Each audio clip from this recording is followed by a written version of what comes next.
Seirei Gensouki, Spirit Chronicles, Volume 7. Prologue, An Unexpected Encounter.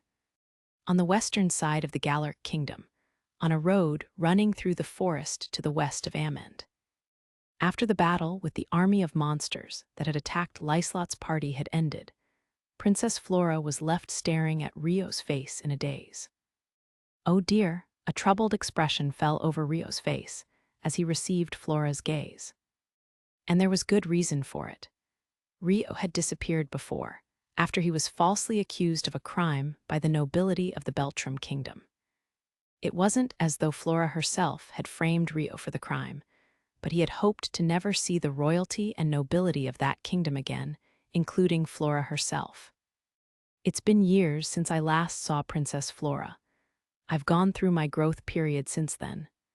My hair is also a different color thanks to this artifact, so even if she suspects me, I just have to feign ignorance.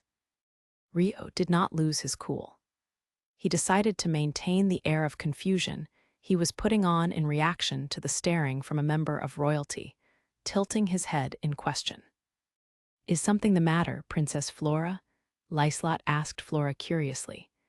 Beside her, Duke Huguenot was also watching Flora with a suspicious look on his face.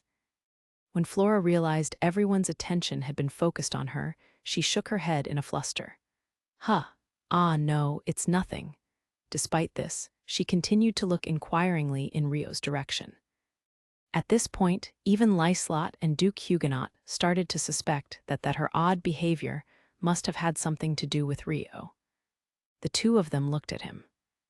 Rio decided to speak up first, placing his right hand over his chest respectfully as he sank to one knee. "Forgive me for asking, but have I possibly committed something of great offense?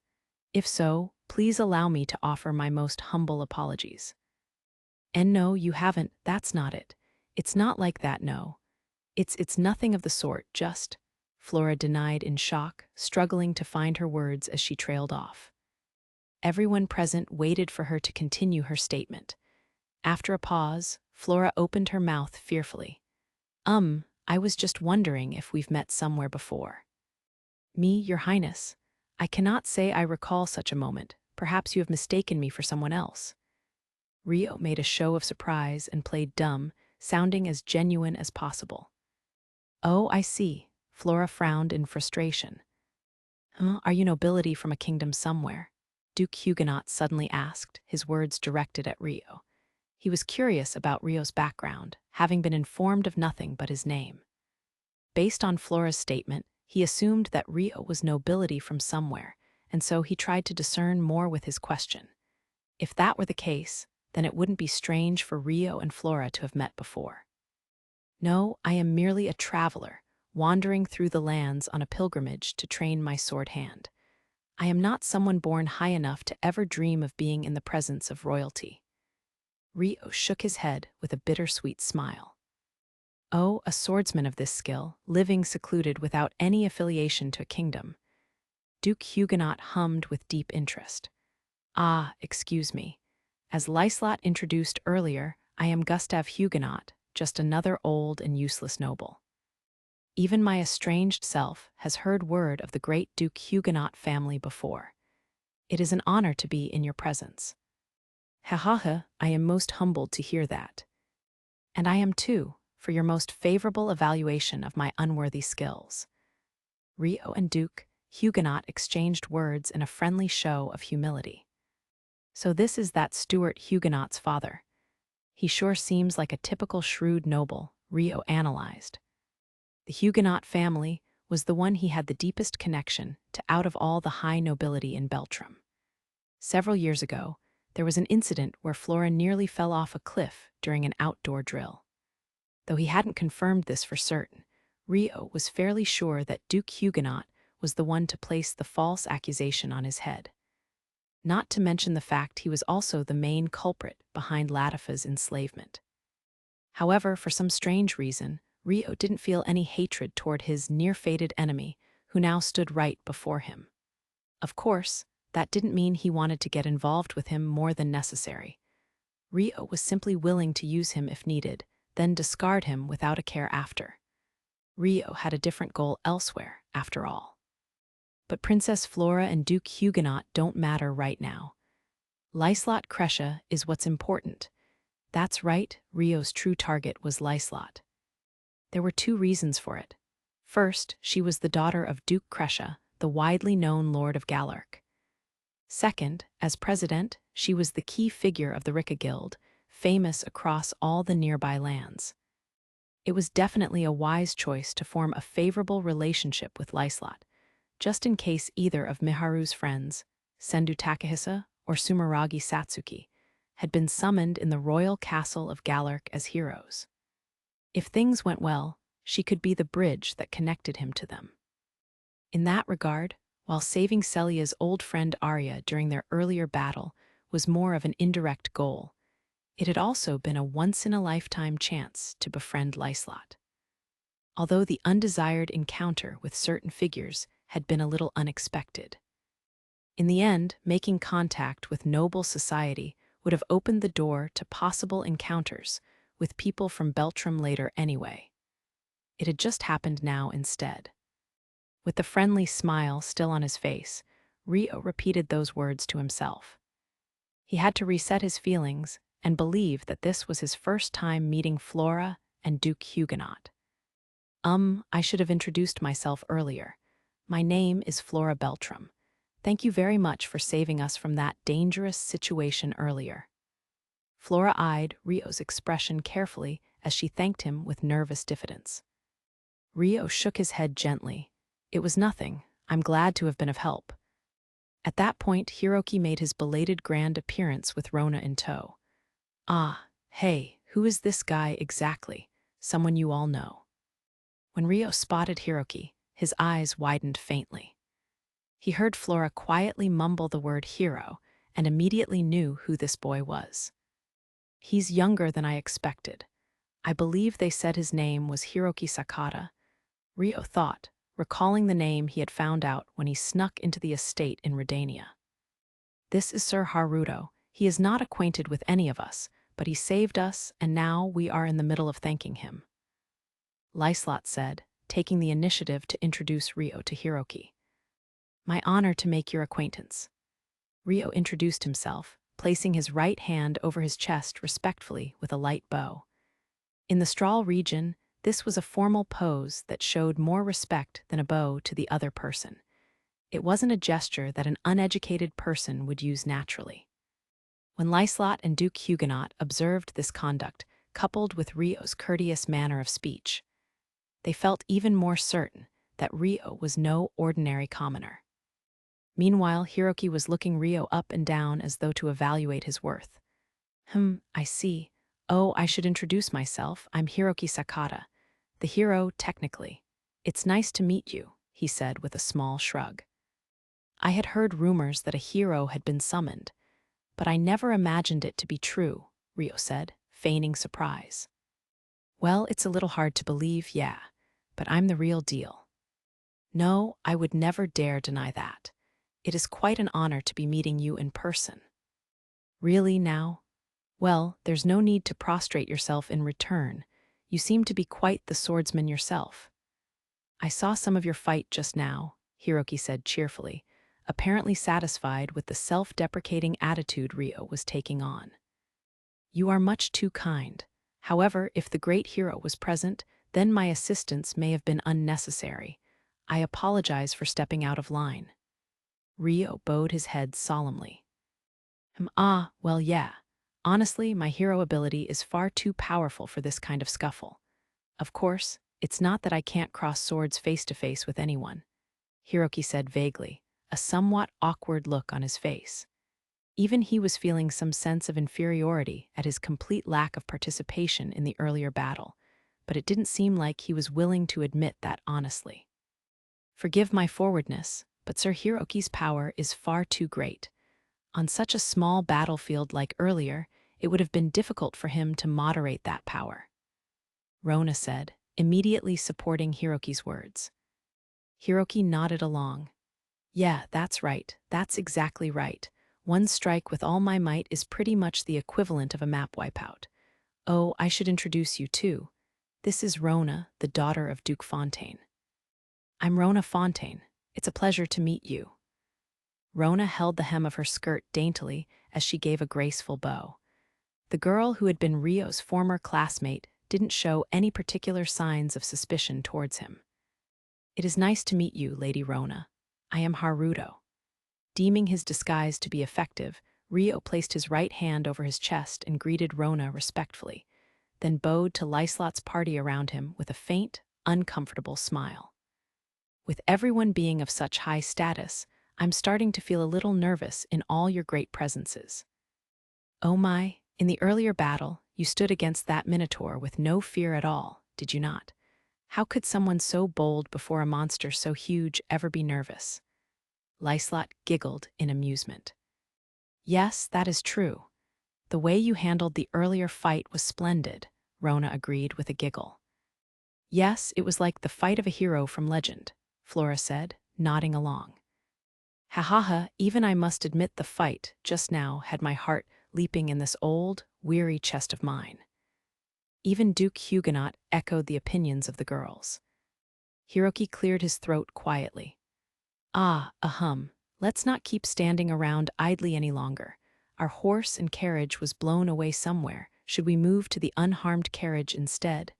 He suggested, cutting the flow of the conversation. In that case, allow me to assist the others. It seems you could do with a helping hand, Rio offered. Lady Liselotte, do you have a moment to listen to a quick report? Chloe suddenly said as she approached them timidly. What's the matter? What shall we do about the carriage that was blown away by the monster? We were fortunately able to heal the horses that were sent flying alongside it, but the heavy damage to the roof and wheels makes moving the carriage a difficulty. We also lack the craftsmen to make any emergency repairs. Chloe explained with a troubled look. I see, I wanted to use it for transporting the injured if possible, but, Liselotte pondered worriedly. If she had been the only noble present right now, she would have immediately decided to give the remaining carriage to transport the wounded. But she couldn't do that with Hiroki and Flora here. In terms of status, it was impossible for her to ask them to walk. Repairs may be possible depending on how bad of a condition it's in. By your leave, I could take a look at it, Rio offered. He had learned much of his do-it-yourself carpentry skills from the dwarves of the spirit folk village. Liselotte's eyes widened. Why, that would be a great help. If you don't mind, Sir Haruto, I would love to take you up on that. Rio nodded readily. It would be my pleasure, but I cannot guarantee I can fix it. Haru, too, Chloe murmured in surprise, staring at Rio's face. Rio tilted his head curiously. Chloe, stop. I apologize for my subordinate's rudeness, Sir Haruto. Please forgive me. You just had the same name as someone else I once met in the past. Chloe immediately paled and apologized to Rio in a fluster. Rio shook his head with a restless look. No, I do not mind. May I ask where it was that you met that person? The number of people from the Strahl region that knew Rio's alias of Haruto was extremely limited. On top of that, he recognized Chloe's name too. But no matter how hard he tried, he couldn't seem to remember. Answer him immediately, Liselotte sighed. Chloe peered at Rio's face as she questioned him fearfully.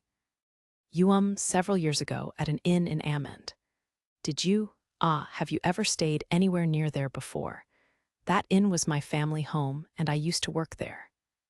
Rio had only stopped by Amend once, several years ago. It was when he had run away from the kingdom of Beltram with the false accusation on his head, on his way towards the Yagumo region. And there was only one inn he had stopped in at that time, all those years ago in Amend. From that time. Rio immediately connected his memories and widened his eyes in understanding. At the time, some drunk adventurers had picked a fight with him at the inn, so the memories still remained in his mind. But he had also encountered Latifa the next morning, so it was possible that was the clearer memory that endured. I knew it, you remember me. With the truth confirmed, Chloe drew closer to Rio enthusiastically. Why yes, I believe you were calling out to potential customers on the streets. Rio was slightly taken aback by the sudden difference in enthusiasm. Chloe nodded in excitement. Yes. I'm surprised she remembers. I remember hiding my face with my hood back then. Right. That means this girl remembered me by just hearing my name, Rio thought in awe as he looked at Chloe. Unless they left a deep impression on you, it should have been a fairly difficult feat to remember the name and face of someone you only met once several years ago. But Chloe's mind had immediately jumped to Rio when she heard the name Haruto. She must have had quite the memory. You only stayed for one night back then, leaving right away in the morning. Chloe spoke hesitantly. Yes, I believe I was in a hurry back then. Rio replied, looking back on his memories. Come to think of it. Suddenly realizing something, he looked at Liselotte. Back then, he had also bought pasta, grains, and other ingredients for his journey from the Rika Guild. The girl who had welcomed him during that time seemed to bear a resemblance to Liselotte. Their hair color was the same, and their faces were similar. Liselotte had been staring at Rio, so when their gazes met, her eyes widened. Did you two really know each other? Yes, my apologies.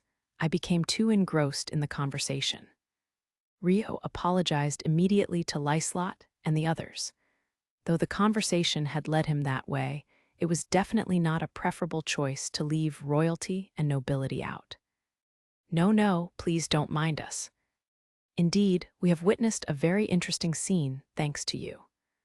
Liselotte and Duke Huguenot brushed off the apology easily.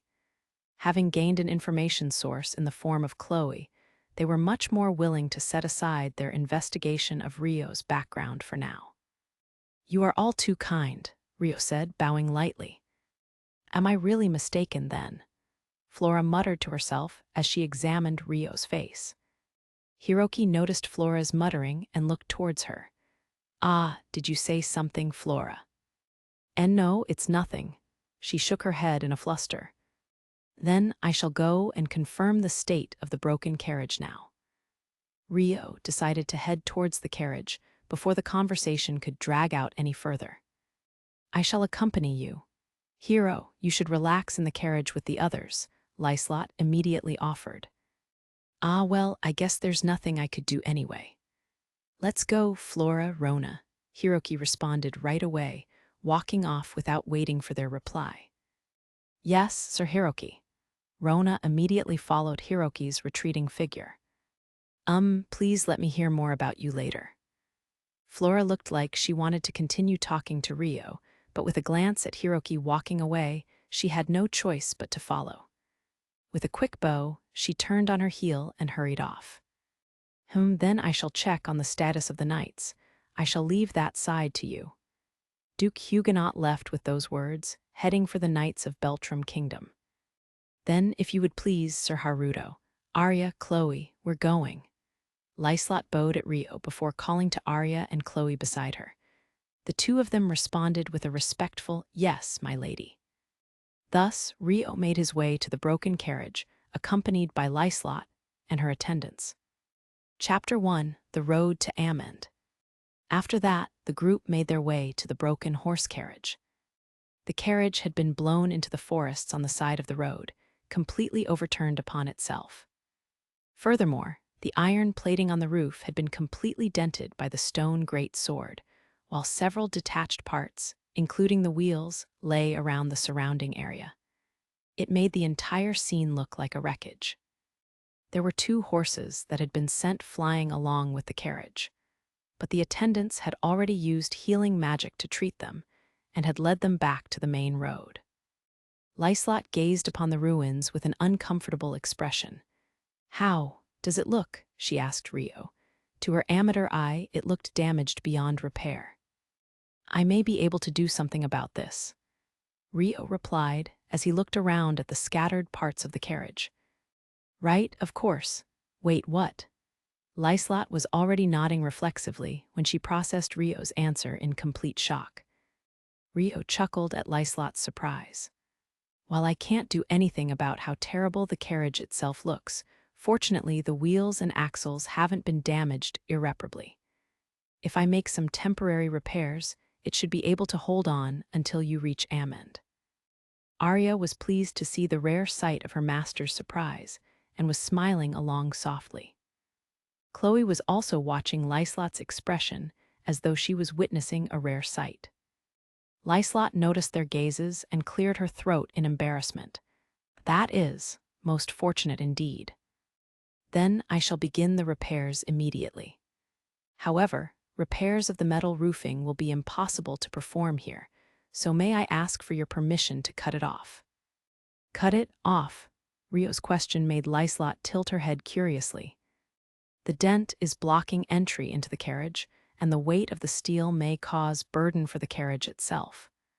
I believe it'd be better to lighten the weight, but if it is an issue, I can figure something else out. No, that won't be a problem, Liselotte said, confused. While she understood his intention, she couldn't figure out how he could perform such a task.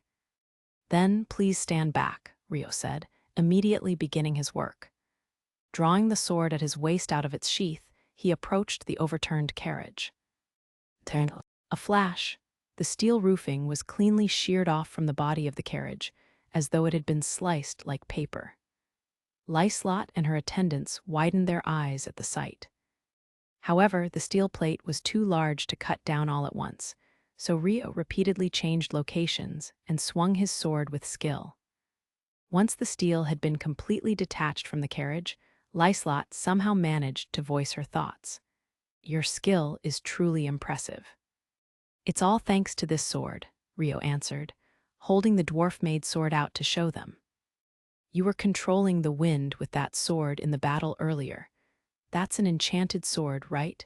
And one of an ancient artifact class, Liselotte asked hesitantly. Enchanted swords were broadly defined as swords with sorcery embedded within them, but the precise definition referred to it being ancient sorcery that couldn't be reproduced using modern sorcery. Most people use the word in the narrower sense, but that didn't mean the broader sense of the word wasn't used. The abilities of Rio's sword allowed him to cross swords with a minotaur head-on and fire a finishing blow in the form of a wind blast on par with higher-class magic.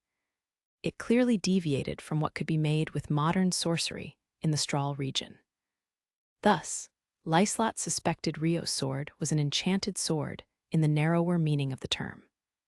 However, enchanted swords of an ancient artifact class weren't exactly an item in common circulation, and even if one was on the market, it wouldn't be a price a commoner could afford.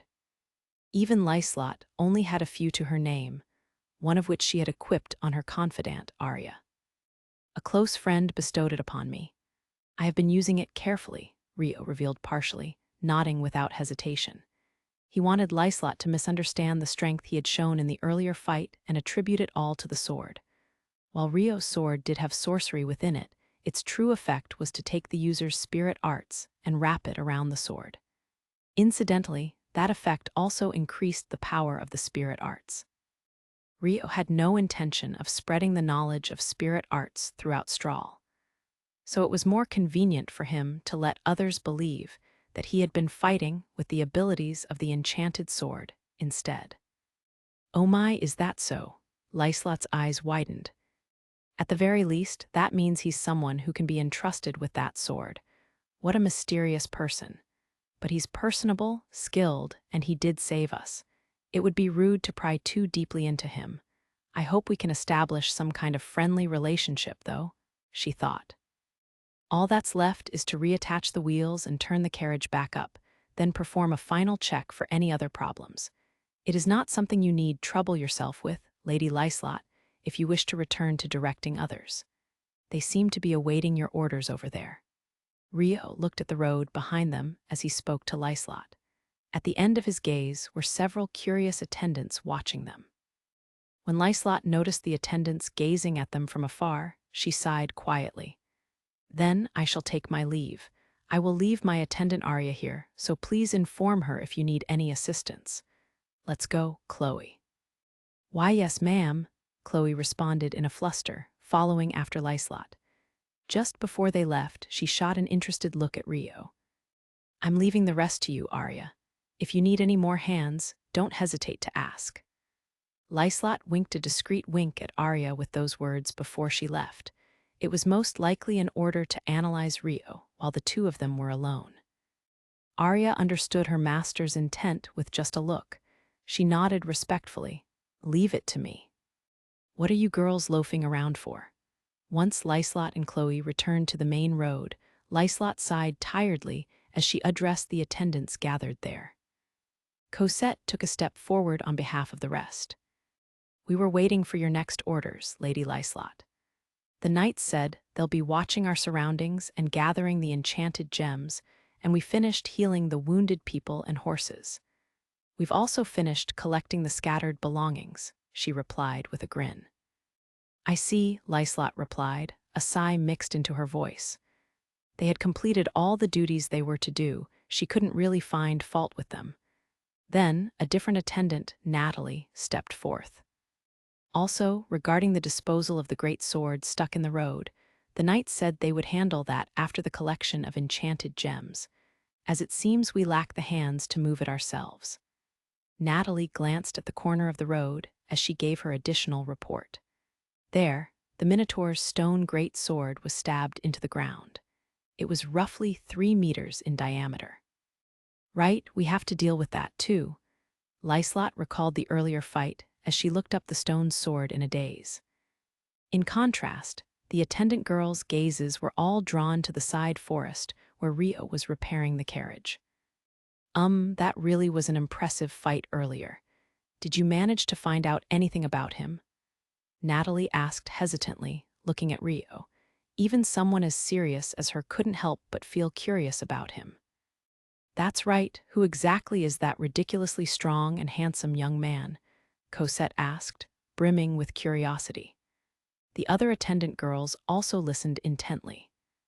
"Apparently, Chloe's acquaintance," Liselotte said nonchalantly. Chloe hadn't been expecting the sudden spotlight and flinched. "Hey, that's not fair, Chloe. Don't hog him all to yourself." "Introduce us later," Cosette replied, immediately closing in on Chloe, who just shook her head in a fluster. "And no, by acquaintance. He just stayed at my family's inn for a single night in the past. It's not like we're close enough for me to be introducing anyone."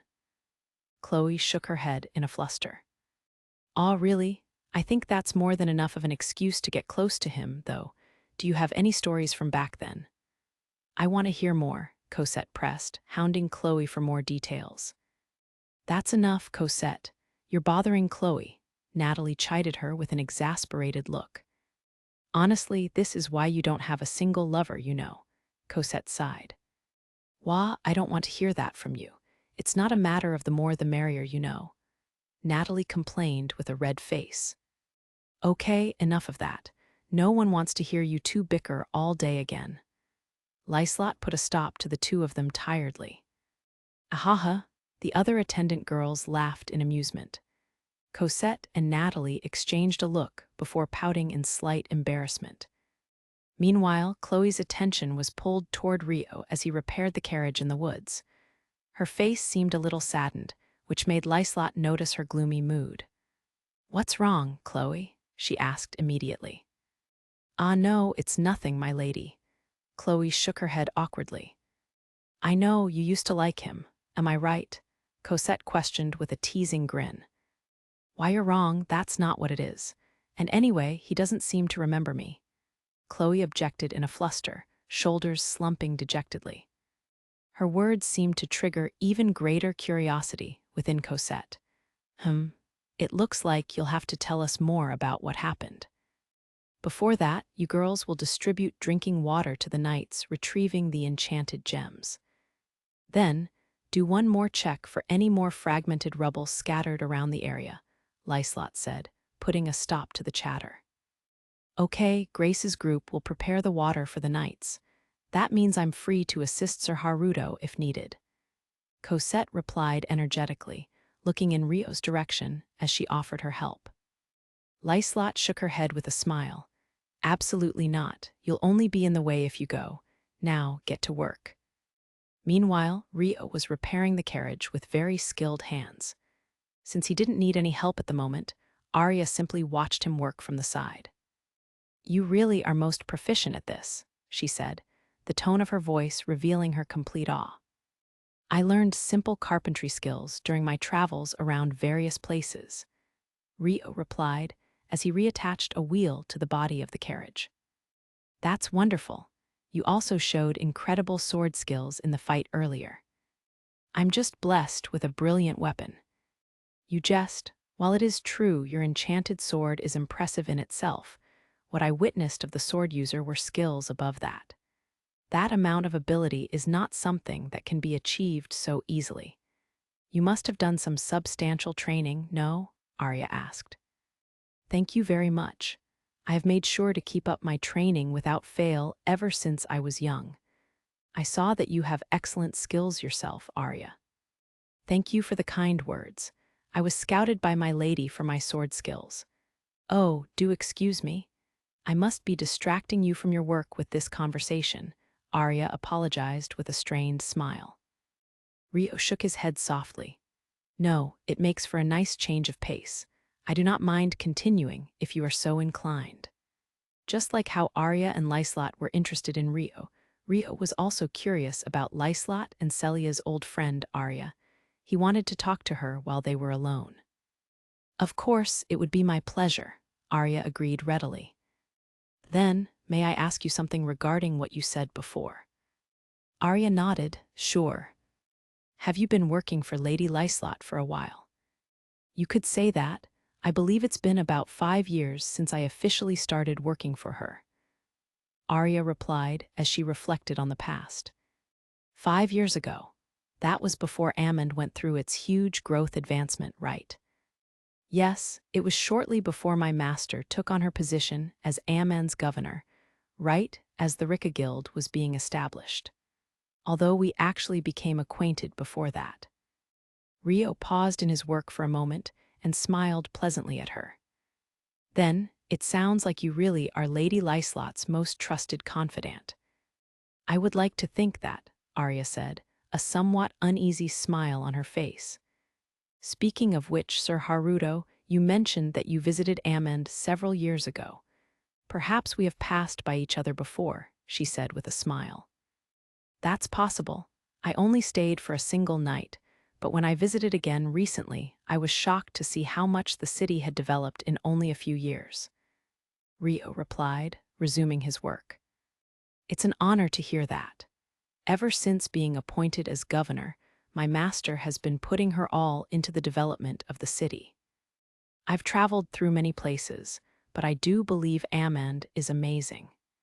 It has been such a pleasant place to visit that I find myself stopping by more frequently as of late." "Oh, is that so? If my lady were to hear that, she would be most pleased." Arya bowed happily to Rio. "Then please do inform her. I have especially been in the care of the Rika Guild for all my shopping," Rio said with a grin. At that, Arya smiled. "I will make sure to let her know," she replied in her melodic voice. "On that note, if I may ask purely out of my own curiosity, have you been traveling for a long time, Sir Haruto? From what I can see, you still seem to be in your mid to late teens." Rio thought for a brief moment before deciding to mix truth and falsehood in his answer. "Yes, I've been traveling from the age of 11. I am 16 right now, so that would make my journey roughly 5 years long. I believe the first time I visited Amand was around 4 years ago." Now that he had encountered Flora and the others unexpectedly, he added some fake points into his timeline, just in case. "From such a young age. I also became an adventurer at a young age, but I was a few years older than that." "Actually, at the age of 11, you wouldn't be able to register as an adventurer, would you?" Arya asked, eyes widening slightly. The Adventurers Guild had a general rule that one had to be at the age of 12 or above to register as an adventurer. "Yes, or rather, I still haven't registered as an adventurer even now. It wasn't something particularly necessary for me to travel around various kingdoms. That is why my main source of income was from liquidating the enchanted gems dropped by monsters I defeated along the way in the name of training," Rio explained, revealing the fact he wasn't an adventurer. "The Adventurer Guild, was an international organization established by consignment of each kingdom. The original goal of the establishment was to force those unfit for working in regular society into the short-staffed national defense, putting them indirectly under the management of the kingdom and making them do labor effectively. However, the international organization was in name only. While the organization headquarters formally did exist, its management was conducted by independent branches in each kingdom. The reason for this was each kingdom needed to dispatch their own official to supervise the branch operations, which made it impossible to cross national barriers. Furthermore, becoming an adventurer required registration at either the branch office or main headquarters, each with their own advantages and disadvantages. For example, joining a branch office meant restrictions against working under other branches. In this regard, joining the headquarters meant ability to move freely between branches. True, while joining a guild as an adventurer does grant benefits from the organization, it also means that your actions may also become restricted. I've heard of people who dislike that and choose not to become adventurers, too, Arya said eloquently. Who is he? What is he traveling for? The mysteries keep growing deeper with him, she thought at the same time. That should do it. I'm going to move the carriage back upright now, so please stand back a little, Rio said, having reattached the wheel successfully. That must be difficult to do alone. Allow me to help, Arya offered. Rio shook his head. No, the physical body enhancement of this sword is enough for me to manage alone. All the more for me to help. I have also been entrusted with an enchanted sword from my master, so please leave it to me, Arya said, refusing to back down. After being left here with the purpose of assisting, she didn't feel it was right to leave everything to Rio. I'll be fine, so please continue to be on guard of our surroundings, Rio said, holding his right hand out and placating Arya from taking action. However, Arya paused on her feet. The knights have already been doing that for a while now, she thought regretfully. She knew that Rio had to be more than aware that the knights were patrolling the area. That was why Arya thought he was probably offering her an excuse to take a break. After that, Rio held his sword in his left hand and swung it in a show of drawing out the sword's power, when he was actually using his own spirit arts to strengthen his body. Up we go. Rio immediately dropped the sword and used both hands to grip the carriage firmly, lifting it easily. Arya's eyes widened faintly. Splendid, she complimented. The attendants and knights nearby on the road were also taken aback, their gazes stolen by the sight of Rio lifting the carriage. All I did was lift it up. It's the enchanted sword's doing, Rio said to Arya, implying their reactions were over the top. No, maintaining the enhancement after releasing the sword requires advanced control of your magic essence. And yet, you are doing that so easily. When continuous sorcery like physical body enhancement was activated via magic artifact, it was generally quite difficult to maintain that sorcery after releasing the artifact. On top of that, the types of artifacts that required essence manipulation to activate the sorcery, rather than a verbal spell chant, tended to fluctuate erratically in performance. That characteristic was especially notable in ancient artifact class enchanted swords, with high-level sorcery embedded within. While Arya could perform the same stunt as Rio now, when she first received the enchanted sword from Liselotte, she had to go through rigorous training to be able to use it fully. At the very least, she couldn't do it at Rio's age. It was proof that Rio had that high of a control over his magic essence, or so Arya had judged. Well, it has been 2 years since I started using this sword, Rio said, gazing into the distant sky vacantly. While he had to adjust his story in order to hide the existence of spirit arts, in doing so he realized how much time had passed and felt nostalgic. The impression Arya received from peering at Rio's profile was both mature and childish at the same time, making her eyes widen with curiosity. I'm going to check for any abnormalities with the wheels on the other side. If there are no other issues, it can be carried to the road, Rio said, rounding to the other side of the carriage that had been facing the ground earlier. For a brief instant, he glanced at Arya's face. Arya, huh? It's the same name that the professor mumbled earlier, so she must be the same person. She doesn't seem like a bad person either. But for some reason, both her name and face feel familiar somehow, he thought, feeling rather peculiar. In the end, the carriage was deemed to have escaped from any irreparable damage. Upon returning to the main road, Arya immediately reported to Liselotte, who was cleaning the area with the other attendant girls. "My lady, the emergency repairs on the horse carriage have been completed." Liselotte's expression brightened. "Really? Wait, and you even brought it all the way here." When she spotted Rio clutching a rope and towing the carriage behind him, she was slightly astonished. "Sorry for the wait," Rio said to Liselotte, pulling the carriage onto the road. "I do apologize, Sir Haruto, for making you transport the carriage after repairing it." Liselotte bowed her head at Rio apologetically. No, Arya also helped push from behind for most of the way. "I borrowed the power of my enchanted sword, too, so it was much easier to handle than the attack from the Minotaur," Rio joked, shaking his head. "Why, how reliable you are," Liselotte giggled. Cosette suddenly approached, politely offering Rio a wooden mug to drink from.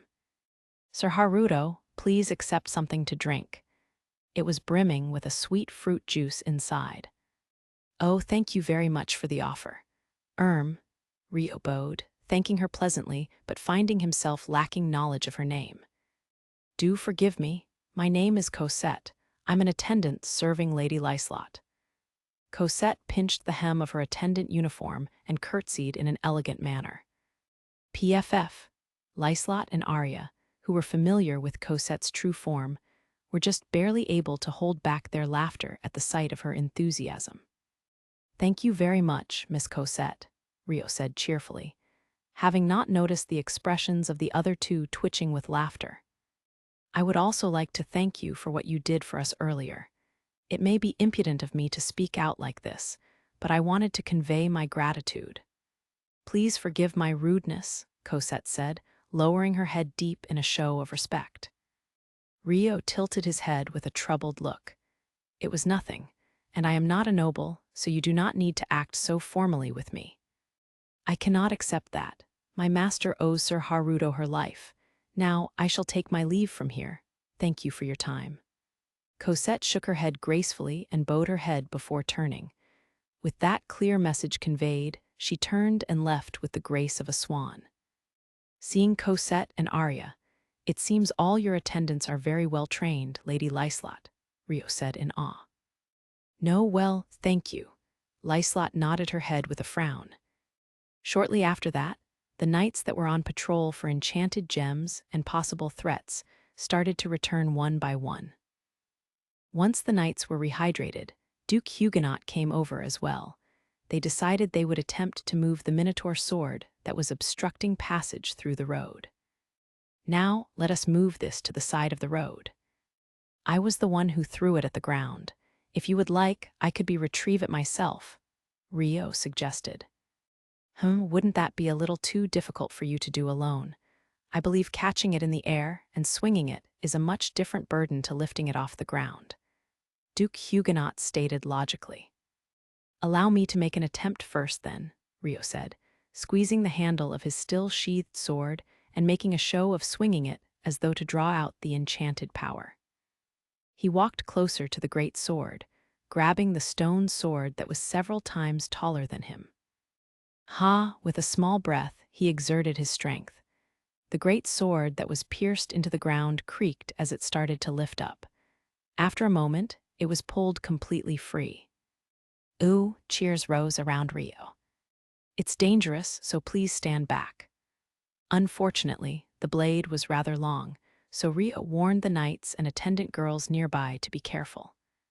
Liselotte watched Rio with wide eyes.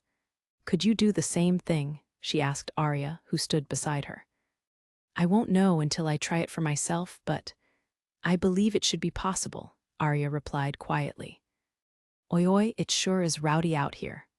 Hiroki appeared from the carriage. Apparently all the noise had caught his attention. Flora spotted Rio holding the stone great sword and widened her eyes as she mumbled in awe. It seems Sir Haruto is carrying that sword. Meanwhile, Hiroki's eyes landed on the same scene.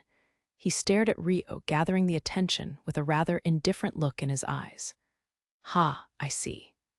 Still carrying the great sword, Rio slowly walked over to the forest at the side of the road. The knights and attendants murmured to themselves as they watched him do so. Oh great, now they're all in an uproar. Sure must be nice being attractive. It's like living life in easy mode, having people fawn over you just for carrying something heavy, Hiroki thought with an unamused face as he looked at the attendant girls fussing nearby.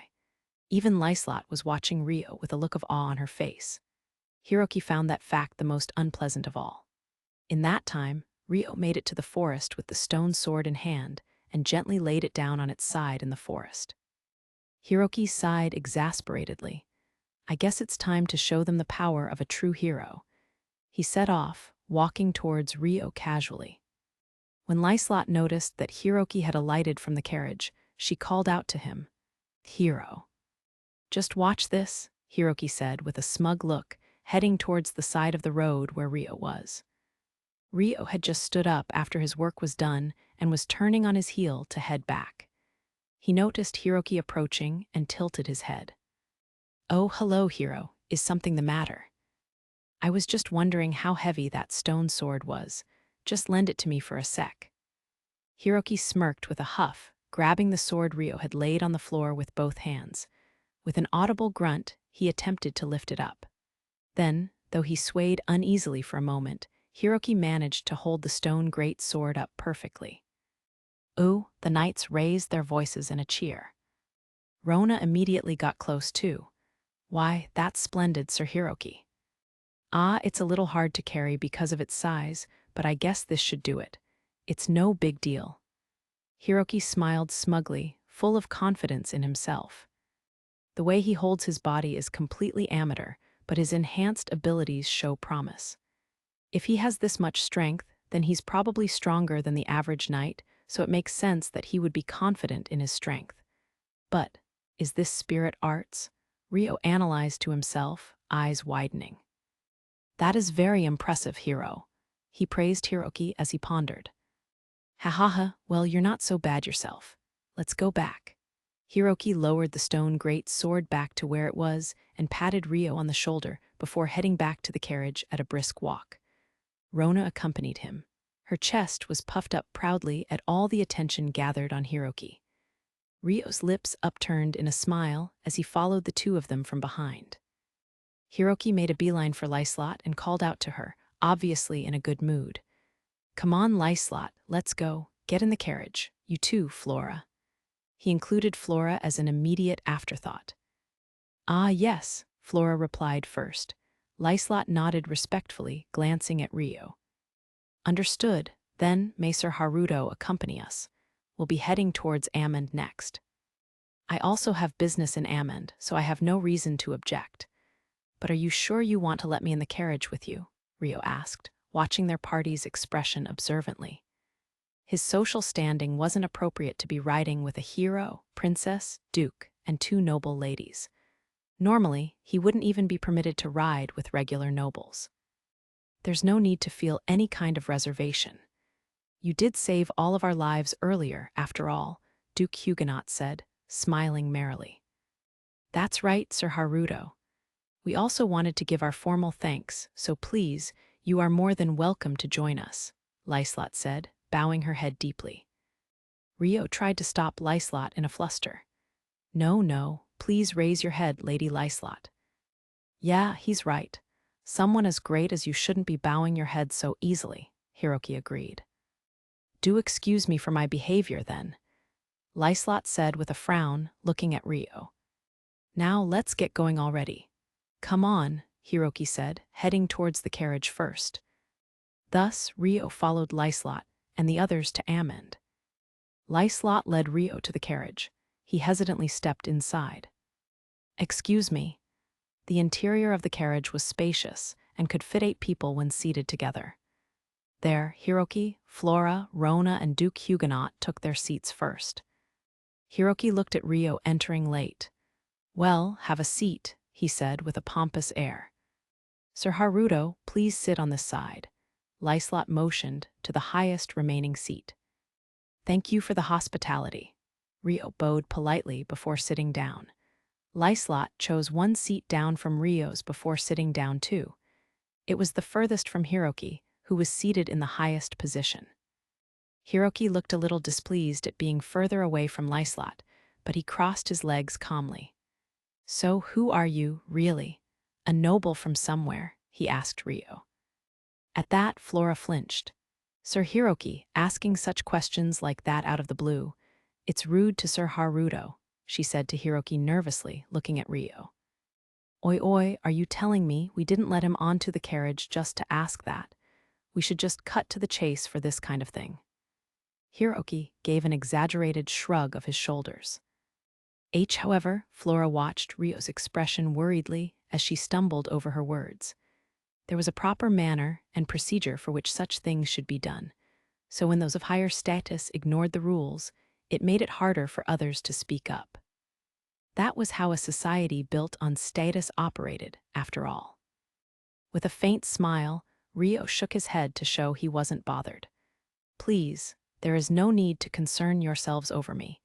It is true my background hasn't been made clear to you. Well, from the looks of things, you're just a swordsman traveling around while training your sword skills. A typical cliché setting, but that's what makes it all the more suspicious. The guys outside were hasty to make a fuss about you, but I'd like to learn a bit more about your background before I trust you completely," Hiroki stated bluntly, addressing Rio. Meanwhile, Liselotte found herself fighting the urge to ignore their status difference and interrupt several times. "He's basically declaring his distrust towards him. Isn't that a bit too rude towards the one who saved you? Even if you want to ask more, there should be a way to go about asking politely. His manners are all over the place." But she had no choice but to stay silent. It would probably be best to thank him for the earlier fight at a later time without Hiroki around anyway. With that thought, Liselotte kept up the smile on her face. "Naturally, I don't expect everyone to believe me so easily either. But unfortunately, I do not possess anything that can objectively prove my identity," Rio said with a frown. "Well, the level of civilization in this world is what it is. If only you had something with a noble house crest on it, then you could prove yourself," Hiroki said, asking in a roundabout way whether he was a noble or not. "As I said in the beginning, I am not a noble. If anything, I am a mere wanderer, a nomad that travels without a particular kingdom to call home," Rio said as truthfully as he could. So that's why you're traveling everywhere?" Hiroki asked, looking at Rio doubtfully. "Yes," Rio nodded curtly. "But doesn't your speech and behavior seems to be rather educated for a wanderer?" Hiroki asked, looking at Rona. He had heard from her earlier about how Rio's mannerisms didn't seem like that of a regular commoner. "I'm honored that you think so, but it is merely a life skill I picked up along the way. Because I am a wanderer, I have to endeavor to live peacefully with people no matter where I go," Rio said with a respectful bow. "Ha ha ha, well, you do seem to be able to speak well. I don't know how nomads and refugees are treated in this world, to be honest, but actually, how are they treated really?" Hiroki asked those around him with a cheerful grin. "It's not that they're a target of aggressive discrimination. It's just that they may be treated as inferior to locals that live in the area. That's why there are many people who do not feel any attachment for the land and end up wandering from place to place." Duke Huguenot, the eldest present and most well-versed with the world, answered. "Ah, I see, so that's how it is. Well, I get it. That's a problem that exists in my world too. Sure causes lots of headaches. There may be talented people among refugees, but they can't be treated with favoritism over the actual citizens of the nation. The more they stand out, the more the inferior locals will envy them too," Hiroki said in comprehension. "You are most knowledgeable, Sir Hiroki," Rona said with a breath of awe. It's no big deal. But I guess that does give some credit to your story about traveling around the world, more or less. Hiroki smirked smugly and looked at Rio. I appreciate your kindness. Rio forced a smile on his face and bowed his head politely. Well, you don't seem like a bad guy. I suppose you can pass. At the very least, you now have a hero's stamp of approval of being trustworthy. Hiroki laughed heartily as he spoke. That is an honor indeed. Once more, Rio bowed his head in a polite manner. Meanwhile, outside the carriage, where Rio was riding with the others. Say, Arya, you spoke with Sir Haruto a little, right? What was he like? Cosette asked Arya enthusiastically. At that, Natalie and Chloe, who had been walking nearby, also closed in on Cosette and Arya to eavesdrop on their conversation. Arya felt the curiosity of her subordinates as clear as day. It seems he is 1 year older than Our Lady, but he seems very calm and mature for his age. He mentioned that he has been traveling for years now, she replied with a sigh. Cosette and Natalie were both veteran attendants too. Arya was their leader as the head of the attendants, but their long years of working together made them more akin to equal colleagues. Anything else? Like his ideal woman or something? Cosette asked further, expression brimming with interest. There's no way I could ask something so intrusive in such a short conversation, Arya said with a tired look. But that's like something you can observe when you're close up to him, no. Does he look like the type who likes quiet and graceful girls or bright and talkative girls?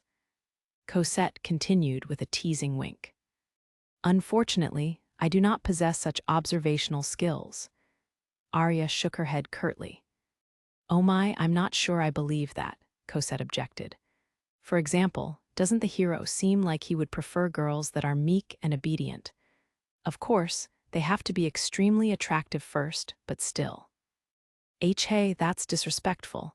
What would you do if someone overheard that? Natalie interrupted in a panic. Oh, were you listening? Eavesdropping isn't very nice of you, Cosette responded bluntly. I was just walking nearby. Of course I would overhear you. Natalie winced as she argued back. Well, I knew you were listening anyway. It's fine. I'm keeping my voice quiet enough that it won't reach the knight's ears. I'm barely changing my expression, too, Cosette said with a shrug.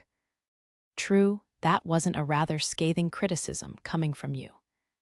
Right, in reality, he's an overconfident and intrusive man, like the dim-witted son of a noble who mistook his family's money and power for his own talent. That's what I would have liked to have said instead, Cosette thought, but didn't actually voice out loud. Well, that aside, I'm sure you agree with my statement, even a little in order to respond with what you did know. Cosette grinned at Natalie. That's not true. He's an amazing person.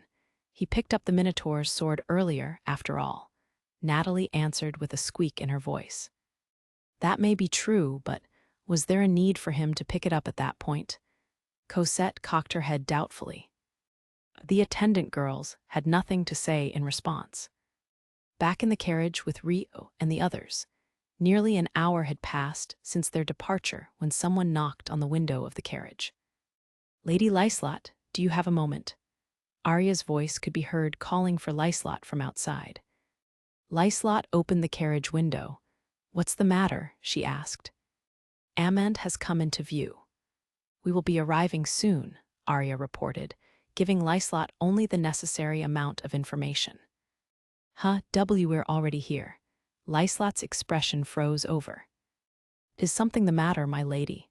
Arya asked curiously. And no, it's nothing.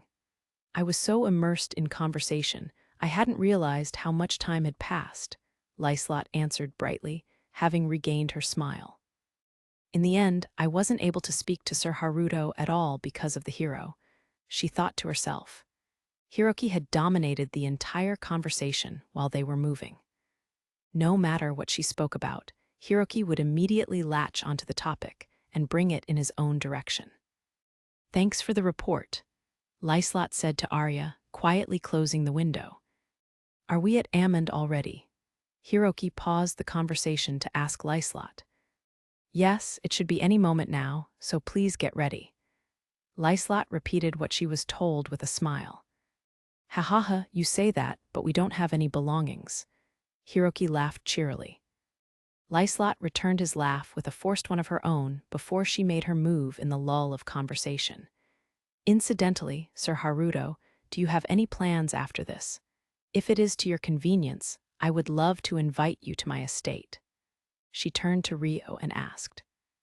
Rio frowned apologetically. Please accept my apologies.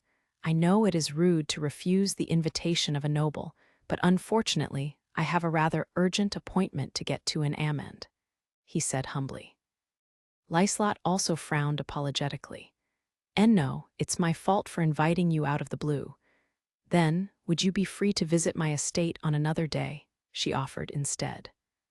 Yes, if you are so willing, then it would be my pleasure. Liselotte sighed in relief. Then, it is decided. Thank you for going along with my whims, she said happily. No, I should be the one thanking you for the invitation, Rio returned with a well-mannered bow. Will you be staying in Amend for a while, Sir Haruto? Yes, that is my intention. And have you decided on your lodgings? No, the plan was to decide once I had met up with my company in Amend. In that case, allow me to welcome you to one of the inns under the Rika Guild's management, Liselotte said. While she was more than happy to have him and his company stay at her estate together, this was the more courteous offer to make after he had refused once already. Being too pushy would just make her seem more rude. I am grateful for your offer, but Rio hesitated in giving a clear answer. Considering it was an invitation, the accommodation was probably owned by Liselotte, and there was a high chance of it being a rather high-class stay. It's the least I could do to show my gratitude. Won't you please consider accepting? It would also make it much easier for me to send a messenger too, Liselotte explained with a wry smile. Rio could have chosen to reject this proposal too, but after a moment of thought. I understand. I shall take you up on your offer then. There will be 3 people, including me, 2 of which are women who don't mind rooming together, if you could please take that into consideration, he said respectfully, bowing his head. Now that he had told her he was staying in Amend, he couldn't go and set up his stone house outside Amend anymore. Considering how this removed the hassle of searching for an inn, it seemed like a favorable trade-off. Understood. I will make preparations accordingly. Thank you very much. I should be free at any time from tomorrow onward.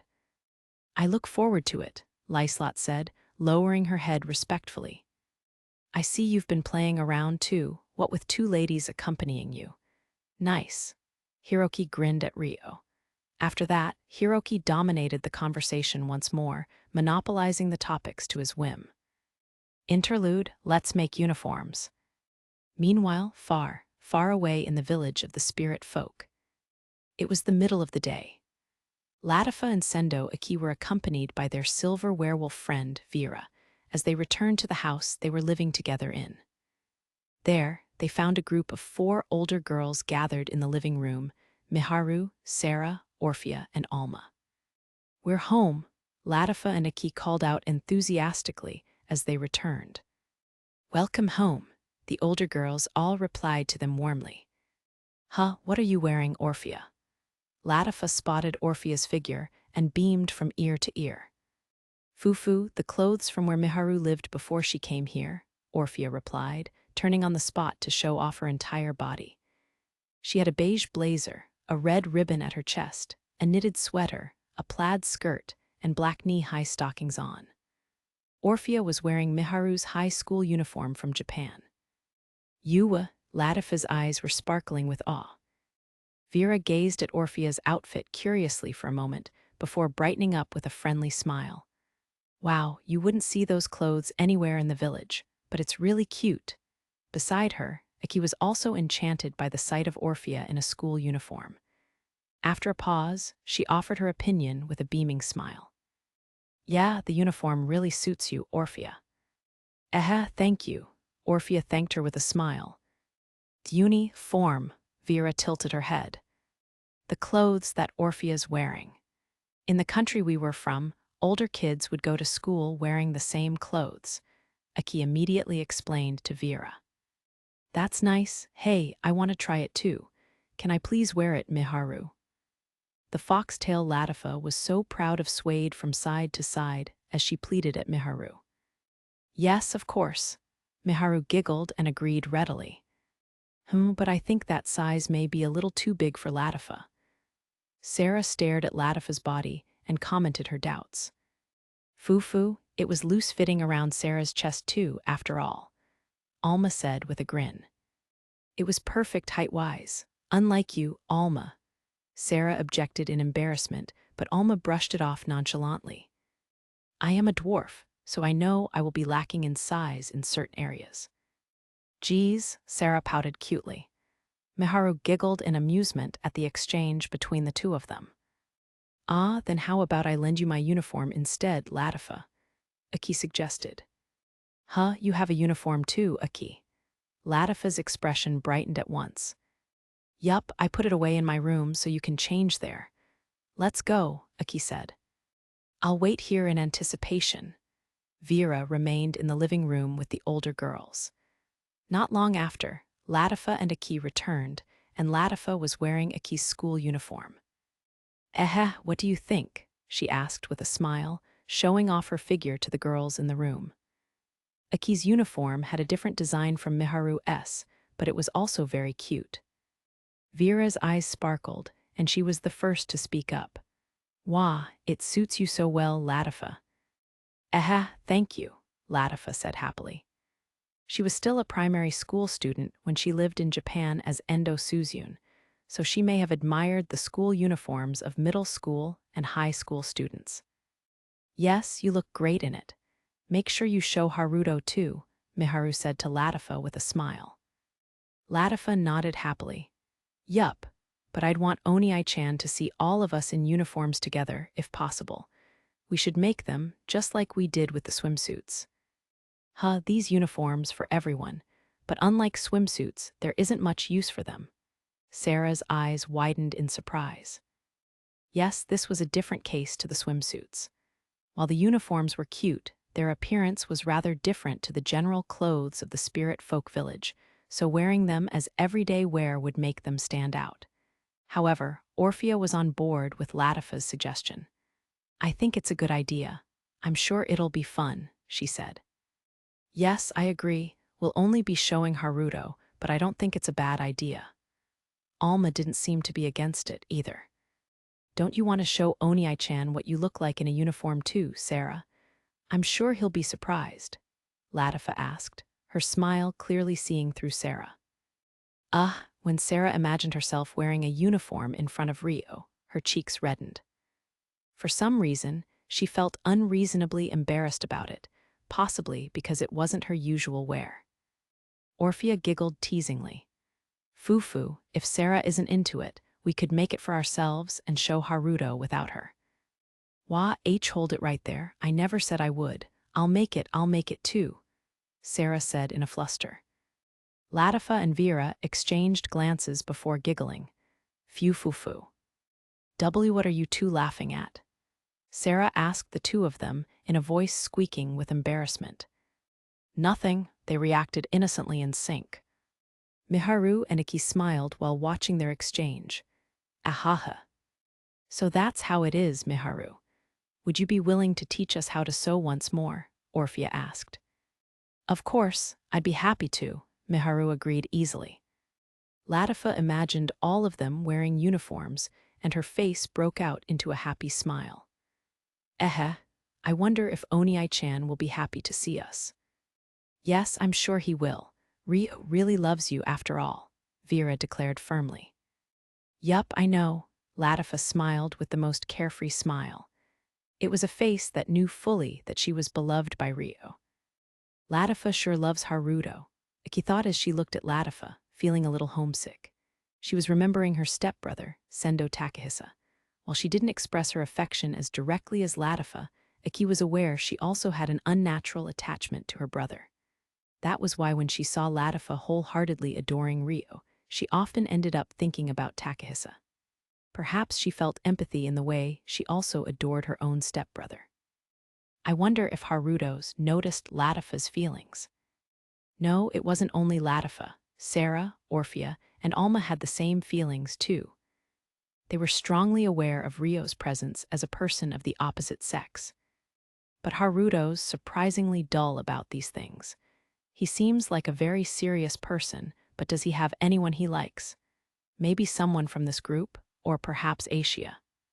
Iki looked at the girls around her as she pondered. Chapter 2, Arrival in Amend. Rio, Liselotte's party, and the others arrived in Amend. The carriage entered the city from the west gate and headed down the main street towards the city center, making its way to the northern district where Liselotte's estate was located. Thank you for accompanying me this far, Lady Liselotte. Rio was dropped off at the square in the center of the city to make his way to the accommodation that was prepared for him. It wasn't a problem at all. I'll send a messenger tomorrow morning, so please enjoy yourself for the rest of today.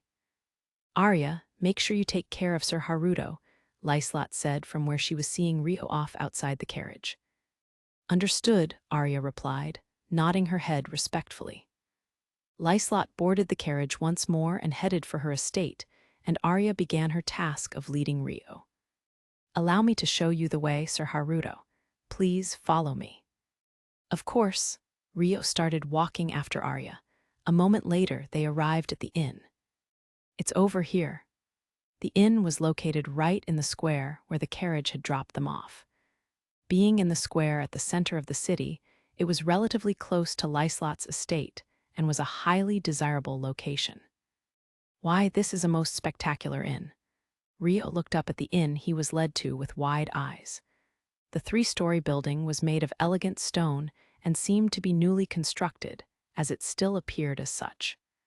There was no mistaking that it was of a higher class compared to the other luxury inns in the area. Thank you for the compliment. Please come inside. Arya bowed her head respectfully and approached the entrance of the building. Several employees were waiting on standby before the inn. They seemed to recognize Arya's face as they welcomed the two of them in without interruption. Please have a seat over here and wait a moment, Sir Haruto. Arya had Rio seat himself on a sofa in the lobby before heading to the front desk alone. Then, a female employee wearing a waitress outfit approached him. Here you are, Sir Haruto, the female employee said, placing a cup of tea down before the sofa. She must have heard his name from Arya. Then, not even a minute later, Arya returned.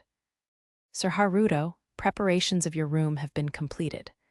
I shall lead you to it now, so please follow me. Lead the way. Rio stood up and bowed briefly before beginning to move. He was led to a room on the top floor of the building.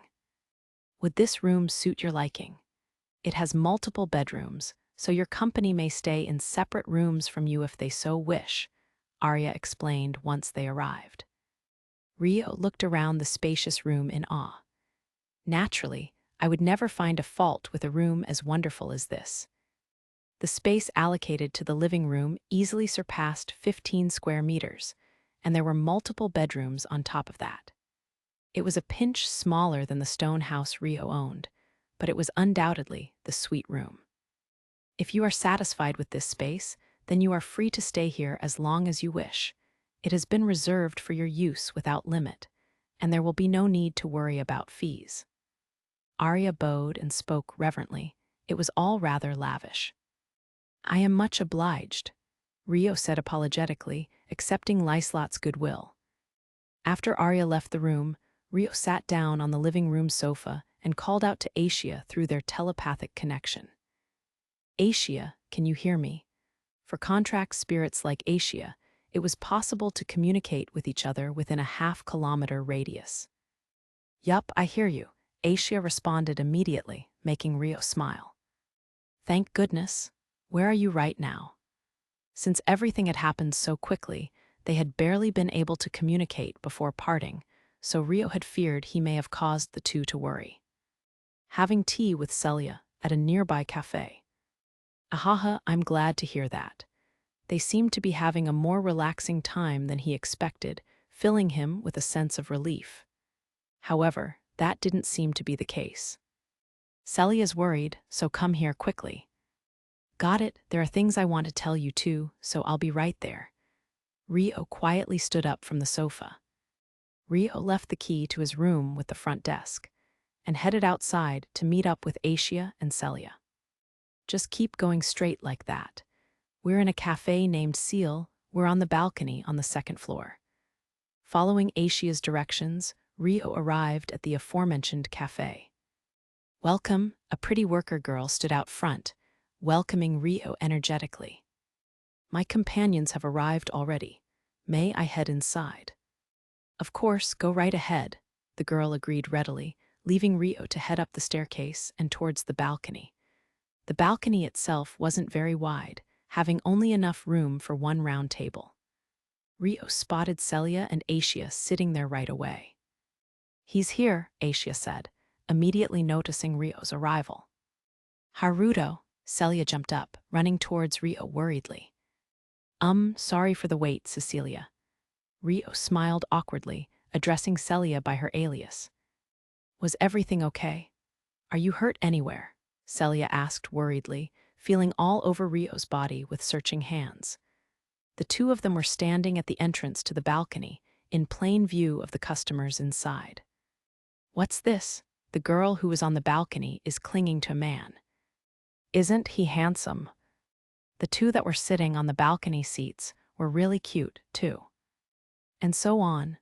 The female customers having tea at the cafe gossiped, their attention on the three. Ahaha, I'm not hurt at all, so please, don't worry. It feels like everyone's staring at us, so why don't we sit down first? Rio felt the gazes stabbing into his back from inside the store and suggested they sit down with a grimace. Why, yeah. Celia became aware of the fact that she was clinging to Rio and blushed furiously. She turned on her heel and timidly returned to her seat. Waitress, please bring me the cafe's recommended tea. Rio called out his order to the worker girl who had just come up the stairs to take his order, requesting an order of tea before going out on the balcony to sit next to Celia and Asia. I apologize for making you worry, but the battle ended without incident. Cecilia's friend was also completely unharmed, so you need not worry about her either, he said to Celia. From this seat, the customers inside the cafe shouldn't have been able to hear him. They would continue using aliases just in case, but their conversation should be fine to hold as long as they kept an eye out for the waitress. Why, yeah, we were watching from above up until just before the battle ended. Celia nodded hesitantly.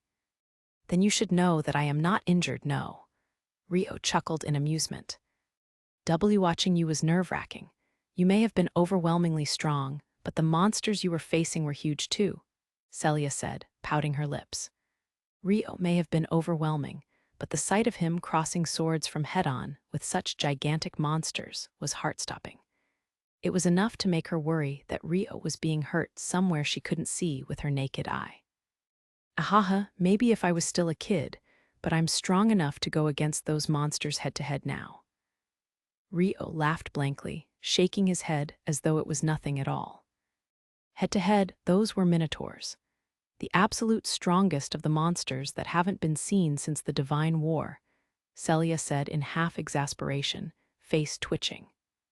But even you would have been able to defeat them, given the right conditions. No? Rio asked, giving Celia a piercing look. She had to have acquired several magics that could take down a minotaur in a single blow herself. She wasn't called a genius sorceress for nothing. They move too fast, so I'd have to restrain them first, but wait, this isn't about that. Why does it feel like you're trying to divert the topic? Celia started seriously considering how she would have defeated them, but soon snapped back to her senses as she was busy worrying about Rio right now. She didn't want him in dangerous situations, after all. Ahaha, well, it looks like the tea is here, so let me explain what's going to happen from now on, Rio said with a faint smile, moving their talk forward. Okay, Celia pouted, but nodded obediently. Excuse me, here is the black tea you ordered. The worker girl stepped out onto the balcony and carefully set down a tea set before retreating immediately. Once Rio had confirmed she was gone, he began speaking. First, we'll be staying within the city of Amend for the next few days. Our accommodations have been prepared by Cecilia's friend, Arya, so we'll be staying there for the duration of the trip. I'm sorry to be springing this upon you without notice. I hope that's okay. Aisha paused mid-mouthful of a scone and gave an immediate response that showed she didn't particularly care. It's fine. Despite her agreement, Celia's face darkened with worry. Of course, I don't mind either, but I'll have to be careful not to meet Arya. Well, I doubt she'd recognize me if we just passed by each other on the streets. You give off quite a different impression to what you used to be like, so I think it'll be fine. But Arya won't be the only person you need to be aware of. Rio said carefully, reluctant to speak up. Is something wrong? Celia tilted her head curiously. Rio found his resolution and nervously revealed the truth. There are actually visitors of Beltram's royalty and nobility here at the moment. Celia's eyes widened in shock. Yeah, I was surprised too. I didn't notice until the battle was over. During the battle, Flora had been hiding out of sight, and Arya's fighting drew the majority of the attention. That's why Celia and even Rio hadn't noticed. Who was there? Celia asked nervously. It turned out that other than Liselotte and her attendants, everyone else there was from the kingdom of Beltram. The estranged faction of Duke Huguenot, to be precise. Second Princess Flora, Duke Huguenot, as well as Rona from Duke Fontaine's faction, are also here, Rio said, listing off the most important figures. They're all major figures, and they were all people that Celia knew of. Wait, Rona was your classmate and Princess Flora should have known you well too. Didn't they realize? Celia noticed in a panic. Yes, Princess Flora has a good intuition and seemed to sense something was odd, but Rona didn't seem to notice anything in particular, Rio replied readily. Hey, wouldn't it be better if we left Amend immediately? Celia suggested with a slightly panicked look. No, we will stay in Amend. Rio shook his head in blunt refusal, his decision firm. Someone might find out, though. The greatest danger is Princess Flora, but we haven't seen each other in years. Not to mention the fact that my hair color is different now. I believe the risk is within a reasonable limit. Outside of using dyes, there was no way of changing hair color in the Strahl region. But the concept of dyeing hair wasn't a common idea among the general public to begin with. Even if one did dye their hair, it would look far more unnatural compared to Rio's use of magic artifacts. Is there a reason? Yes, I wish to establish favorable relations with Liselotte. She is the daughter of the Galar Kingdom's great lord, Duke Crescia, and the president of the Ricca Merchant Guild. With Liselotte, Celia's eyes widened at the unexpected response. Yes, I figured it wouldn't hurt to have a connection to someone powerful within this kingdom, in case the hero I am searching for is affiliated with the Galar Kingdom, and I needed a way to meet them formally. That's why I want to earn her favor. Of course, saving your friend was also one of my goals, but the main reason why I intervened in the earlier battle was because of this, Rio revealed honestly. Okay, yeah, I understand. Celia hesitated for a long minute, but seemed to reach an understanding as she nodded soon after. I'm glad to hear it. I was actually expecting more opposition than that, Rio said a little unexpectedly. It's not like you're trying to do something dangerous, right? Celia asked, watching Rio's face carefully. Of course not, Rio affirmed immediately. Then I'll believe in you. That's been my decision from the get-go. Celia smiled gently as she spoke.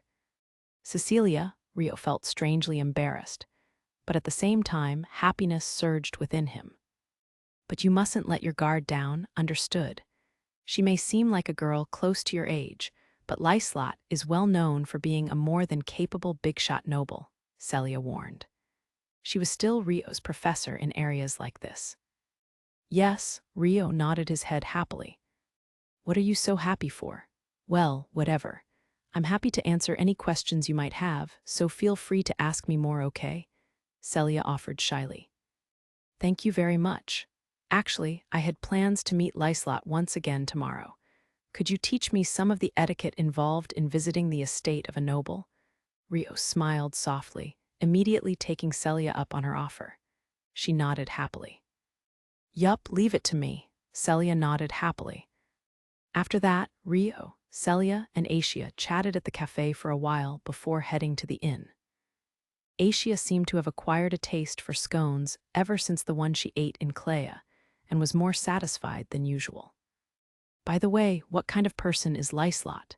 Celia asked Rio on the way. She has a soft demeanor, but is a very intelligent woman. I suppose it makes sense that your friend would want to serve her. Rio looked up at the skies as he thought back on his first impression of Liselotte.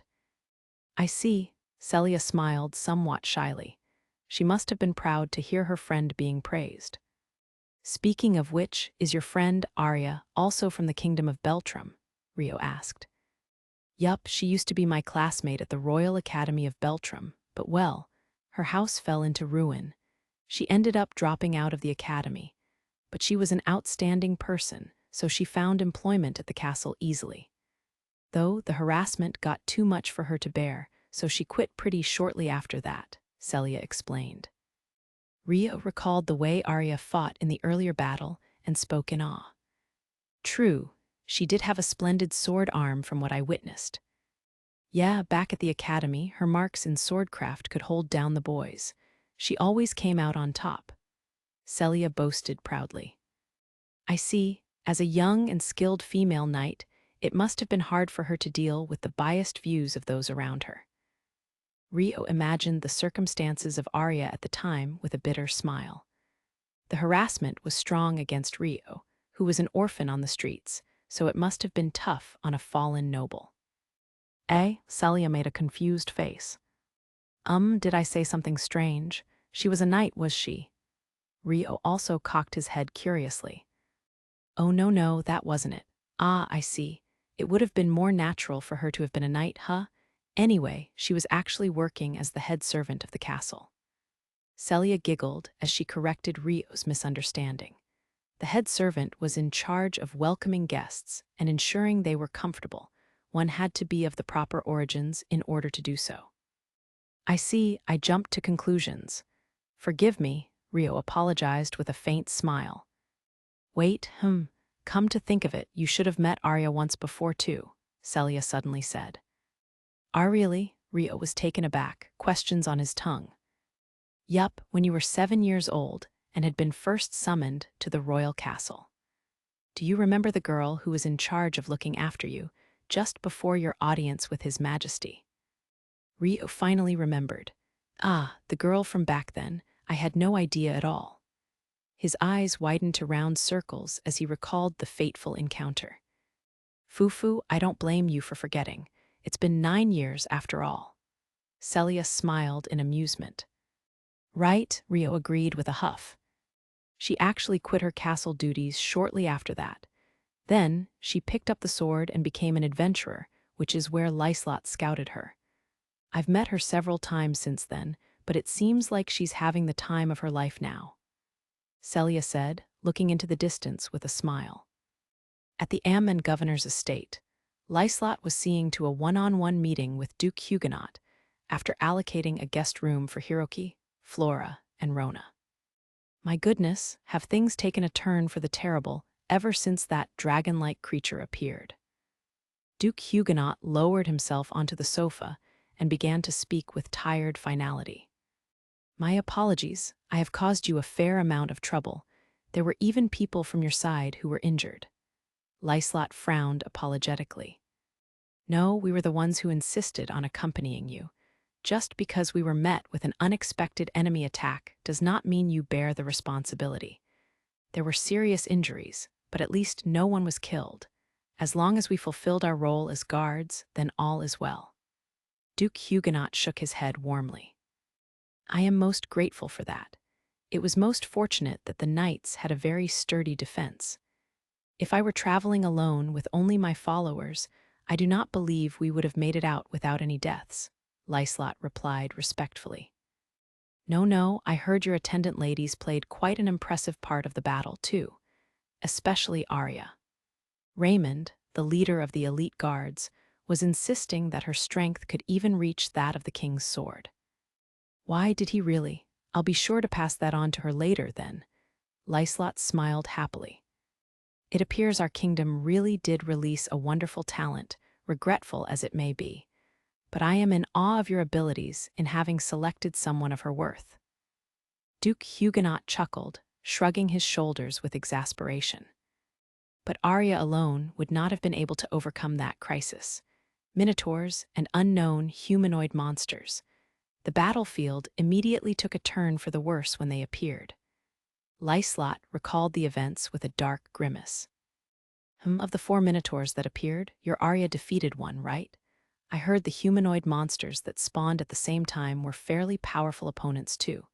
It was most commendable how she was able to escape unaided after being surrounded. But the boy who appeared after that left an extreme impression too. His power was truly overwhelming. If he hadn't appeared, we may have been wiped out. Duke Huguenot analyzed the events of the attack calmly. However, wouldn't the hero have the power to overturn that situation, if it came down to it?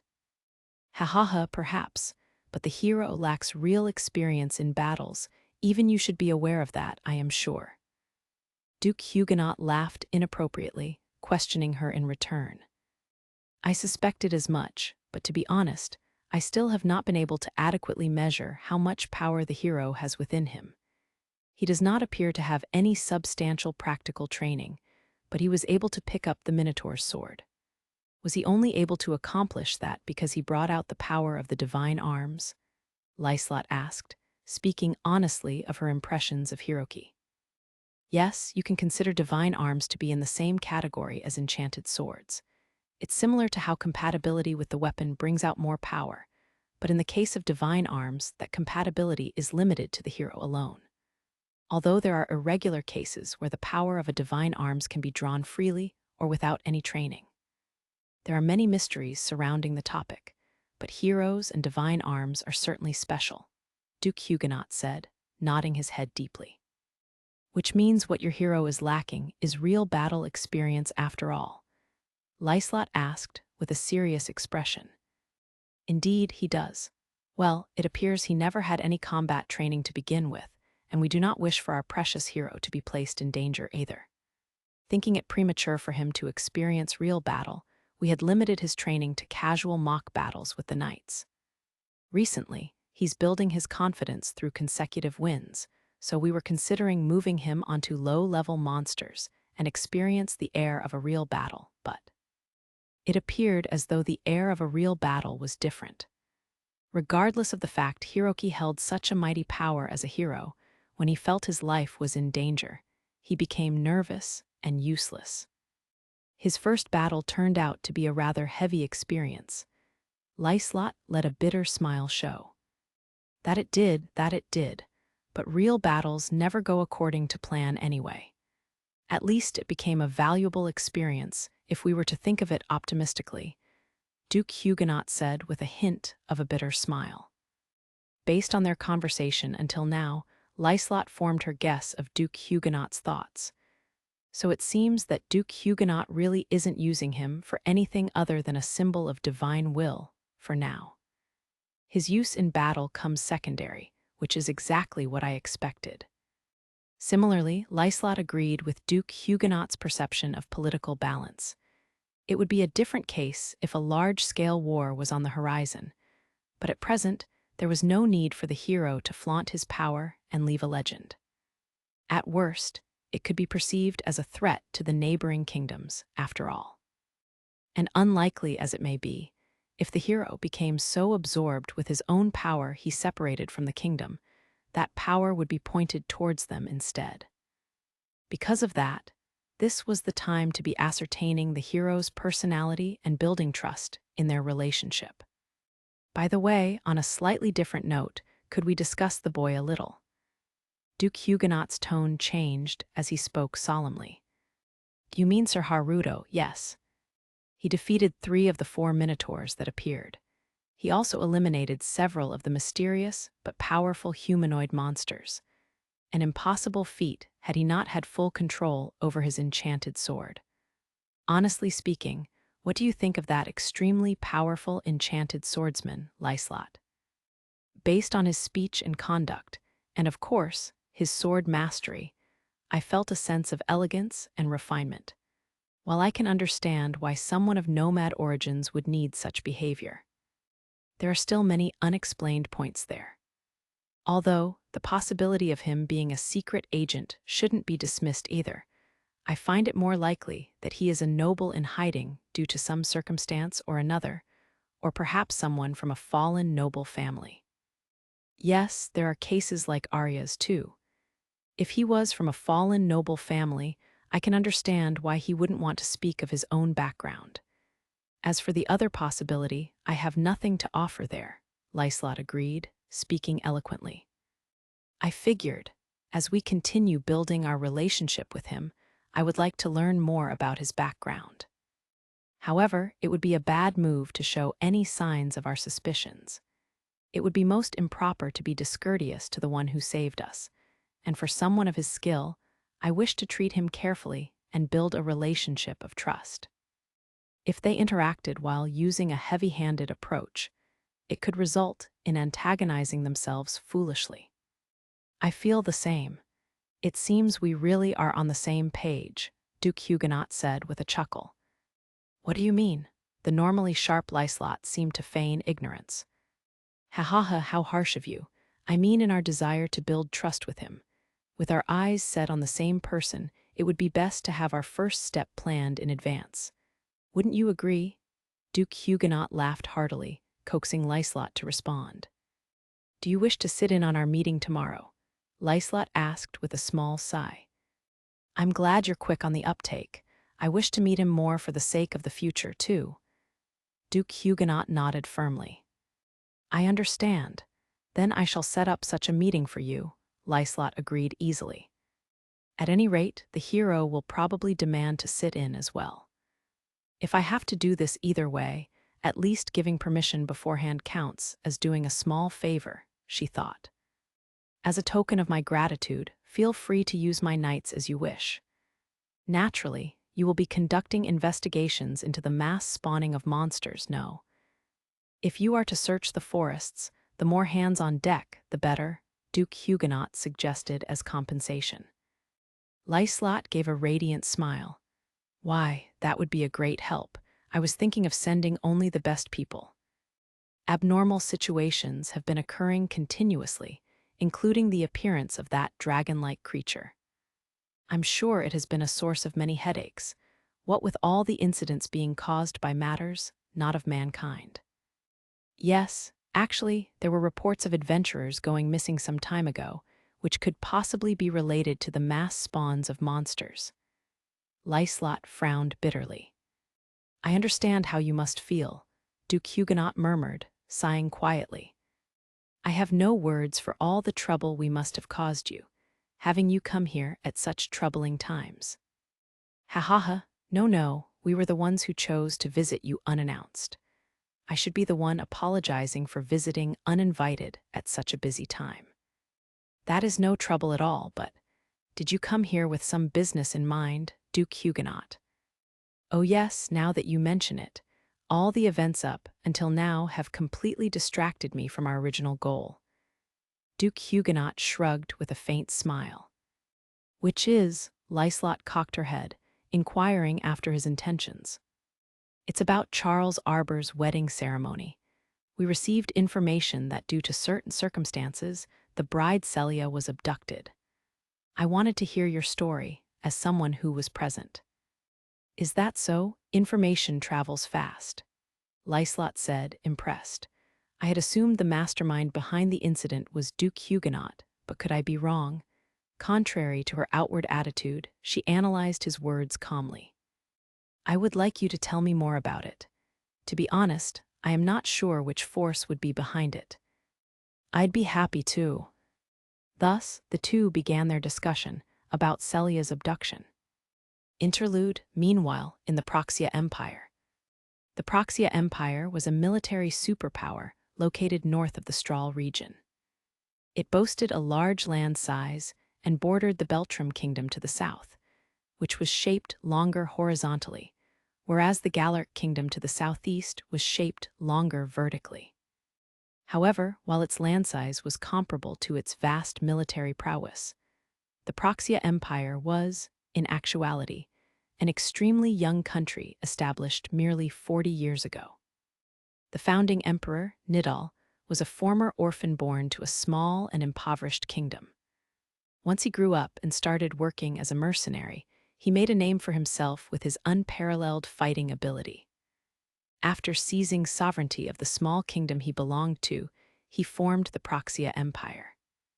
The lands to the north of the Strahl region had once been known as warring countries, high in number and small in size. Led by Nidal, the Praxia Empire army stormed them one after another and expanded its land size in the blink of an eye.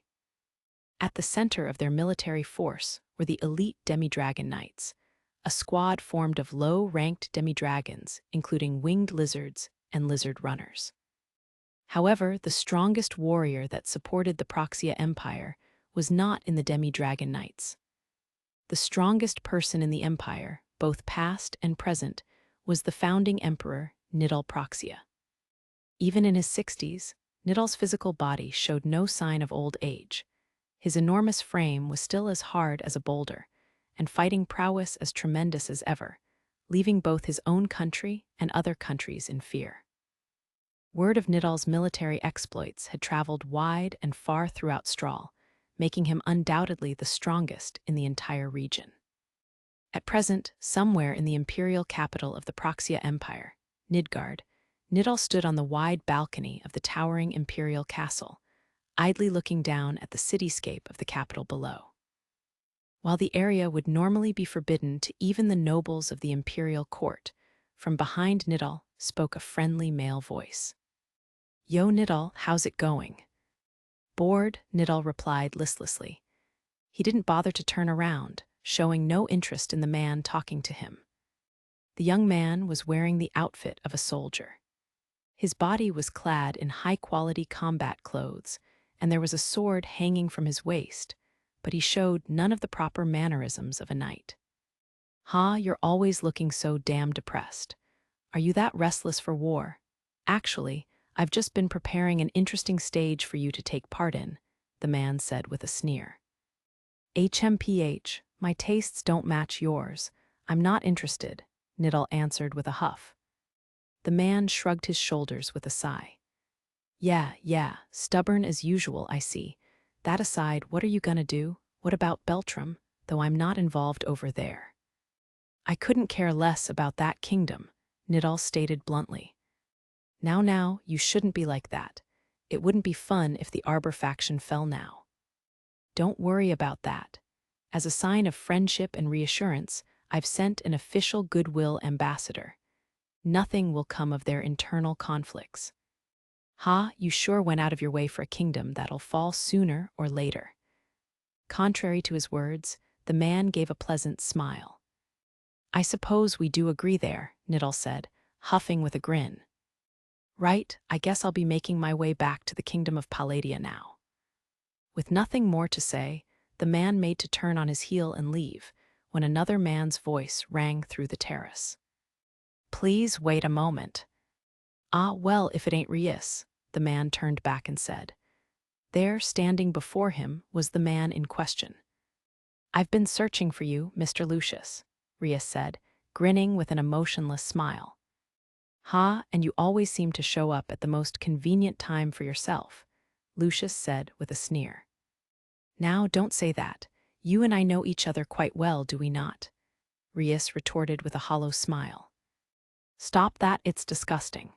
If you have business, say it already," Lucius said in clear irritation.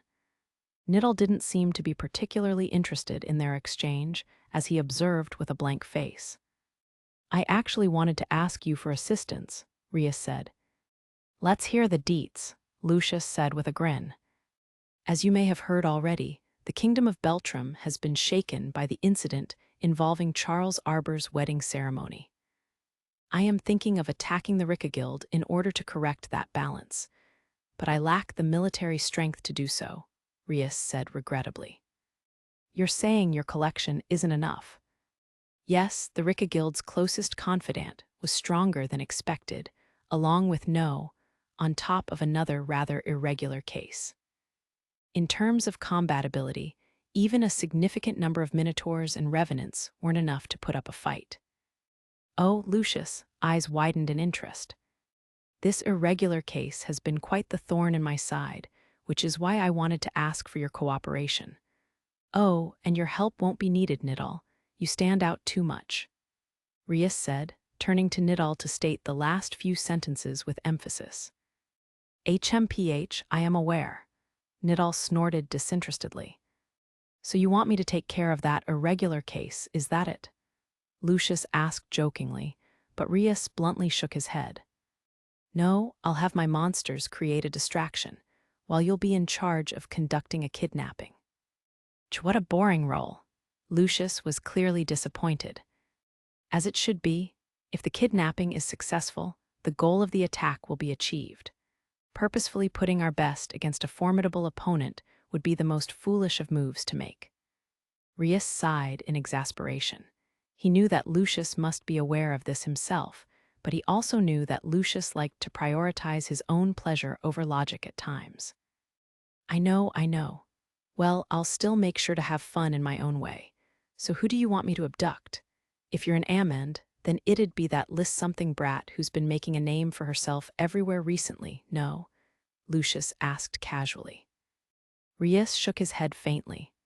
No, while it would be favorable to take her if the chance arises, she is only my second priority. The target is someone else. Oh, weren't you aiming for the Rika Guild? Lucius furrowed his brow dubiously.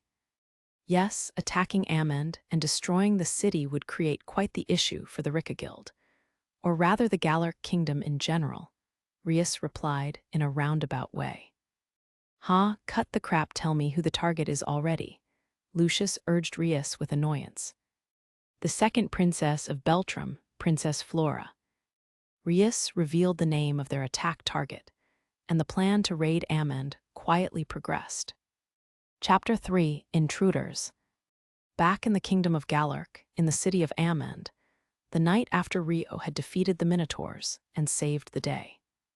The cafeteria on the first floor of the Rika Guild in that Rio was staying at was also open to the general public as a luxury high-end restaurant. Rio was enjoying dinner with Celia and Asia in a private room. Directly opposite to the door of the private room they were using was an open window.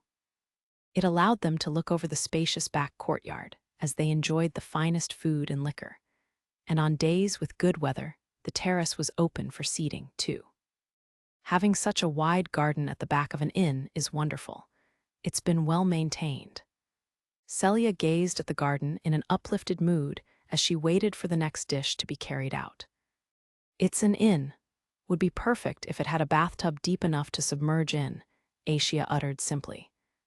That's dreaming a little too high there. Baths like the one in the stone house aren't common in the Strahl region. Isn't it enough that there's a bathroom in each room? Celia asked with a wry smile. There were bathrooms in the rooms allocated to Rio's party, too, with a shallow bathtub that allowed for washing up, but they didn't compare to the bath installed in the stone house. However, bathrooms were already more than enough by Strahl region standards. The two of you are completely accustomed to deeper bathtubs, I see, Rio said with a smile. Yup, I like taking baths, makes me sleepy.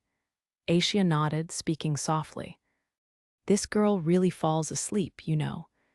I was so surprised when I got in after her, Celia said tiredly. The warmth is comfortable. Geez, Asia's blunt remark made Celia puff up her cheeks slightly. Ahaha, Rio laughed with amusement. From appearances alone, Asia looked more mature than Celia did, but at times like this, it was hard to tell who was older. Thus, their conversation continued, until a waiter knocked on the door to the room and carried in the newest dishes. Thank you for waiting. Would you like to select your next drink too? The employee asked, noticing that there was little alcohol remaining in the decanter. Let's see, Cecilia, would you like to choose the next one? I'm not too familiar with the different makers, Rio said.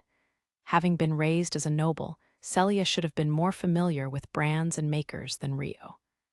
"I'm not very knowledgeable myself," Celia said as she looked at the menu. "Then how about this house wine, in the same decanter as this, please?"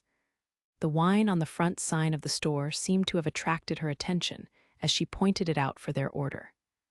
"Understood," the store attendant responded respectfully, leaving without a sound. "Where was the wine made?" Rio asked. "Here in Duke Crush's territory. It's a product made in the vineyards of the Ricca Guild. Since it's a locally made item and all, how about we just sit back and enjoy ourselves?" Celia said, giggling happily. "Yes, I think that's a good choice." Rio nodded with a faint smile. He normally couldn't help himself from drinking the alcohol made by the spirit folk, but having a straw-made drink for once sounded good. All the more so during a time like this, when they were living an irregular, luxurious lifestyle. The new dishes are also delicious. Asia maneuvered her knife and fork elegantly to pick at the newly served dishes while smacking her lips. A gentle mood had settled in the peaceful and refined private room. "It sounds kind of noisy out there," Rio said with a glance at the door. Shouting could be heard down the corridor. It seemed as though someone was arguing. Since the restaurant was so quiet, the slightly raised voices could be heard quite well. "Is it a fight?" Celia murmured worriedly. As more time passed, the arguing parties seemed to be drawing closer to their room. Then, right on the other side of the door, the aggravated voice of a young man could be heard. "I'm telling you, I insist on using the private room I had last time. If it's money, I can pay 3 times the usual rate." "This isn't a matter of money. The room is currently in use by other customers. We will not ask them to leave," a man who was most likely an employee of the inn objected firmly. Judging by the situation, Rio took a guess at what was happening and spoke rather tiredly. "It sounds like this room may be in demand." "What should we do?" Celia asked, looking at Rio. "Let's wait a little longer and see what happens. They could be trying to use a different room, so it would be a little silly to purposely step outside if we were wrong." Rio's words were simple as he gave a gentle smile. "We're visiting as very important guests.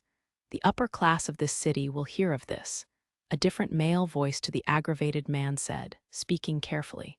His voice also sounded rather young, his tone overbearing. In reality, by dangling their influence, it was clear they were making a threat. Perhaps they were used to things like this. "If you're referring to Lady Liselotte, then please, feel free to appeal to her directly.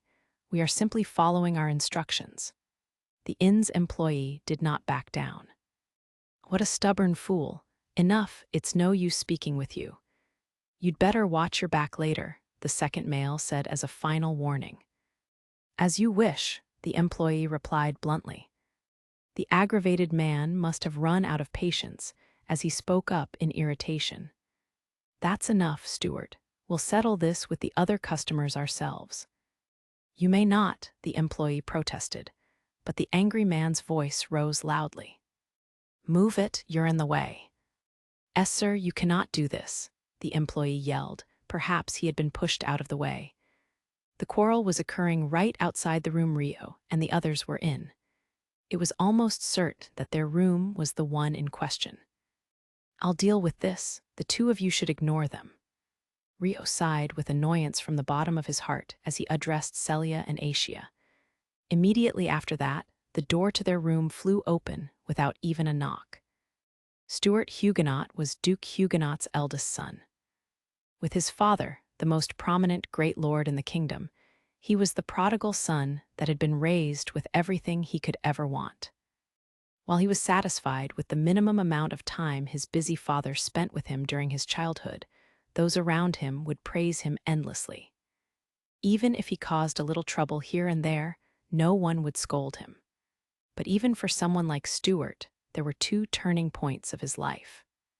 The first was when he was 11 and participated in the outdoor drill at the Royal Academy, during which the incident where Flora nearly fell off the cliff occurred.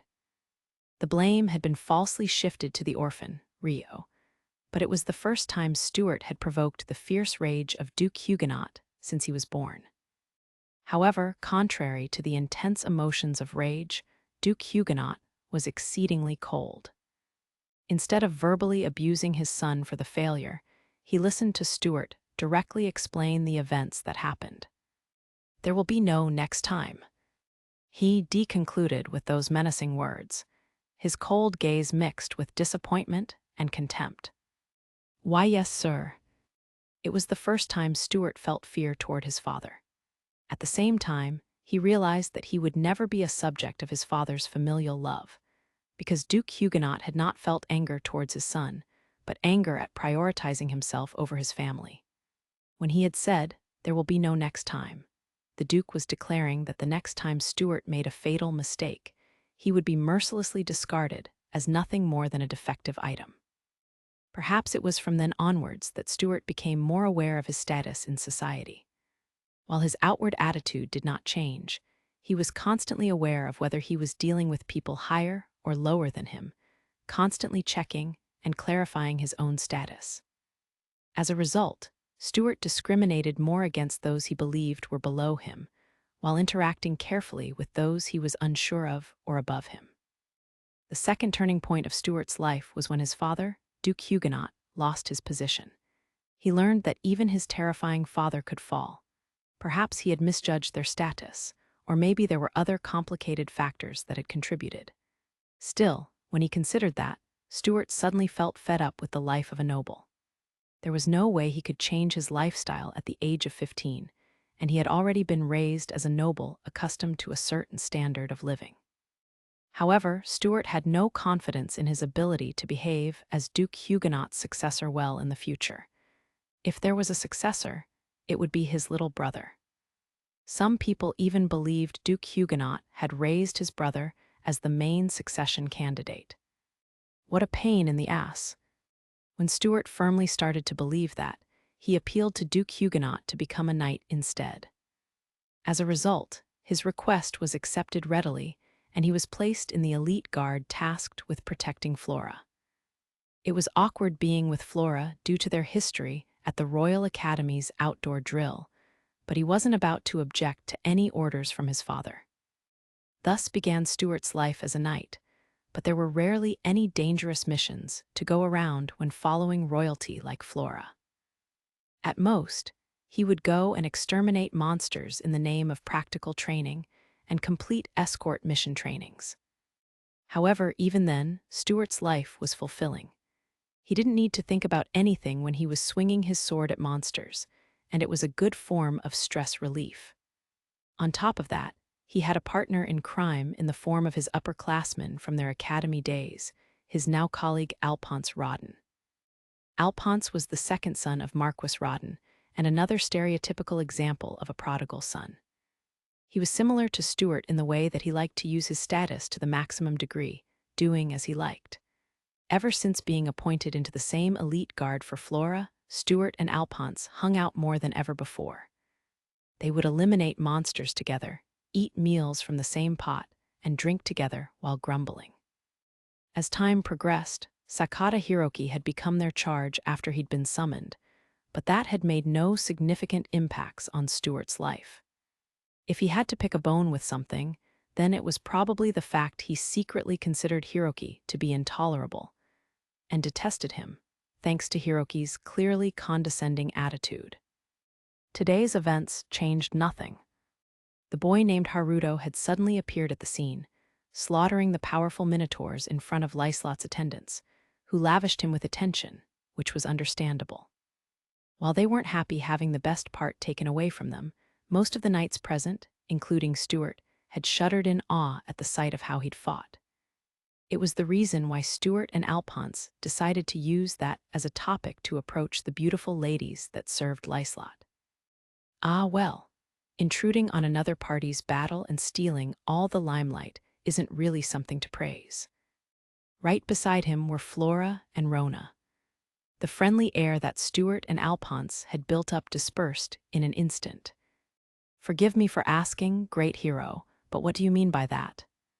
Despite his irritation, Stuart questioned Hiroki courteously. "We were finally fighting with coordination. If a third party slips into the fight without permission, what do you think would happen? Of course, the fight wouldn't go as planned, ruining everything. Well, the ones stealing the kills probably thought he was being helpful.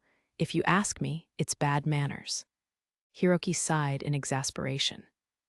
Huh? Stuart let out a dumbfounded reply. The first half of that speech aside, he had completely lost track of what Hiroki was saying partway. There were no manners in a life or death battle with monsters. Well, I can understand his feelings of irritation, watching the small fry desperately struggle to fight. Guys who steal kills like that tend to crave attention like, "Oh my God, look at me, I'm strong, right? I'll lend you a hand." It's an act that steals the opportunity for those already fighting to learn and develop. It spoils the mood, since lots of people hate having their prey snatched from under their nose. It was a statement that completely insulted the knights that had been on the battlefield. In the end, Rona had to prompt Hiroki to move on before he wandered away, ruining the mood for any further discussion, as the attendant girls soon took their leave to return to work. Stuart, in the meantime, headed to the guest facilities allocated to them for the day in displeasure. It was a splendid building directly beside Liselotte's estate.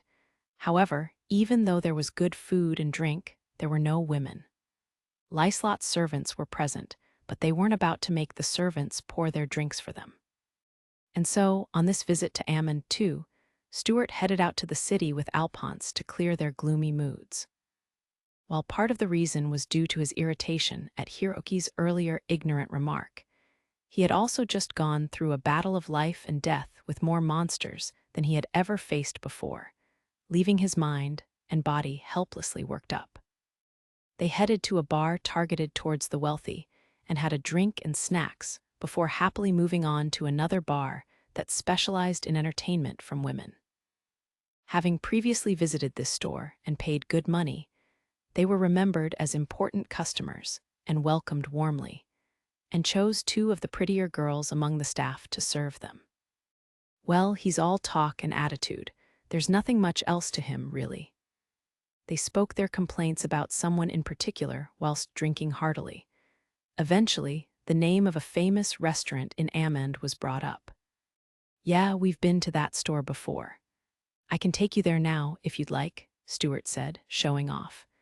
The girls were completely on board with it, so Stuart and Alphonse left the bar with the girls in high spirits. However, the situation took a turn once they arrived at the aforementioned restaurant. They decided on using the best private room for the occasion, but when he requested the room, "Our deepest apologies. That room is already in use by another customer. I can prepare another private room for you right away."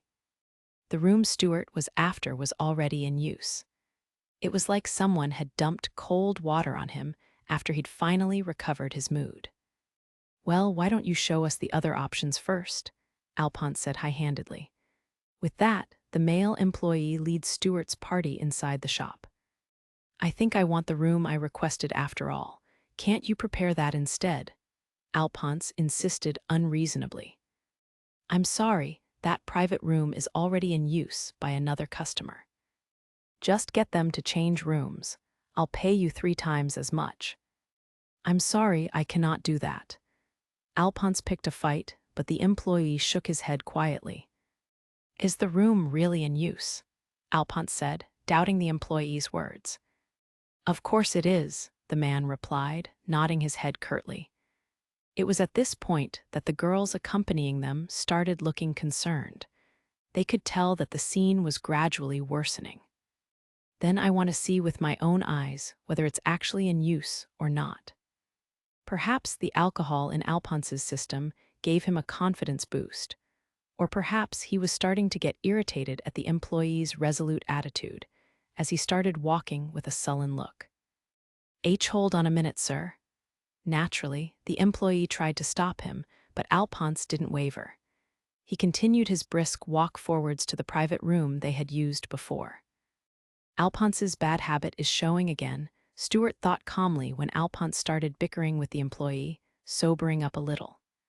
It would be humiliating to back down in front of the girls they wanted to impress, so he decided that if worse came to worst, he could just let money handle the situation. Thus, they arrived before their target room, but the girls appeared to be frightened, which wasn't ideal, obviously. We're visiting as very important guests. The upper class of this city will hear of this, Stuart said to reassure the girls. If you're referring to Lady Liselotte, then please, feel free to appeal to her directly. We are simply following our instructions. The employee's attitude became even more resolute in response to Stuart's words. What? I even prepared a point of compromise for him to accept. Stuart sulked for a moment. What a stubborn fool. Enough, it's no use speaking with you. You'd better watch your back later, he found himself saying before he knew it. As you wish, the inn's employee replied bluntly. Alphonse must have run out of patience as he spoke up in irritation. That's enough, Stuart. We'll settle this with the other customers ourselves. You may not, the employee protested. Move it, you're in the way, Alphonse declared loudly, forcibly pushing the employee out of the way. Yes, sir, you cannot do this, the employee yelled, but Alphonse was already standing before the door to the room and opened it without knocking. What a commotion. Rio glanced at the intruders and stood up with a sigh. For a brief moment, Celia took one look at Stuart and Alphonse's faces and startled, but he didn't notice. These two, Rio thought oddly. Like with Flora and Rona, they seemed familiar. For now, he decided to treat them as though they were meeting for the first time. Stuart and Alphonse were wearing their own clothing instead of their night uniforms, but it was easy to tell at a glance that their clothes were of nobility. Behind them stood two girls looking idle, both wearing clothes that were stylish but slightly flashy. The employee that had been shoved aside by Alphonse belatedly rushed into the room. At the same time, he turned to Rio's party and bowed his head in a panic. My deepest apologies, sir. Could you explain what's going on here? Rio responded in a flat tone. Stuart seemed to realize something, narrowing his eyes suspiciously. Celia flinched with her whole body, immediately ducking her head down. Stuart and Alphonse were two of her former students. She was worried that they might have recognized her true identity. Aren't you that Haruto guy? Stuart stared at Rio and asked. I'm sorry, and who might you be? Rio returned curiously. Forgive me. My knowledge of you was one-sided. I am Stuart Huguenot, and this is Alphonse Rodden. If I told you that we are knights from the group you saved today, would that ring a bell? Stuart introduced himself smoothly as he studied Rio's face. Is that so? My apologies for the rudeness. Rio tipped his head lightly in a show of politeness. Hearing their names had completely triggered his memories of the two. There was no way he could have forgotten, since this man was the root of all evil behind the false accusation placed on his head. Alphonse was his former classmate, too. No, that's fine, Stuart gloated with a smug huff. While things had taken a slightly troublesome turn, if the boy wasn't a stranger to his family background, then everything would work out, Stuart thought confidently. In reality, the attendants seemed to be at a loss for what to do, seeing Rio and Stuart being acquainted already. The girls who had come along with them were also looking at Stuart in awe. This is rather strange, Rio thought. So, what brings you to this room? He asked, just in case. We wanted to use this room. Alphonse cut to the chase. This exact room. Alphonse's declaration was so bold, Rio couldn't help but react in shock. Upon closer inspection, Alphonse's face was red. It was clear he was drunk. This is why drunks are such a pain. No, not drunks. High and mighty nobles. Rio held back the urge to sigh and chose to leave quietly instead. It would be too much of a bother to deal with these two any longer. We had just finished eating ourselves. Please, feel free to come in, Rio said, sending a message to Celia and Aisha seated at the table behind him with a casual look. Aisha and Celia nodded silently and stood up. It was at this point that Stuart and the others finally noticed Celia and Aisha. When they spotted the beauty of the girls, they couldn't help but gulp. Come here, you two. Rio guided Celia over, then stood as a wall between them and Stuart's group. They briskly tried to make their way out of the room. "Hey, hold on a minute," Alphonse called out. "Yes," Rio replied, directly in the firing line. "Let's compromise. Why don't you join us for a meal and drinks?" Alphonse extended a hand in invitation while looking at Asia and Celia. "While we are very grateful for the offer, we have unfortunately already finished eating and drinking," Rio said, shaking his head bluntly. "Oh, you're rejecting our invitation?" Alphonse asked in a bold tone. "I apologize, it has been a long journey here." Rio's answer did not change. While his words were courteous, his approach to rejection was firm. "I see, I can't say I'm impressed at how you're rejecting a noble's invitation. You may be skilled at the sword, but you're still a commoner, no?" "Isn't that right, Stuart?" Alphonse said with condemnation, turning to Stuart for backup. After a short pause, Stuart nodded and looked towards Asia and Celia. "Yes, I suppose I do agree." He figured Rio was staying at this inn as Liselotte's savior and guest, so he didn't think it would be smart to act too strongly before him. However, he also thought it'd be a shame if Asia and Celia were to depart like this. "I ask for your leniency." Rio showed no sign of faltering at their roundabout threats and shook his head respectfully, moving to take his leave. "Hey, hold on. You can't gain social position through your sword hand alone. It'd be a shame, what with skills as wonderful as yours. Don't you have some interest in climbing up in the world? Depending on your attitude, we could put in a good word for you to become a knight." Alphonse was also a stubborn man and flaunted gains to attempt at some level of negotiation. "I'm fine as is, and I am tired, so if you'd excuse me." Rio continued to shake his head bluntly. Sensing that the atmosphere had turned sour once again, the two girls that had accompanied Stuart and Alphonse shrunk back into the corner. "Sir, if you bother our other customers any more than this, I'm afraid we will have to respond appropriately on our part too." The male employee's face had also grown pale, but even he felt the need to intervene here and gave a warning to keep them in check. "Alphonse, I think this is Eno," Stuart tried to warn. While it would result in utterly destroying their reputation, he turned to self-preservation as things started to get out of hand. "No, hold on, I'll try one last time.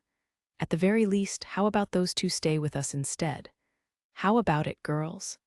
Alphonse seemed to be past the point of no return, desperately holding back his irritation as he addressed Asia and Celia in a gentlemanlike manner.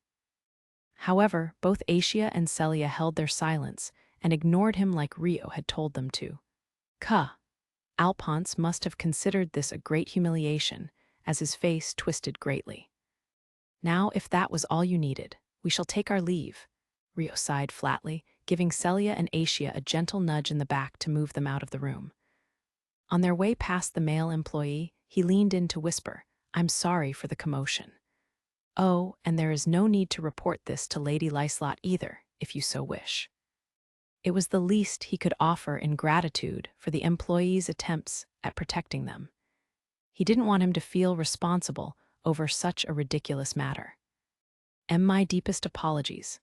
The employee bowed his head in a fluster. He had been given strict orders from Arya to treat Liselotte's savior with the utmost hospitality, yet this had happened. Meanwhile, Stuart's face darkened uncomfortably as he realized their mistake, while in contrast, Alphonse allowed his rage to completely consume him. "Hey, wait," he muttered furiously, but Rio did not stop walking. "I told you to wait," Alphonse finally yelled. He stood before the door, blocking their path. "Yes." At Rio's nonplussed question, Alphonse glared at him with hostility. "You dare insult me?" Alphonse?" Stuart hurriedly tried to stop Alphonse, but he ignored Stuart's attempt at restraint and flared up at Rio. "It seems you don't know how to behave before a noble." Instead of considering his options logically, his humiliated emotions were completely leading the way. Being born and raised as the son of a high-ranked noble meant he had never needed to learn how to control his temper as a child, making him easier to anger. "Unfortunately, I was born as a commoner, so I do not. Have I unknowingly done something to offend you? Rio cocked his head curiously. While his choice of words were polite, his phrasing was provocative. It was the ultimate move of superficial manners. Celia saw through that side of Rio and made a worried face out of nervousness. Aisha grabbed her hand and squeezed it. Ha ha ha ha, I never expected a mere commoner to make this much of a fool out of me. I see you think so highly of yourself, with your common sword and common women. But I can use my right to strike at any moment, you do realize, Alphonse said with a twitching smile. The right to strike was a special privilege for nobility that allowed them to kill when their honor was compromised. Oh my, I've heard that the requisites for the right to strike can be extremely severe depending on national or territorial laws. Which requisite have I fulfilled in dishonoring you? I'd like to see you try, was what Rio was strongly implying. The requisites for right to strike were to be investigated after the action was performed, but if Alphonse tried to declare he was dishonored by being ignored when flirting with girls while drunk, he'd be completely ridiculed. Not to mention the fact Amand was under Liselotte's governing. It would be one thing if they were within the kingdom of Beltram, where Alphonse had influence, but there was no way that nonsense would be accepted in another country. That being said, a commoner with no knowledge of how the right to strike worked would have cowered in fear by now. Yet Rio did not falter an inch. Having the faults in his request so easily raised, had Alphonse glaring at Rio hatefully. Even he knew he was at a logical disadvantage. However, his haughty pride wouldn't allow him to back down to a mere commoner after being humiliated so much already. Have you had enough yet? Rio could no longer hide his exasperation in his question to Alphonse. Alphonse stared at Rio sharply. Out of the blue, he lunged forward at Rio with his fist held high. Shut the hell up, you lowly commoner. Kaya, Celia screamed from behind Rio. He couldn't avoid him by stepping to the side, nor could he step backwards either. Thus, Rio engaged with Alphonse from head-on.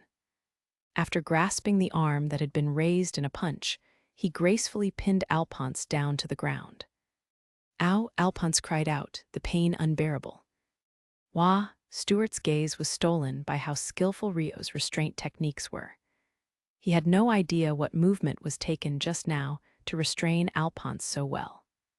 Alphonse, hey, you, release him, Stuart objected, having returned to his senses after a moment. In that time, Aisha took the chance to pull Celia's hand and place distance between themselves and Rio. I'm afraid I must object to that. If I release him, he'll attack me right away. It's legitimate self-defense, Rio thought flatly. Shut up, Rio's response seemed to have touched a nerve, as Stuart tried to grab at him. At that, Rio swiftly stood up and evaded Stuart's hand, and as a result, Stuart's momentum caused him to stumble over his feet. GRR, he corrected his balance immediately, now glaring at Rio angrily.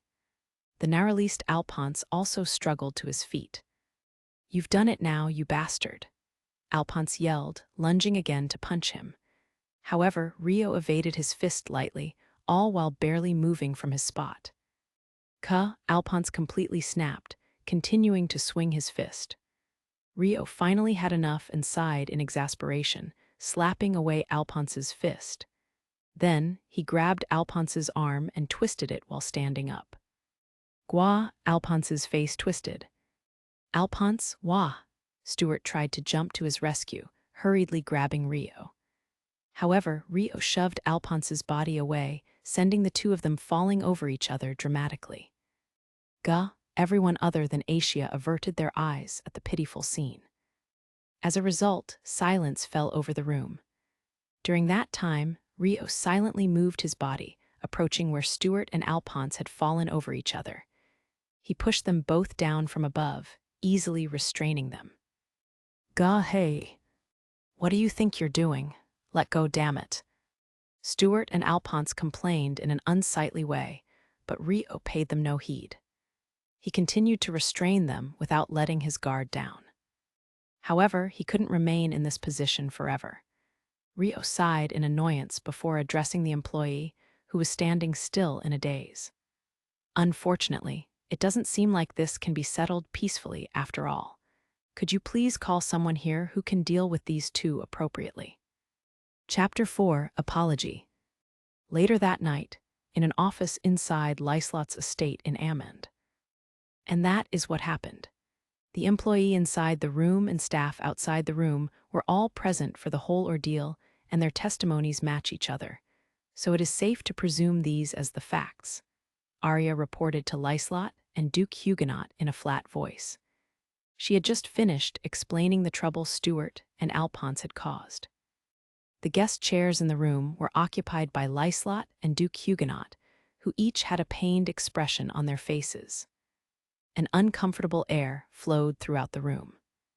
"I am truly sorry for this," Duke Huguenot said after a pause. He was seated across from Liselotte. He bowed his head deeply at her. "No, well, let's see. For now, I'll accept your apology," Liselotte said, accepting Duke Huguenot's apology in a stuttering tone. She had no choice since something had in fact happened, and there were other things to prioritize before sinking time into finding out who was responsible right now. "Those fools," Duke Huguenot muttered under his breath in a terrifyingly cold voice. "And what about Sir Haruto?" Liselotte sighed quietly before turning to address Arya. "As it is already late at night, and Haruto was the obvious victim in this case, on top of being our valued guest, I have asked him to rest at the inn. I did offer him an apology on the scene in a rush, but I informed him that you would be apologizing to him directly tomorrow, Master," Arya replied respectfully. She had been the one to gather all the details at the inn. Stuart and Alphonse's fuss had been overheard by not only the staff, but some of the customers as well, so there was no way for them to excuse themselves. Furthermore, the employee inside the room had given a testimony as a third party, and the staff on standby outside the room had also been watching the situation quietly, all confirming that none of the fault fell on Rio. On top of that, the girls who had gone there with Stuart and Alphonse testified that the two boys were the ones at fault once they had been removed from the room. At that point, Rio was courteously returned to his room, while Stuart and Alphonse were restrained and sent to Liselotte's estate. For the record, Celia and Asia were returned to their rooms by Rio's judgment before Arya had arrived, leaving Rio alone to answer the questions, but avoiding confrontation with Arya. "I see. Then I shall drop by tomorrow morning to apologize," Liselotte said with a bitter face. "This is the worst possible occurrence. I didn't want him to think of us as arrogant nobles, but an incident like this would definitely cause him to become more cautious." There were many commoners that held the preconceived notion of nobles as arrogant, while that was due to the actual number of nobles that acted arrogantly towards common folk. Liselotte did not consider that a good thing. For a merchant like Liselotte, getting along with people began with trust. Obviously, no one would form trade deals with someone they couldn't trust. "Understood. Then I shall make the appropriate preparations," Arya said respectfully. "While I would like nothing more than to accompany you." Duke Huguenot interrupted with terribly distraught words, trailing off. "It pains me to say this, but with your position as Sir Stuart's father, it may be best if you didn't appear before Sir Haruto, lest you make him more wary," Liselotte said with difficulty. She feared that Rio would not wish to see the parent of an assailant, instead preferring to be apologized to directly by the perpetrator, although that may not be the case. "I figured," Duke Huguenot frowned impatiently. "Would you allow me to explain the situation on your behalf to Sir Haruto? After that, I shall prepare a proper opportunity for you to apologize," Liselotte suggested for Duke Huguenot's sake. "Of course, please tell him that I have nothing but good faith towards him and intend to settle my foolish son's failures appropriately." Duke Huguenot agreed immediately. It was extremely rare for someone in the position of a duke to apologize to a commoner, which was perhaps a sign of how highly valued the skills of the person named Haruto were. Understood. Like Huguenot, Liselotte also valued Rio highly, and didn't want their relationship to be ruined over such a trivial matter. That was why she needed to approach this with the utmost care and respect. Tomorrow's going to be a long day. Liselotte sighed quietly as to expel her exhaustion. After Duke Huguenot finished his discussion with Liselotte, he summoned Stuart and Alphonse to the guest bedroom he was staying in. As soon as he saw their faces, Duke Huguenot spat out scornful words filled with rage. "You utter fools!" Stuart and Alphonse shook in absolute fear. They had completely sobered up already, their faces pale as ghosts. Father, Stuart began to say something, but Duke Huguenot shut him up without hesitation. "Silence, I barely had any expectations left for you, but this incident has left me in utter disappointment. I believe I told you before that there would be no next time," Duke Huguenot said to Stuart, his words filled with cold rage. But I said silence." Stuart had no other choice but to remain quiet. "Ruining my relationship with a swordsman of that ability, smearing dirt over my name, and even causing Liselotte such great inconvenience. Rejoice, boy. Since you wish it so dearly, I will disinherit you," Duke Huguenot shot with a sneer. "Disinherit? Duke Huguenot, that's going too far." Alphonse objected to Duke Huguenot in shock. Disinheritance was a system that allowed the head of the family to revoke the right of inheritance to those who had the right to it. In terms of private punishments, it was the second most severe penalty after disownment. The moment disinheritance was announced publicly, Stuart would lose his position to become the next Duke Huguenot, so it was understandable that Alphonse would make a fuss. "I do not recall allowing you to speak, either, Alphonse," Duke Huguenot said coldly, looking at him. But this is too much over a simple quarrel with a mere commoner, a swordsman." Alphonse flared up, making light of Rio. "A mere commoner, him? Did you not witness his sword skills with your own eyes?" Duke Huguenot said, looking down on Alphonse with contempt. "Sword skills aside, a commoner is a commoner." Sensing he was being looked down upon, Alphonse argued back undauntedly. "And what of it? Do you see yourself being far more skilled than him?" Duke Huguenot returned coolly. "What did you say?" For a moment, Alphonse forgot Duke Huguenot was ranked above him. "You sure are an emotional person, I see. Perhaps you do suit the military more than politics, though you'd be terribly incompetent either way," Duke Huguenot stated flatly. Alphonse reached his limit. "How dare you? I don't care if you're a duke. Take back those words right this instant." "I do not feel the need to. You are incompetent." Then I'd like to hear the reason why you think I'm incompetent," Alphonse said, breathing heavily through his nose. "Both Liselotte and I were discussing ways to scout him onto our side. Yet you, greatly misjudging his value, ruined that possibility. If that isn't incompetence, what shall I call it? He's capable of leading 3 minotaurs around by the nose. Could you do the same?" Heavily exasperated, Duke Huguenot asked his questions to provoke the younger man. 3 minotaurs. Since he had been there to witness them with his own eyes, Alphonse knew what a threat they had been. That's why Alphonse calmed down for a moment, and yet he couldn't back down. "If I had an enchanted sword too, then yes." "Enchanted sword? Ha ha ha. So you're going for the sword next. Using an enchanted sword also requires an appropriate amount of talent. I do not see you possessing such talent for that," Duke Huguenot said, not even bothering to humor him. Having just made a bold statement, Alphonse couldn't back down easily either. That's not true. Even though the two of you tried to attack him, 2-on-1, and had the tables turned on you instead," Duke Huguenot said with a huff of laughter. Alphonse's face crinkled in humiliation, but suddenly the direction of the conversation began to change. "But well, since you're willing to go that far, I can give you a chance to clear your name. Otherwise, I wouldn't be able to look your father in the face," Duke Huguenot suddenly said. "I'll do it, please allow me to do it," Alphonse offered without listening to the details. That was another part of him Duke Huguenot found incompetent, but he didn't point it out. Duke Huguenot calmed Alphonse flatly before he got to the point. "All right, just listen first. Considering the number of monsters that attacked us, Liselotte wants to investigate the forest to the west of Amend. So you want me to assist in that investigation? Alphonse asked angrily. Well, aren't you quick on the uptake? There may be survivors of the monsters lurking in the woods.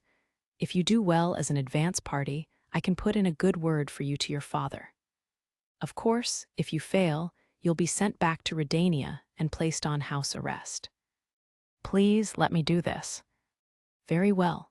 However, the condition is that you apologize to Haruto with sincerity. Alphonse, who had been ready and raring to go, balked at the condition Duke Huguenot attached. Is something the matter? Whether you are a competent person or not is a different issue to apologizing for causing trouble. Naturally, you must settle those debts. I plan on negotiating with Liselotte to obtain such an opportunity for you to do so. Oh, and make sure you apologize to her, too, Duke Huguenot said, cornering Alphonse with his well-reasoned logic. I understand. Alphonse clenched his teeth at the humiliation and nodded his head at the end. Before he knew it, he had no other options left. That is good to hear. Then, shall we practice? Apologize for causing me inconvenience with this incident. Put your heart into it. That goes for you too, Stuart, Duke Huguenot demanded nonchalantly. The sudden demand caused Stuart and Alphonse to both freeze inadvertently. What's the matter? I told you to apologize, Duke Huguenot ordered coolly. At that, his son shook with a flinch. Please forgive me, father, Stuart said reflexively. I'm sorry, Duke Huguenot. With no other choice, Alphonse also apologized quietly. Worthless? You mean please accept my apologies? No. Duke Huguenot said to the two with heavy exasperation. Stuart and Alphonse both winced, but Duke Huguenot was completely serious. He didn't intend on showing them any mercy. Please accept my apologies, the two said with extreme discomfort, their voices nearly disappearing as they spoke. I believe I told you to apologize with sincerity. How about you at least lower your heads? Foreheads go against the ground. Can you not even do that? Duke Huguenot spat with stern disappointment, not bothering to hide the exasperation in his voice. Please accept my apologies. Stuart prostrated himself on the ground in a fluster, heavily shaken up. Stuart. Alphonse nearly burst in rage, but seeing Stuart fling aside his pride made him stop just before doing so. Is something the matter, Alphonse? If you refuse to do this, then you can forget what we just discussed. Otherwise, apologize now, Duke Huguenot urged Alphonse coldly. Alphonse's body was trembling with anger, but he dropped to his knees after a moment. On this day, he experienced the greatest humiliation of his life. The next morning, Rio and the girls were having a peaceful breakfast together, completely at odds from the previous night. All things considered, last night was harrowing for a moment there. My heart's still pounding. You're sure it's okay now, right? We won't be involved in anything weird. Celia checked with Rio worriedly. Yes, Arya has firmly sworn that nothing bad will come out of it for us. She wanted us to put our trust in Liselotte. Rio smiled with a nod to reassure Celia. I see. Still, Celia nodded worriedly. I'm sorry, I've caused you a lot of worry by going along with me. How about you and Aisha stay in the stone house from today onward instead? He suggested. Celia had already been taking extra care not to run into her old friend Arya, and now she had been dragged into an incident with her former students in an unforeseen way. It had been one problem after another since yesterday. No, I'm fine, really. Celia shook her head in a fluster. But Rio frowned. I'm fine, I said. It's not like issues like that will happen every day, right? Celia said with a strained smile. But you won't be able to rest properly this way. That's okay, I don't want to be separated from you anyway. Celia's will was firm, these were her true feelings. Unsure of what to say, Rio simply looked lost for words. That's just because I'm worried, though. Celia must have found her words embarrassing, as her words came out in a fluster. Rio giggled and smiled happily. Okay, thank you. Why, yeah, anyway, isn't it dangerous outside of Ammon right now? With that many monsters lurking and all, Celia said rapidly, trying to hide her embarrassment. However, she had a point. Ammon's outskirts were certainly dangerous at the moment. That being said, the outskirts of Ammon being off-limits didn't prevent them from staying further away from the city, and with Asia there, anything that could happen would be dealt with easily. Yes, you do have a point, Rio said, respecting Celia's decision. Then we'll continue to stay at this inn. Thanks anyway, Asia. Asia had been shoveling food into her mouth silently, but when addressed by Rio, she agreed quietly. No worries. If worse comes to worst, we can just run. Rio was dazed for a second before he chuckled. Just run, huh? Ahaha, well, I guess. Hey, it's no laughing matter. What will we do if it really comes to that? Celia complained, but she was smiling softly. Leave it to me. Running away from the oppression of power is my specialty, Rio said jokingly with a shrug. Geez, Celia murmured, smiling in a show of exasperation. After the three of them finished breakfast and returned to their rooms, Liselotte's carriage arrived with almost perfect timing. Liselotte stepped down from the carriage and brought only Arya as her attendant towards Rio's room. Then, she knocked on the door politely. The door opened immediately and Rio stepped out. Oh my, Lady Liselotte, good morning to you. Good morning, Sir Haruto. I apologize for intruding upon you so early in the morning. I am calling on you today to apologize for the incident last night and explain the particulars of how it was dealt with. May I have a moment of your time? Liselotte bowed politely as soon as she saw Rio. Behind her, Arya also tipped her head. Yes, of course. I had heard from Arya in advance, but I didn't expect you to pay a visit in person directly, Lady Liselotte. I would have gone to you if you had given the word. Rio had assumed a messenger would come to summon him to her estate, after all. The one being apologized to shouldn't have to answer to the whims of the one at fault, Liselotte said, with a troubled face. I appreciate your consideration. Please do come in. If that is okay, would you prefer somewhere else? Rio seemed to feel Liselotte's sincerity as he bowed his head in return and invited her inside the room. However, he hesitated as to whether or not it was appropriate to invite her into his room or change locations. Liselotte seemed to feel the same. Anywhere you feel comfortable with is fine. Then please come inside, Rio said, deciding to invite her in. We may chat in the living room. It was a questionable choice to invite Arya into the same room as Celia, but since they were staying in such an extravagant inn for free, it was only proper to introduce them to the person who had paid them a direct visit. He planned to introduce Celia and Asia to Liselotte and Arya quickly, then dismiss them afterwards. However, understood, then you shall remain here on standby, Liselotte ordered Arya. Yes, my lady, Arya nodded respectfully. Normally, it would be unthinkable for someone as highly ranked as Liselotte to step into the domain of a fairly unknown stranger without a guard. Then, this way. Despite being taken aback, Rio invited Liselotte into the room. He assumed it was another way for Liselotte to show her sincerity. Celia and Asia were waiting inside. When Liselotte spotted them, her eyes widened in surprise. She often met with attractive people through her work connections, but these two were exceptionally beautiful. It was almost as though they had an aura that was impossible to put into words.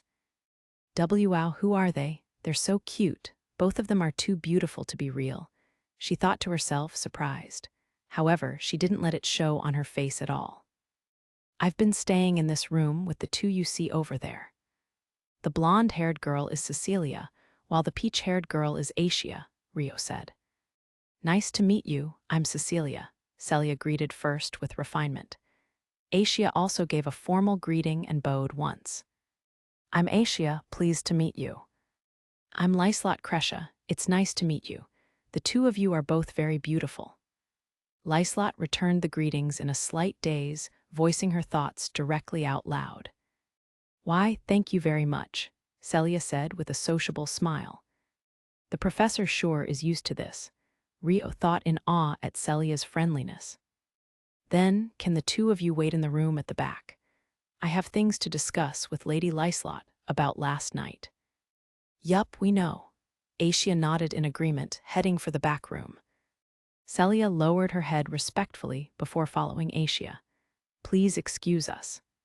Have a seat, please. Rio offered Liselotte the head seat. Yes, thank you, I'll sit over here. Normally, Liselotte would never hesitate before anyone, no matter how highly ranked of a noble or wealthy of a merchant they were. But at this moment, she chose a lower seat with slight nervousness. She couldn't sit in the head seat when she had come to apologize. Rio noticed how Liselotte's expression was rather stiff and spoke up as he remained standing. Are you nervous, by any chance? Liselotte considered denying it for a moment before agreeing. No, perhaps. Actually, I feel the same. I'll prepare tea first, so please wait a moment. Contrary to his words, Rio smiled gently. He stepped away to the mini kitchen in the room and returned with a tray soon after. He placed the tray on the table and sat down opposite to Liselotte. It'll take some time for it to steam, so let's start our discussion first, Rio suggested in a calm tone. I'm sorry. I'm here to apologize, yet I've troubled you with such inconveniences. Liselotte frowned somewhat dejectedly. It's no trouble at all. All I've done is welcome you with some tea. Rio shook his head with a friendly smile. That was enough to show that he wasn't in a bad mood. I am most grateful. Then, without delay, may I once more offer my most sincere apologies for the trouble that happened at my store last night. Liselotte bowed her head in shame and finally broached the main issue at hand. I don't believe you have anything to apologize for regarding that incident, Lady Liselotte, Rio said with a frown. The dispute last night was simply bad luck, he thought. He had no complaints about how the inn had handled it. If anything, the inn employee had tried to protect Rio and his party proactively, and Arya's investigation was handled politely, too. No, it's the inn's duty to ensure the customer has a comfortable time. An issue like that should have been stopped before it reached you, and for that we will reflect deeply on how we can do better, Liselotte said apologetically. But the ones who caused it were nobles. While they may have come from another kingdom, the difference in social status still made it difficult to react. In that regard, I believe the staff last night reacted in the best way possible, Rio offered carefully. In a society with a class system, people were not equals. No matter how unfair it was, there were times when one had to endure. To upset those social ties and act however one pleased would be making an enemy of society itself. What happened was disgraceful. Liselotte bowed her head with a shamed expression. Since the matter did involve nobles, it was true that the incident last night was beyond their means. Even so, the inn's handling should have been criticized, yet Rio didn't do that. That made it sting even more. It is what it is. We have no complaints about the inn staff nor you, Lady Liselotte. If anything, I am more concerned with my relations with the other two involved. How should I treat them from now on? Rio asked, changing the topic. No matter the official verdict of no fault being placed on Rio's side, there was still the fear that those in power would hold a grudge against him. Duke Huguenot expressed his desire to apologize to you. He said the two who caused the commotion would receive their due punishments. He wished to convey his greatest sincerity. Is that so? Rio nodded hesitantly. Nobles were known to be capable of acting the complete opposite of their words, without batting an eye.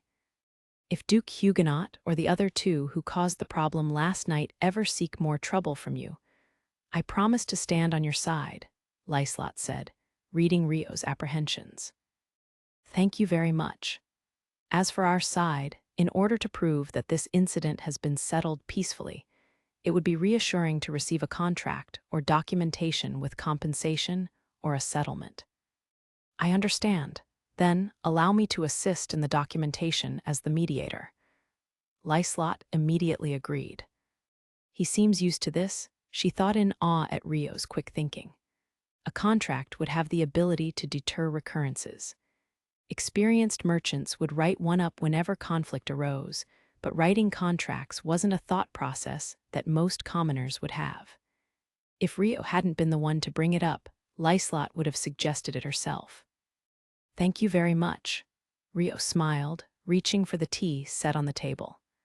After moving the hot water used to warm up the cups into a different receptacle, he started to pour the tea with experienced hands. "You seem very familiar with this," Liselotte commented in awe at Rio's skill. "One of my companions is very fond of tea, so we often drink it together." Rio replied with a gentle smile. "Is that so?" Liselotte uttered in an expression of interest. Meanwhile, Rio finished pouring the tea. "Here you are, be careful, it's hot," he said, offering it to Liselotte. "Thank you, I'm looking forward to trying it," Liselotte said with a smile and sipped at the tea elegantly. "Delicious," she said with wide eyes.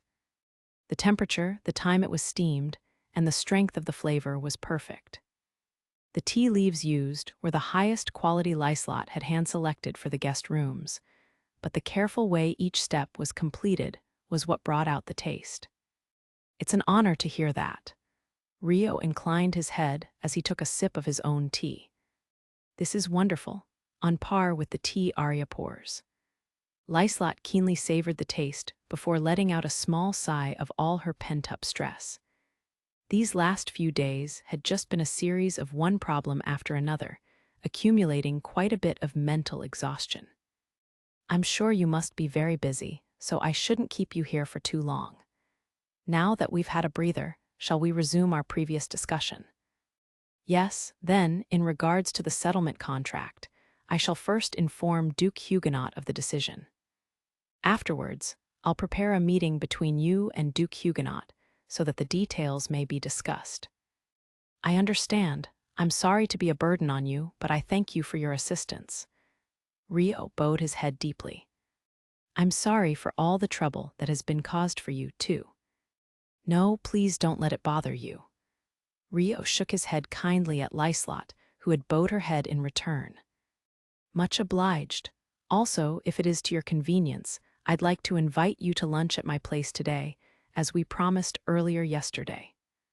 "Of course, your two companions are invited as well," Liselotte said. "I apologize. Could the two in my company please be excused? They're still a little tired and recovering from the shock of last night," Rio requested, conveying his intention to attend alone. "I understand. They must have gone through a lot already. Please extend my apologies to them as well.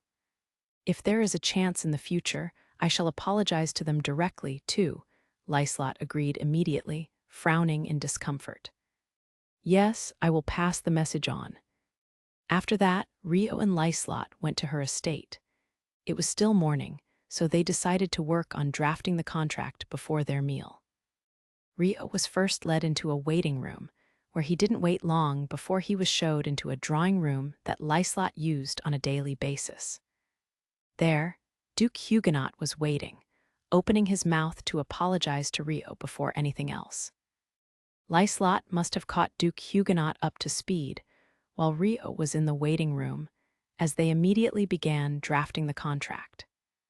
There was a standard form for settlement contracts which they used as a base to discuss the details of accordingly. Normally, when discussing the conditions of a settlement contract, the perpetrator and the victim would negotiate the facts and conditions which the settlement agreed upon. If an agreement could not be reached, it was common for the conflict to arise once more, but this time even Rio was surprised by how cooperative Duke Huguenot was. For example, he presented a compensation some far beyond a typical case like theirs, an order preventing Stuart and Alphonse from harming Rio and his two companions in the future, and the penalty should that be broken. Meanwhile, all Rio would be burdened with was not being able to not mention the actions of Stuart and Alphonse to third parties, with no particular penalties if he broke this condition. Rio hadn't intended on spreading it anyway, so it wasn't a very cumbersome burden. And so all the compromises were made on Duke Huguenot's side. As a result, The contract draft was completed in a much shorter time than expected. Duke Huguenot took a breath and addressed Rio and Liselotte. I suppose this will do for now. Do the two of you have any other concerns? I don't have any particular objections at this moment in time, but something may come to mind later. I'd like to think about this for a few days before officially executing the contract.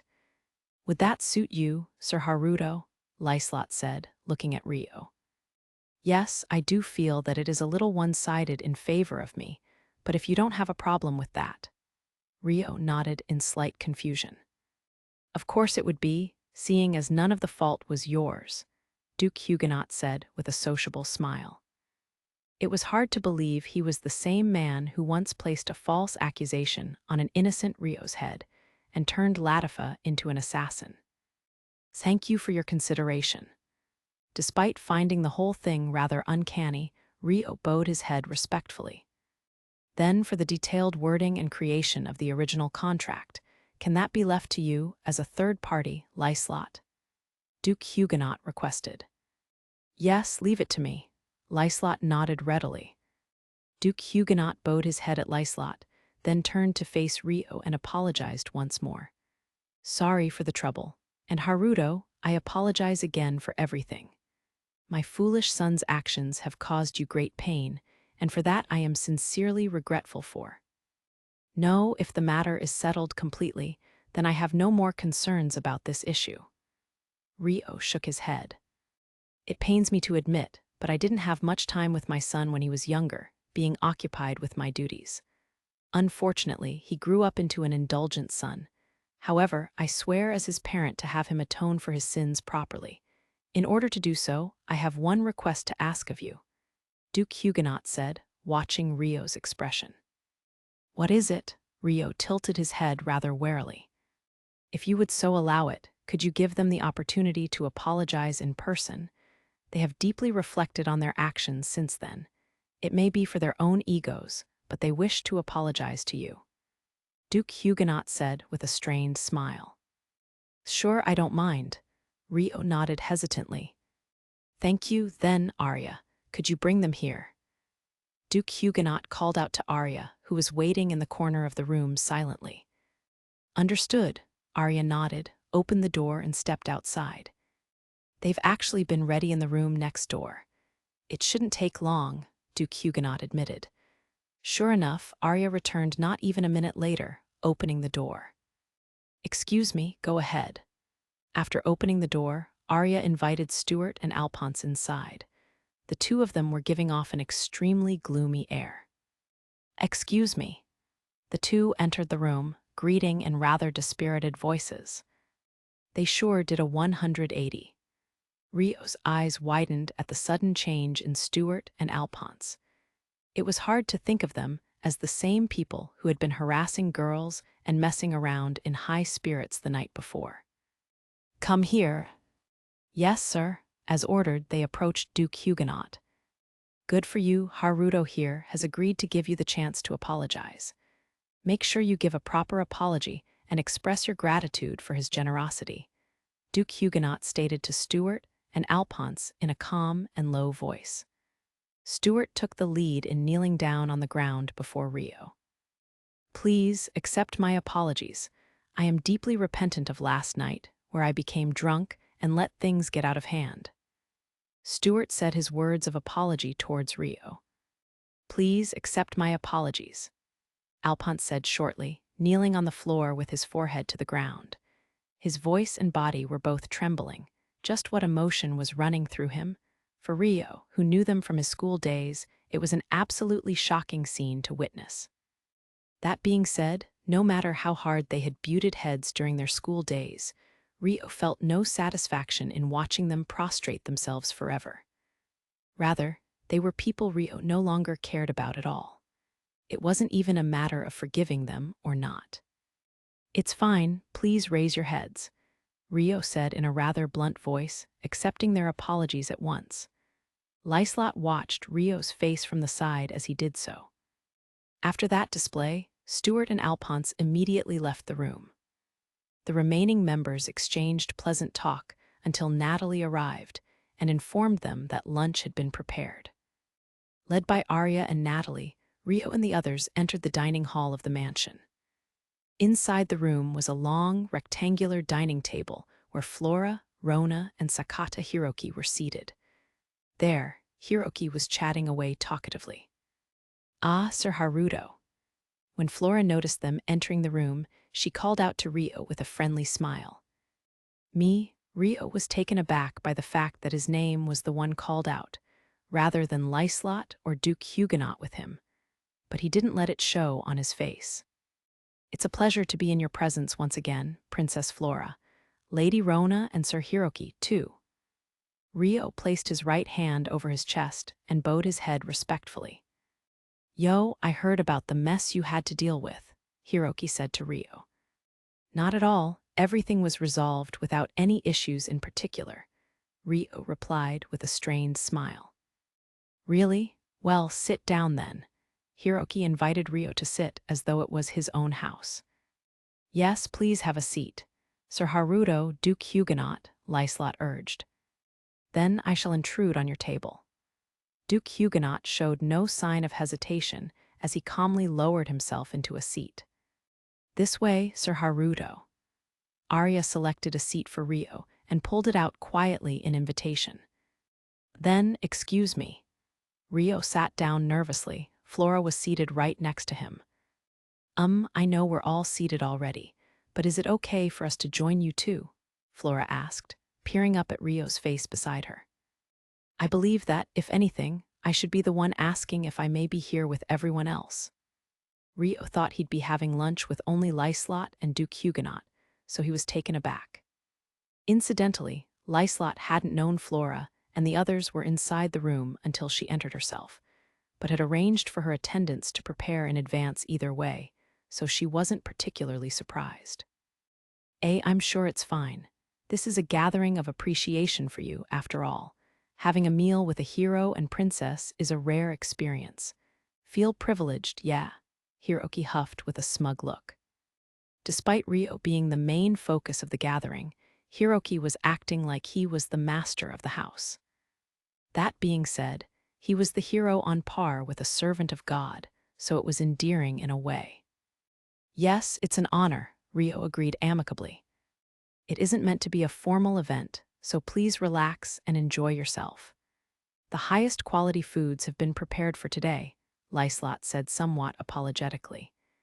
Even though she'd set up the event to show appreciation, Rio was being made to accommodate others even now. Rio put on a sociable smile and thanked her cheerfully. "Thank you for your consideration." Afterwards, Liselotte's attendants carried the dishes in, and the group promptly began their lunch party. Because it wasn't a formal event, the meal wasn't served in full-course style, but rather all brought out at once and laid out on the table like a feast. If anyone wanted a second serving of something they liked, they would ask the attendants to serve some for them. The seating order was also informal. Hiroki took up camp at the end seat, with Rona seated beside him and Flora seated opposite. Beside Flora sat Rio, and next to Rio was Liselotte, whereas Duke Huguenot was seated opposite to Liselotte. "The meat is top grade, as usual. I can tell it has been grilled properly as well. The chefs at Liselotte's mansion sure know their stuff," Hiroki said with a satisfied expression, cheeks stuffed with steak. "I am much obliged," Liselotte said with a smile.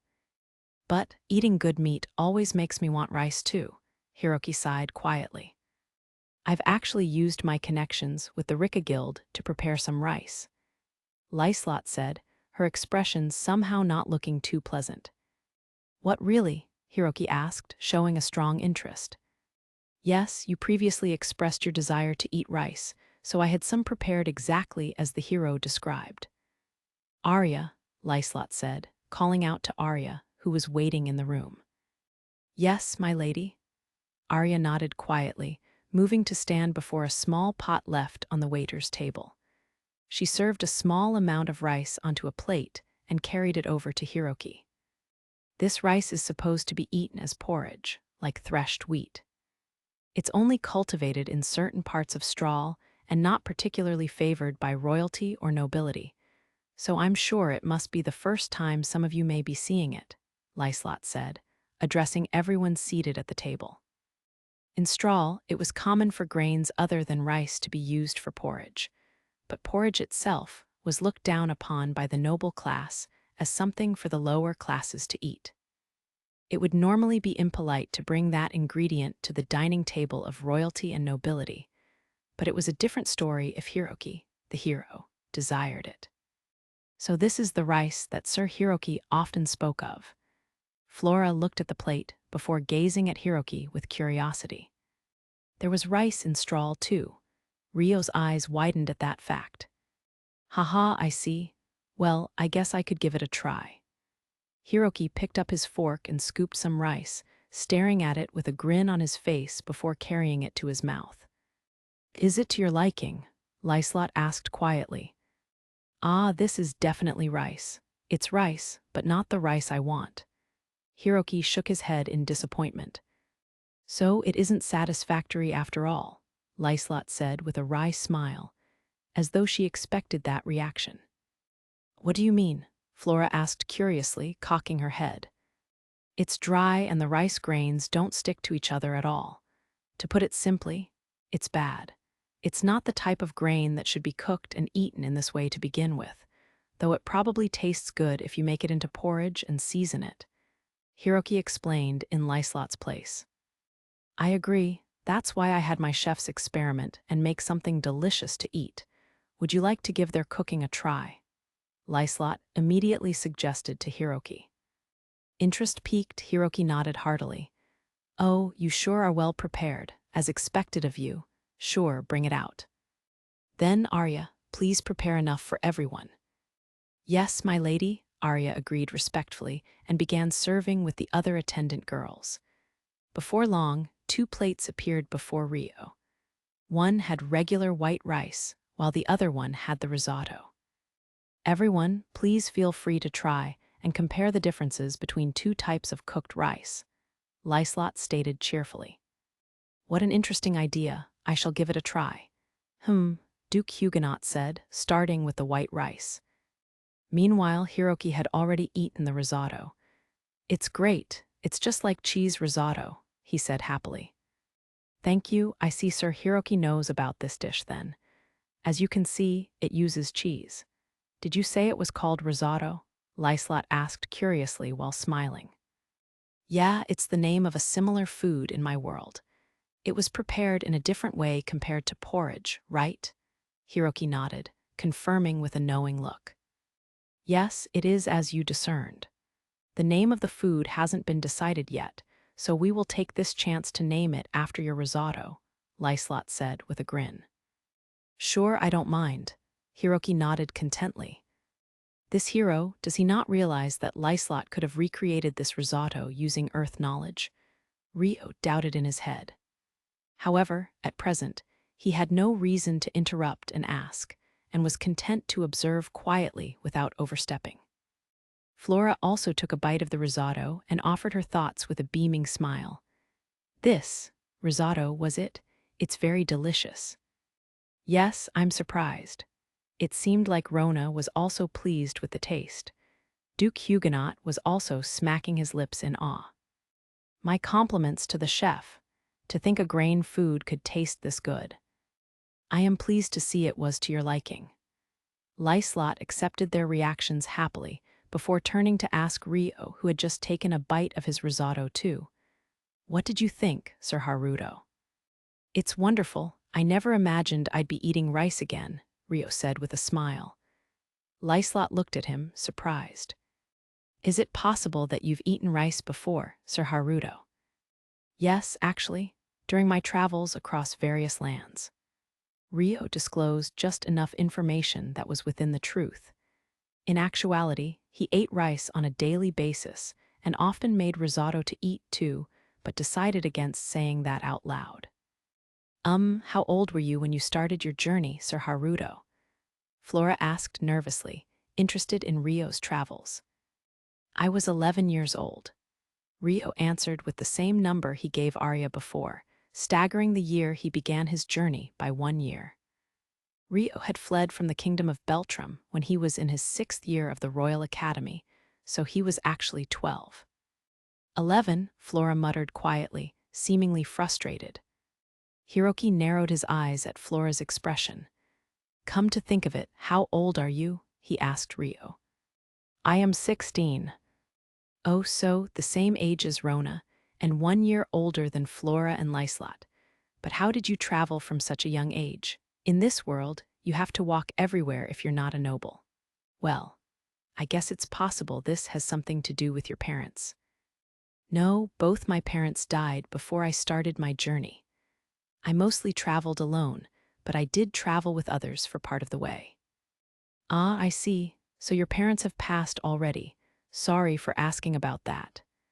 Even Hiroki was able to sense the mood and scratched his head awkwardly. No, don't let it bother you. Rio shook his head with a smile. However, Flora pushed further in questioning Rio. Then why did you choose to travel alone, Sir Haruto? Didn't you have somewhere you were living before? At that, Liselotte, Rona, and Duke Huguenot all widened their eyes in curiosity, finding it to be an assertive stance for Flora. With a pensive look, Rio searched for the right words. Actually, I was searching for a person connected to my deceased parents. My parents were nomads to begin with, so they barely had any acquaintances in the area and weren't very attached to the land, either. Then where did you live originally? Flora asked further. Her posture had completely turned to face Rio beside her, staring at his face closely. Hey now, Flora, aren't you prying into his past a little bit too much now?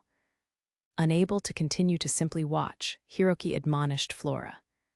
Flora gasped as she came to her senses. Ah no, that's not what I intended. Please forgive me. She apologized to Rio in a panic. In order to avoid making Flora feel bad, Rio shook his head with a friendly smile. No, don't worry about it. If anything, I'm sorry for not having anything more interesting to say. No, your story was of great interest to me. But setting the past aside, do you plan on ever settling somewhere eventually?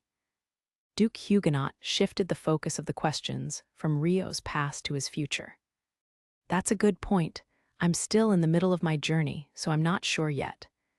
Rio dodged the question with a forced smile on his face.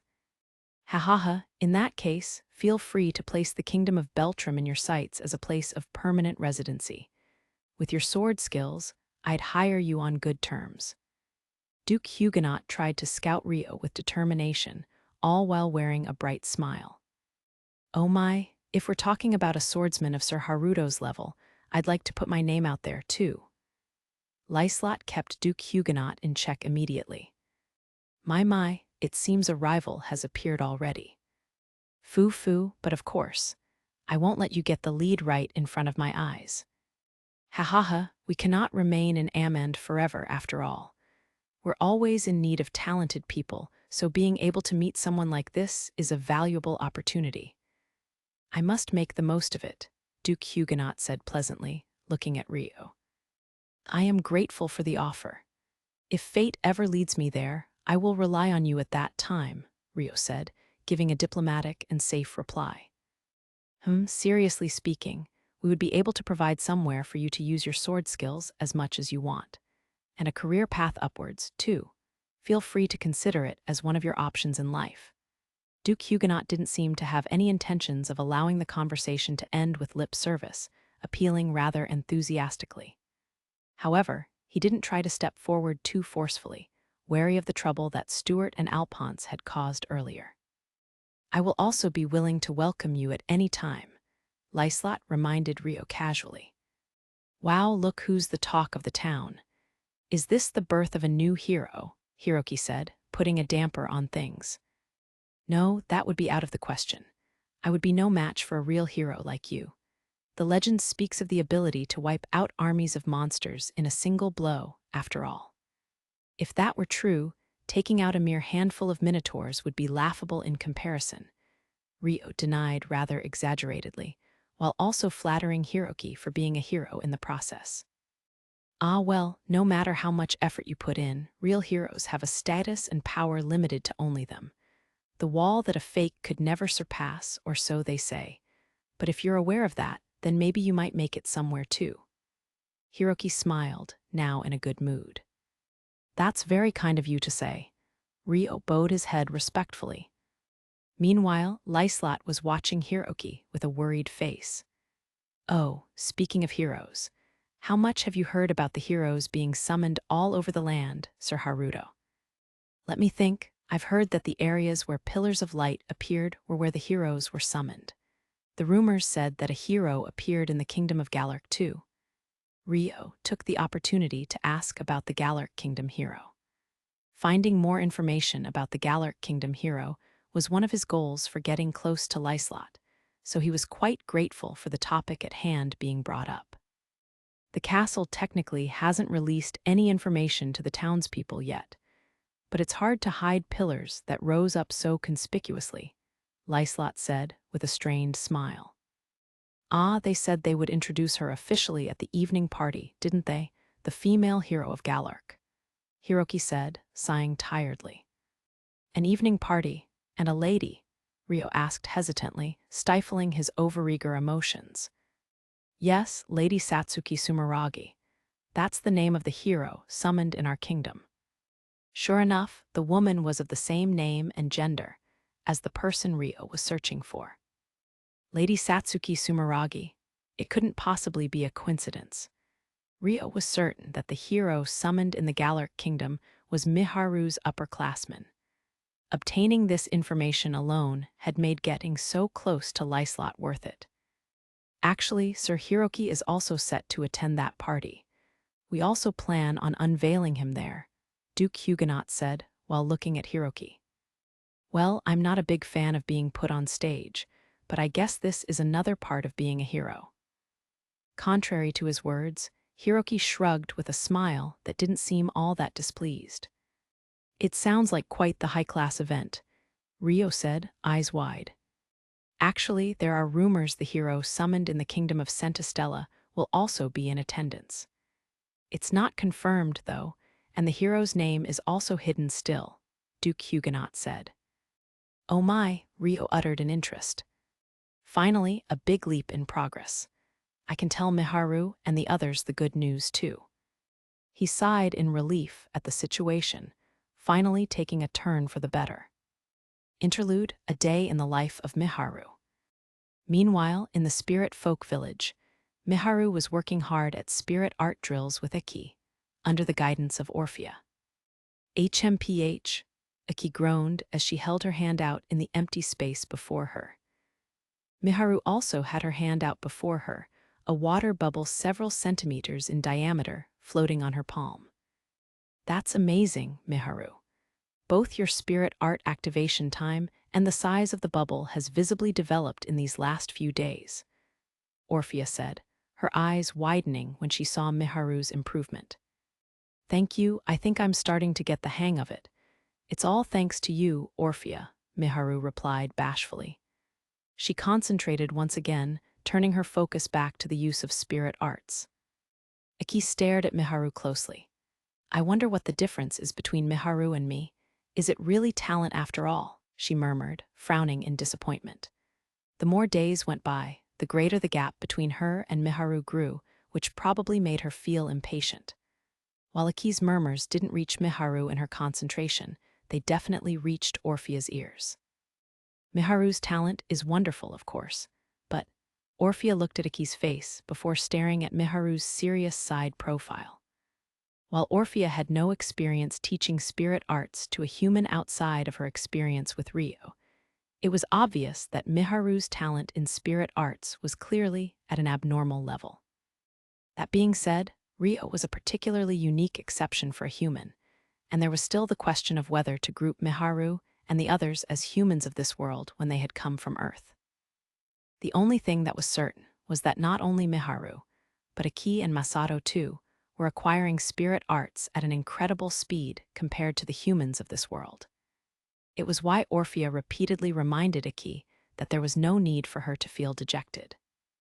I wonder what the difference is between Miharu and Iki. Is it really just talent in the end? I don't want to brush it off with that one excuse. The one who's been working the hardest with her more mature age has been Miharu, after all. She's concentrating really hard right now, too. Miharu's expression was the portrait of determination. Orphea also knew that Miharu had been tirelessly working away outside of their practice hours, too. In contrast, possibly due to her attention being taken away by Miharu's growth, Aki's mind seemed rather restless at times. She didn't seem to be having any distractions in her daily life, and while one option was to keep observing quietly for a little longer, Orphea found herself racking her brains as to why she couldn't lead Aki better as both her elder and spirit arts instructor. It might be best to talk to Miharu about it after all.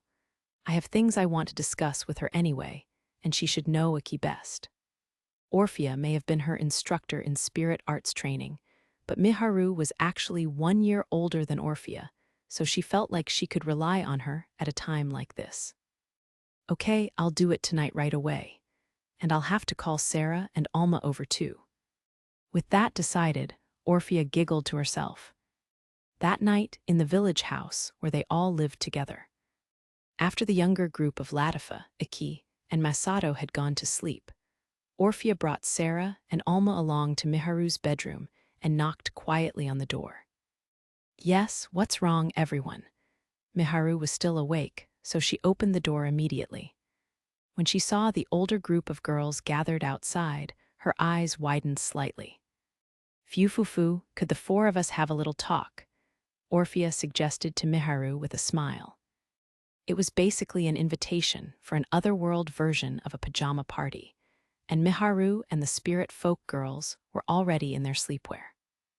While the residents of the house would regularly gather in the living room to drink tea at night, it was rare for only the older girls to gather together, much less visit Miharu's bedroom.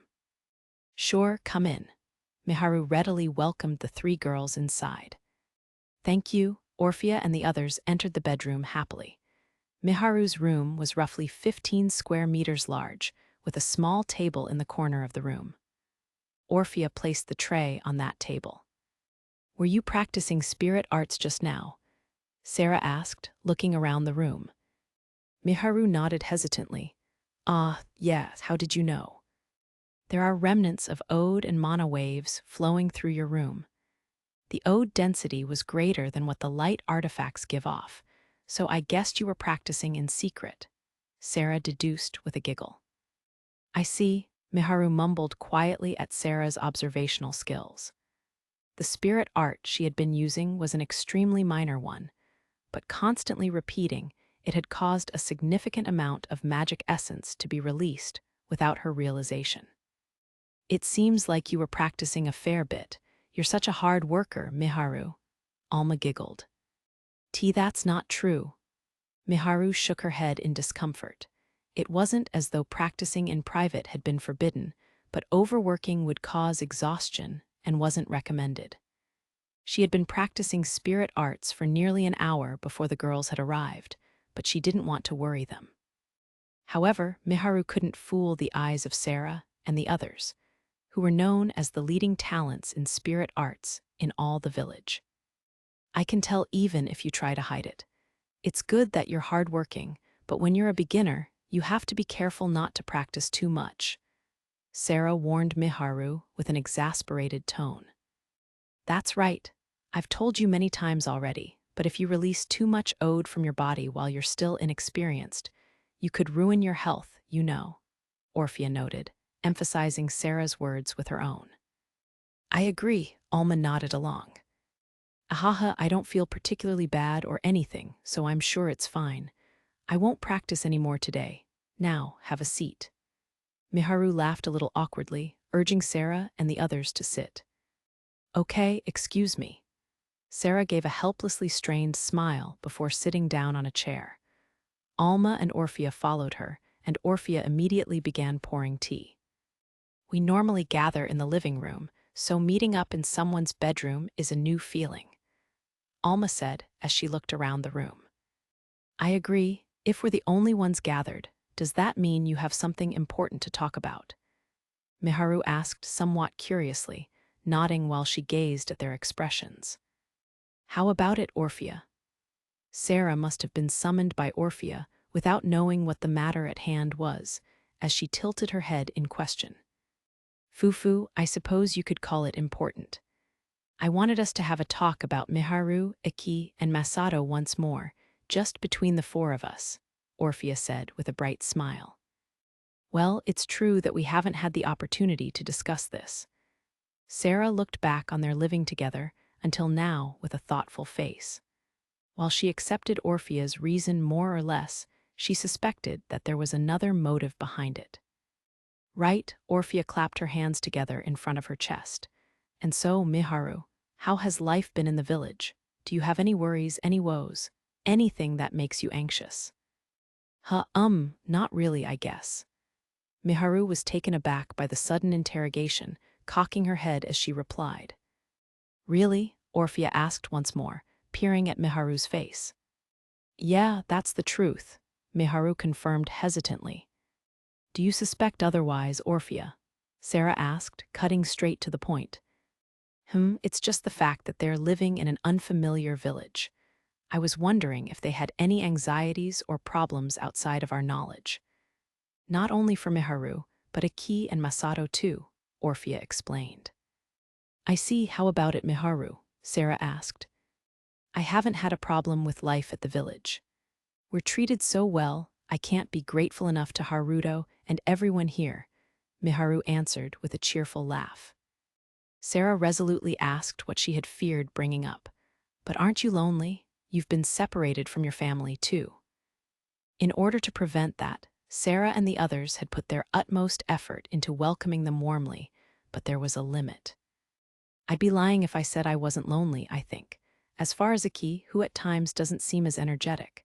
She's been separated from her beloved brother, so I think she ponders a lot about that, Miharu uttered, showing a glimpse of a fleeting smile. But I'm so grateful. My feelings of regret have all but dissipated. I truly believe we're blessed to be in this situation right now. I'm so happy to have met everyone, you know, she continued, laughing shyly. Miharu, Orphea, Sarah, and Alma all smiled quite happily. Of course, I believe Aki and Masato also feel the same way. That's why, even if we might be lonely, we'll be fine with everyone here. Thank you for always being with us. We're also grateful to have you guys here. I'm so happy we became friends, Sarah said with embarrassment. Yeah, Miharu nodded in a similar fashion. We'll also try to keep an eye out for Aki and Masato. But please don't hesitate to speak up if you need anything, Miharu, Alma said. Thank you, Alma, Miharu said happily. Orphea suddenly spoke up. How has your spirit arts training been going? I think Aki and Masato have been feeling a little impatient as they're unable to catch up to you. Really, it didn't seem like that to me, Sarah said in surprise. I could be overthinking things, but it seemed a little like that during training. I was wondering what she was like outside of training. Orphea said, indirectly turning the question to Miharu. I haven't seen her bothered outside of training hours, as far as I know. I'll also pay a little more attention from now on, Miharu answered with a contemplative look. Thank you, Orphea, for watching Aki closely. It's nothing. When it comes to spirit arts, I'm meant to be your teacher after all. Though I may still be lacking at times, Orphea said with a strained smile. Miharu shook her head. That's not true.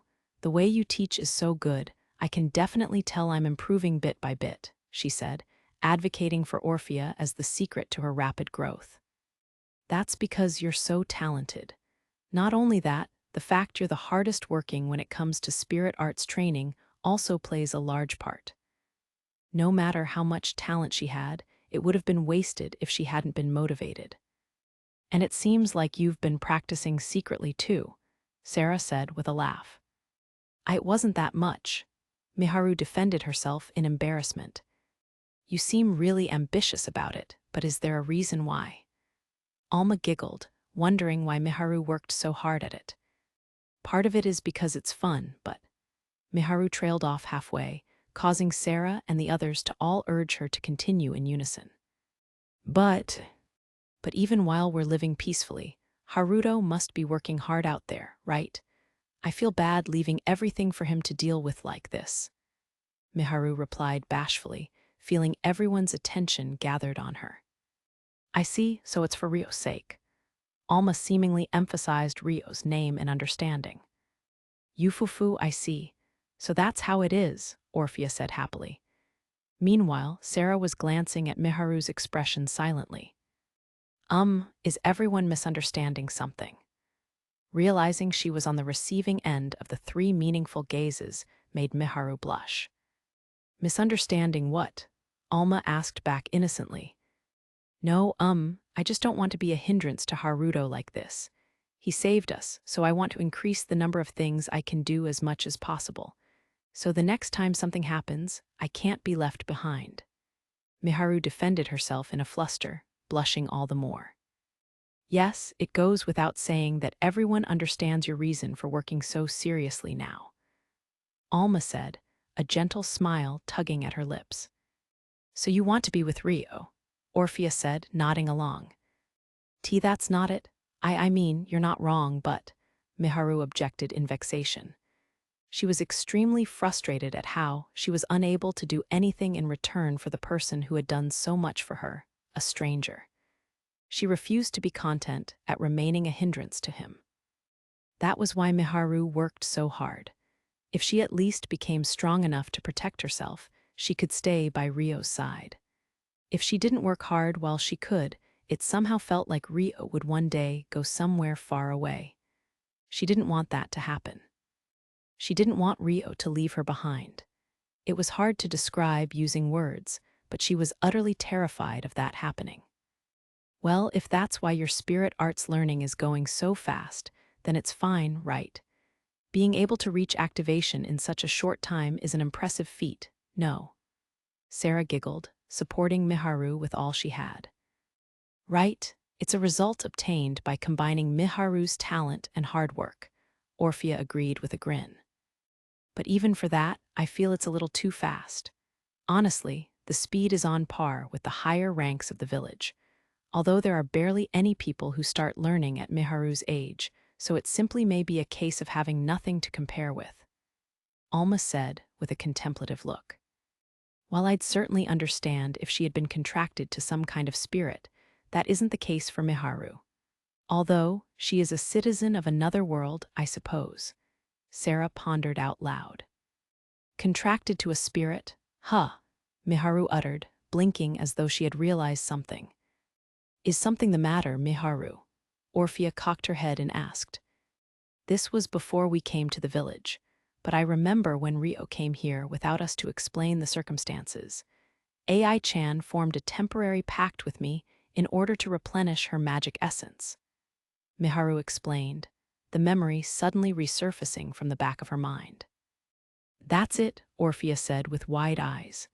Sarah and Alma also blinked in surprise.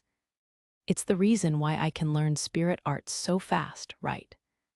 Yes, the connection used in a temporary pact cannot match that of a real contract, but Lady Asia is a humanoid spirit. She must have awakened your talent in spirit arts, Sarah explained. So that's how it was. I'll have to thank Ai-chan when she gets back. Miharu looked back on her memories with Asia and found herself smiling with a giggle. Chapter 5, Evils Lurking Near. Meanwhile, when Rio was dining together with Liselotte at her estate, by her invitation, Alphonse Rodin had apologized to Rio, split ways with Stuart Huguenot, and was visiting the forests to the west of Amend with a few other knights. Alphonse was currently walking along the road to the west. His goal was to, of course, investigate the cause of the huge spawns of monsters and confirm that no more savage monsters lurked in the woods. In other words, a reconnaissance in force. At the request of Duke Huguenot, an advance party was formed consisting of mostly knights traveling together with them, which he was made to join on their mission. Incidentally, Stuart was confined to house arrest on Duke Huguenot's order, remaining at the mansion. The fact he gave Alphonse a chance to clear his name, but not his own son, was probably because he had showed consideration for Marquis Rodin's house. Fuck this, I'll never forget this, I'll never forgive this, making me lose face like this. Alphonse was holding an irrational, deep-set grudge. Rio, Duke Huguenot, Asia, Celia, Liselotte, Arya. He couldn't help but feel so much hatred for all the factors that stood in the way of what he wanted. Why did I have to apologize to that filthy commoner anyway? He was completely shelving the fact he had caused the problem, though he may have never considered it a problem to begin with, being that he thought he was a human of the privileged class. Commoners should just shut the hell up and do as we say. Those women, too, they should have been grateful we bothered to lay our eyes on them. Getting ahead of themselves for looking a little attractive, Alphonse's rage did not calm. In the time between bowing at Rio's feet and moving to the forest, he had continuously simmered in his anger. Of course, his apology had been for appearances only. Even if it was only an appearance, he had showed intent to apologize with his behavior. Duke Huguenot's intervention meant a settlement contract had been formed. Alphonse could no longer touch Rio and the others. In other words, he had been utterly defeated. On top of that, Duke Huguenot had stamped him as an incompetent person. Fuck, fuck, fuck, fuck. I'm not at fault. I'm not incompetent. Alphonse couldn't forgive the current situation. A high-class and talented individual like him could not accept the fact he was being outright rejected by society. First is that damn Duke. Just watch, you old fool. I'll show you what I'm worth. A strong desire to prove himself was welling up within Alphonse right alongside his rage. He wanted to prove Duke Huguenot wrong so much, he could barely stand it. I'll definitely achieve something here. Alphonse harbored his ambitions with eagerness. He had been glaring around at the surrounding forest, searching for a target to vent his bitterness against. Oi, Alphonse, you've been restless for a while now. I get that you're annoyed at being scolded, but we're mid-mission right now. Get your head in the zone. The commanding knight of the investigation squad was unable to ignore Alphonse's clearly bad mood and gave him a warning. Alphonse clicked his tongue. The commanding knight was in his mid-20s, normally acting as the vice commander of Flora's elite guards, but Alphonse's family was higher ranked. Any speech from a person of lower social status would only fall upon Alphonse's deaf ears at the moment. Hey, I don't like your attitude. The commanding knight frowned. Even if Alphonse was from a better house, he was the superior rank military-wise, and proud of obtaining his position through his own ability. That wasn't my intention. I'm just on edge from my hatred of monsters. More importantly, how long are we going to walk along this road for? Let's go into the forest already. Alphonse huffed with a rebellious attitude. We are merely an advance party dispatched to strengthen guard patrol. Reconnaissance in force is part of our mission, but our goal is not to exterminate monsters, the commanding knight replied in an unhappy voice. At that, the knights that had formed lines while on guard of their surrounding started being distracted by Alphonse and the commander's conversation. You say that, but what if a minotaur appears in the city? Alphonse objected with a more aggressive attitude than usual. Cut that out already.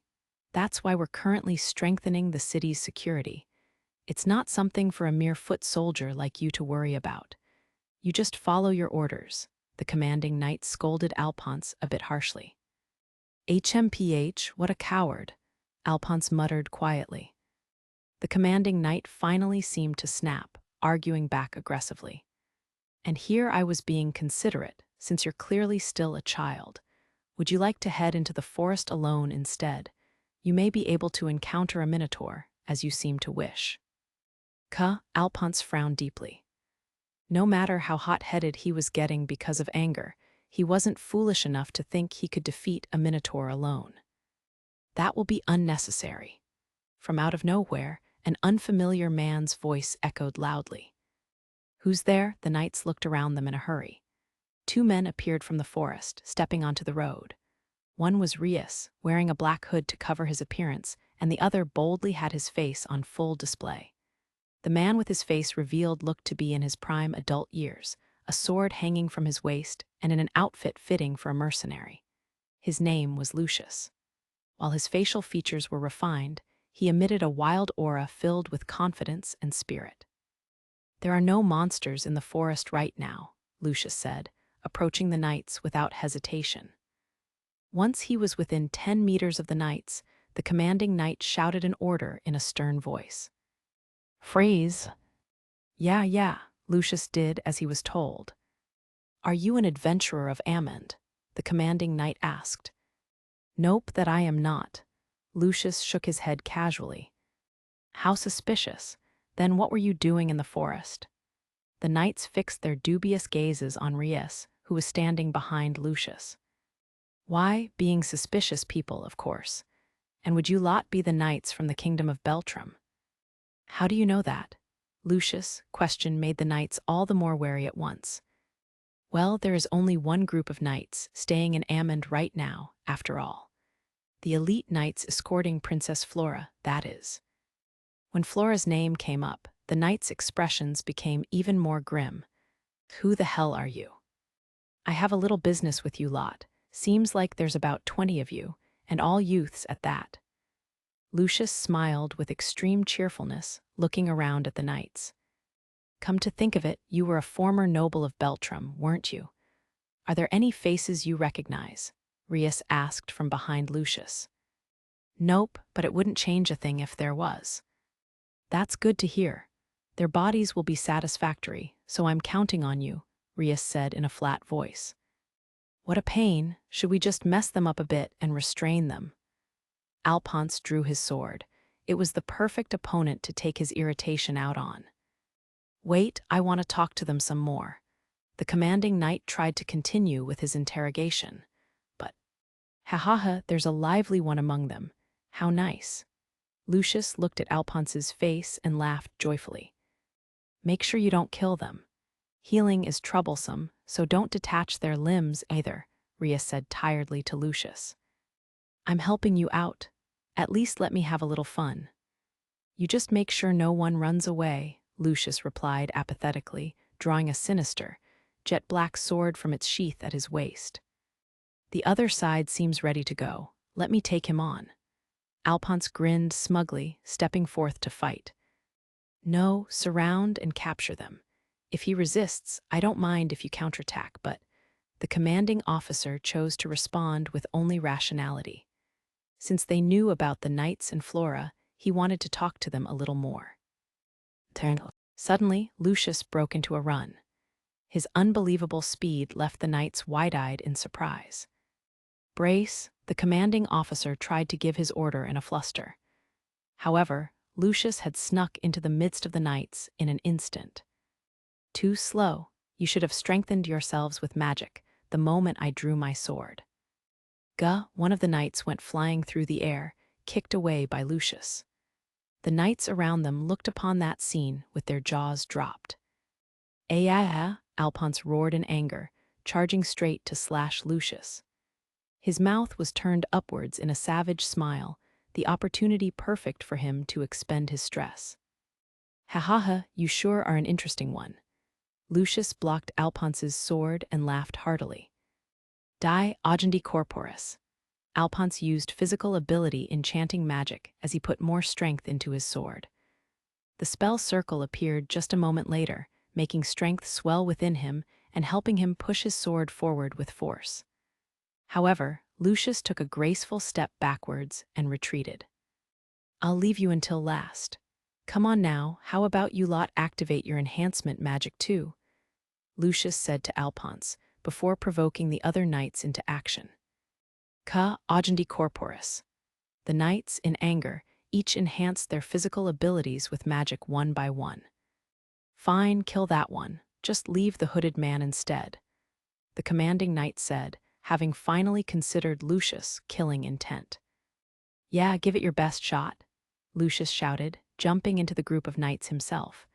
Of course, the knights swung their swords to slay Lucius. However, Lucius slipped through the swinging, slashing swords, enjoying the thrill. What's the matter, huh? Is this all you can do? Entertain me more. Damn it. The knights felt like they were hallucinating, cutting through nothing but fog. No matter how many times they swung their swords, despite being certain they would make contact, their blades could not reach Lucius. Lucius swung his sword, pulling it back at the last moment before it could kill any of the knights. Occasionally, when the knights thought he was attacking, he would just deflect their attacks and do nothing else. "This guy's toying with us," the knights concluded as Lucius laughed cheerfully at them. There was no doubt Lucius was insane, genuinely enjoying this situation of slipping through the flashes of swords. Time passed like that until Lucius spoke up, his tone full of boredom. "Ah, guess it's time to lower the numbers." The end of his sword drove into the solar plexus of a knight, making him groan in agony. "Gah! Now it's my turn to attack." Lucius laughed brightly and began his counterattack. "Gah! Ha!" He struck two knights with his fist and foot, making them collapse on the ground. No sooner had he done that, the next knight was being blown back by Lucius, flying through the air in a dramatic fashion. It was as though Lucius could read the movements of the knights completely, aiming for their weak points, moving before they could respond, and reaping them of their consciousness one by one with his blows.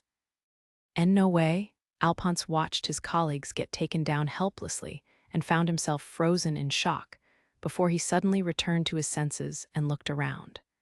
Their overwhelmingly advantageous situation had been flipped in an instant. Even at this moment, the number of knights that were safe was dwindling. At that moment, Alphonse felt their defeat at hand. At this rate, they would lose. As he came to that realization, another knight, then another, fell to the ground. "Wow, it sure is easier to move around when the numbers have decreased. I can go even faster now." Lucius moved even faster than before, with no rhyme or reason to his actions. His speed was faster than that of the knights that had enhanced their physical abilities with magic. That movement, an enchanted sword. Alphonse thought, inferring the reason as to why Lucius' physical abilities were far beyond the norm. There was only one way he could have moved faster than their magically enhanced selves.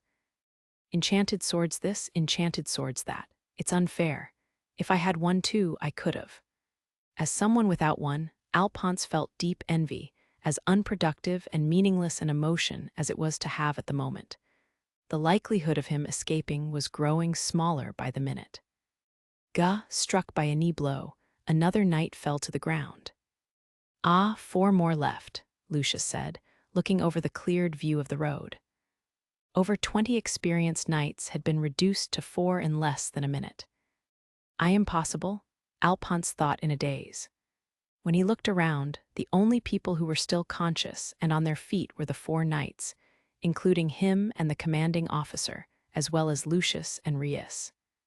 "Thanks to you, I've made much progress in retrieving the unconscious knights." Reiss was observing Lucius and the knights from a small distance away, having gathered all the knights Lucius defeated without anyone's realization. They were all out cold. "One last job left, it seems. It'll be your turn soon too, yeah," Lucius said, looking at Alphonse, who had completely lost the will to fight. Eek, Alphonse backed away reflexively in fear. No, it wasn't only Alphonse. The other remaining knights had lost their will to fight as well, inching backwards away from Lucius. "Arun, retreat," the still unharmed commanding officer yelled. Immediately, the 4 knights, including Alphonse, broke into a run down the road. It's for help. I need to call for help. This is just a strategic retreat," Alphonse told himself as he desperately ran.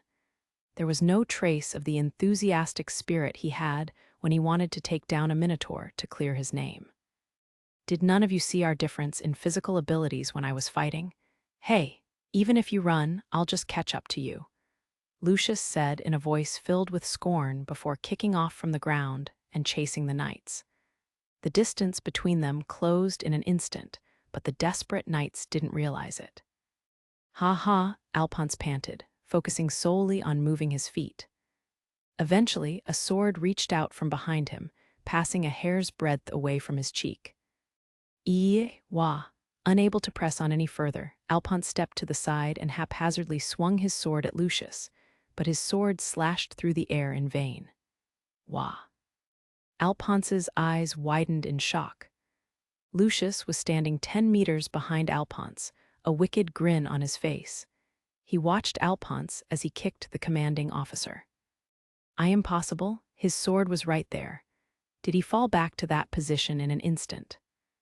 Alphonse's eyes widened in astonishment as he touched his cheek, where the cold sensation of a sword had touched his skin moments earlier.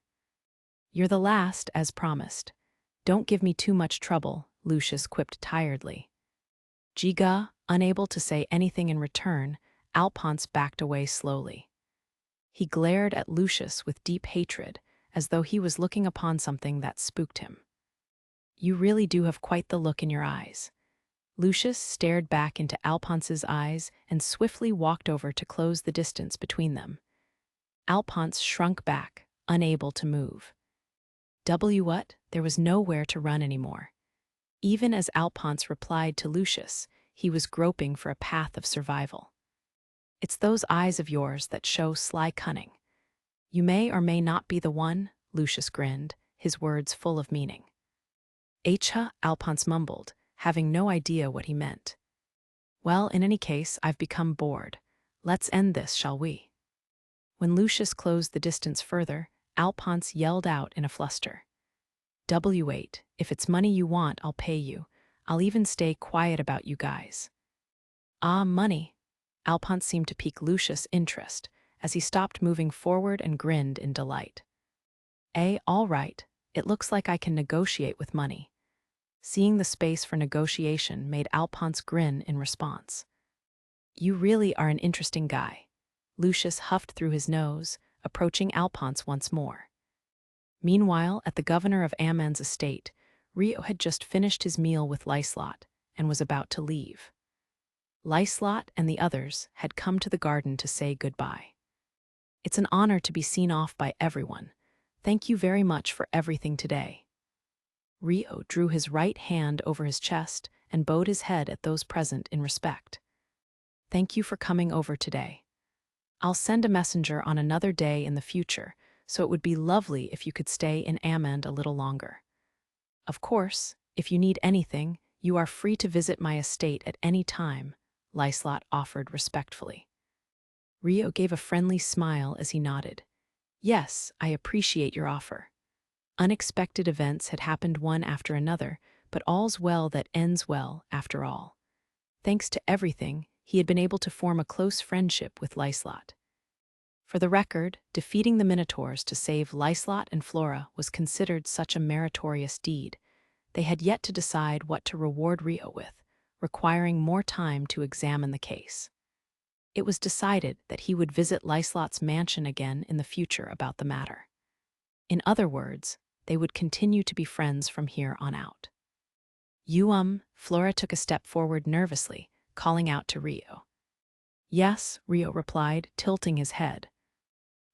If we have the chance to meet again, please feel free to chat with me some more. We also want to give you our gratitude formally, so please," Flora said, bowing her head at Rio hesitantly. "Yes, it'd be my pleasure." Rio paused for a moment before nodding with a smile. Has she noticed something about me after all? Or is this just how she is? He had suspicions. Flora seemed to be acting strangely, as though she was vaguely trying to meet him halfway. If there was a reason for Flora to be investigating Rio, then the most natural line of reasoning would be because she suspected Haruto was actually Rio. However, as far as he had seen from Flora's actions until now, he couldn't say for certain that she doubted him. Rio had no points of contact with Flora during his time at the academy, so he didn't actually know what her personality was. All he knew was that she didn't seem to be a very extroverted person. "I guess I'll just see how things go for now." He couldn't afford to seem too cautious in front of her. It would be best to remain as natural as possible in order to play innocent, being that there was no proof that he was Rio. Hiroki, who had been watching the exchange between Rio and Flora fixedly, spoke up. "Well, we'll be staying in Amand until the safety of the area is confirmed, too. If you visit Liselotte's estate, there should be an opportunity to meet again," he said with a shrug. "Yes, it's as the hero says." "Oh, that's right. Sir Haruto prepares tea very well. I had some today by chance, but I could prepare a tea party for us sometime if you are willing, Liselotte said. Rio nodded courteously. Yes, I would be happy to attend if you wish to invite me. Why yes, I would also love to, Flora agreed nervously. Then let's leave this tea party for another date and wrap this up. Don't drag this out any longer and let him go home already, Hiroki said bluntly. You're right, we shouldn't keep him any longer, Sir Haruto. Let us meet again, Duke Huguenot said. Yes, everyone, let us meet another day. Please excuse me. Rio bowed his head deeply before turning on his heel and walking off. He continued walking to the gate while Liselotte watched his back. Time to go back to the inn and relax. Freed from acting social with the nobles, Rio let out a small sigh. Back in the forest to the west of Amend. Rustle, rustle. Alphonse was vaguely aware that he was being dragged somewhere, that someone had a hold of him by the scruff of his neck. However, he had no idea what was happening. Looking back on his memories, he remembered he had been scouring the forest as part of an investigation. Ah, shit, belatedly, he recalled the numerous humiliations he faced afterwards. A surge of anger went through him. He couldn't forgive anyone who humiliated him. However, rustle, rustle. Someone was yanking Alphonse along, making him quite uncomfortable. Who is it treating me so roughly? Ugh.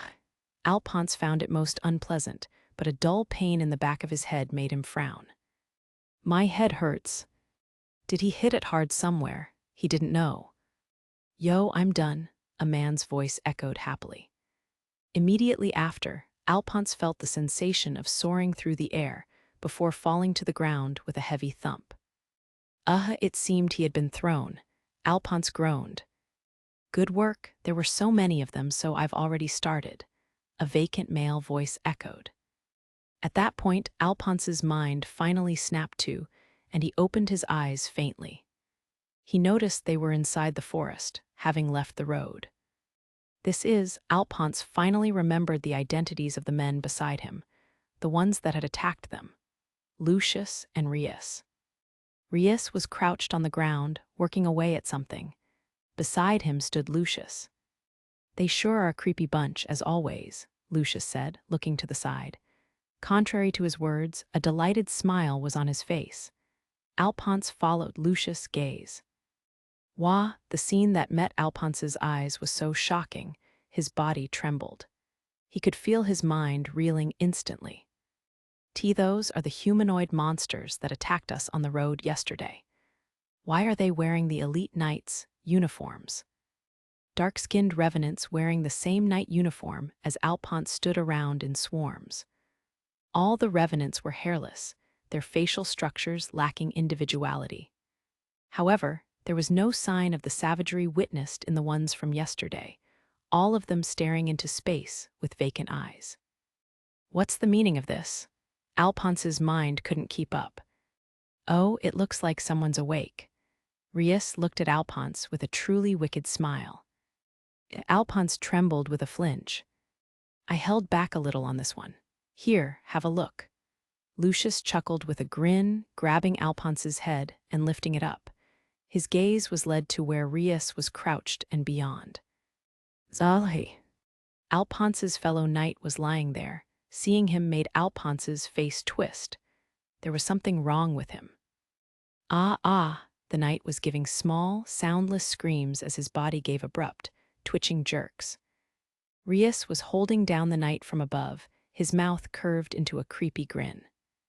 Oh my, is this too much for you to witness? He's just about to transform. As he did so, the knight's body shook violently. What did you do? What is that? Alphonse asked in agitation. The person who had once been Alphonse's colleague was, at that moment, rapidly transforming into a non-human life form. All the hair fell out of his body, his skin darkening in color, audibly hardening in texture. Though it was wearing his knight uniform, it was undoubtedly a revenant. There were absolutely no traces of his former form left. If Alphonse hadn't known who it used to be before, he wouldn't have been able to identify it. remodeling the human body, a recreation of the soul and flesh. However, to remodel while they're still conscious makes them struggle tremendously, so it's more effective to recreate them while they're knocked out, Reiss answered in a somewhat cheerful voice. HNNGH. The evil was too much for Alphonse to bear, making him feel nauseous. Reiss, meanwhile, ignored Alphonse. Lucius, could you please strip them of their clothes? We don't want to leave any evidence that the original bodies of the revenants were humans. No way, I have no interest in stripping dudes of their clothes. Do it yourself later. Reiss shook his head in disapproval. Good grief. Eninga, Alphonse was coughing violently, gasping for breath. Reiss watched him. So, why is he still conscious? Test it out on him, your final form of the revenants. I reckon he has the qualities for it, Lucius answered with a grin. It'd be a waste of a body and materials if it fails, though. Body aside, the gems used as materials are valuable, you realize. The chances of succeeding at the final form are low as well. Just this one time is fine, isn't it? You're gonna make the rest of the guys here into the enhanced model, no. If you add all the pieces in your hand together, it's plenty of power to attack Amond with. I suppose that's true. Reiss stood up with a small sigh. Leaving the newly completed revenant behind him, he approached Alphonse. There we go. With a carefree word of encouragement, Lucius pinned Alphonse's arms behind his back and made him stand up. Let go, don't come any closer. Stop, you monster. Alphonse struggled as he yelled, eyes never leaving the monster that was his former colleague. However, he was unable to break free from Lucius' abnormal strength. Let us have a look. Reiss stood before Alphonse. At some point, he picked up an eerie jewel-like stone in his hand, its size the same as a fist. The stone was thrust into Alphonse's chest like piercing through water, and he couldn't hold back his groan. Yet despite the strange, foreign sensation, there was no pain. It doesn't hurt, right? That's because I'm not harming your physical body, Reiss explained cheerfully, his hand in Alphonse's chest. He leaned in to whisper into Alphonse's ear.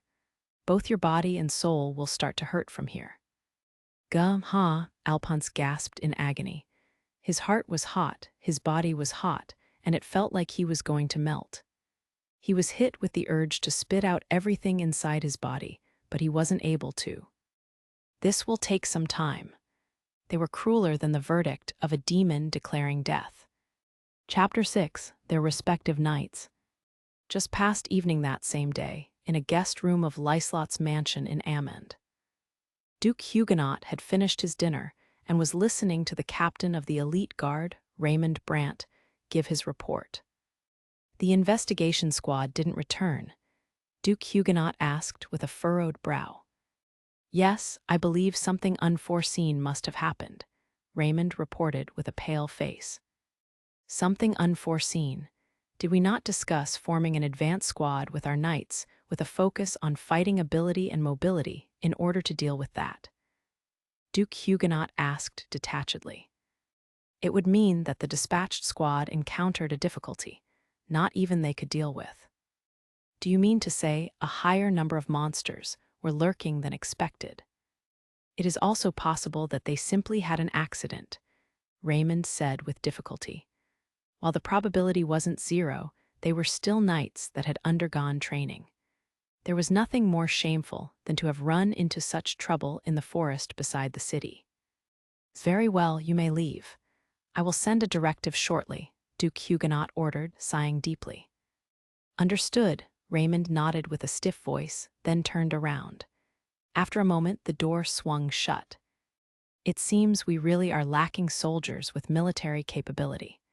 That squad should have included Alphonse too, so he really was incompetent. Duke Huguenot's irritated voice echoed through the empty room. Meanwhile, elsewhere in Liselotte's mansion, Hiroki was having after-dinner tea with Flora and Rona in a guest living room separate to the guest bedrooms. The usually talkative Hiroki was drinking tea silently for some reason.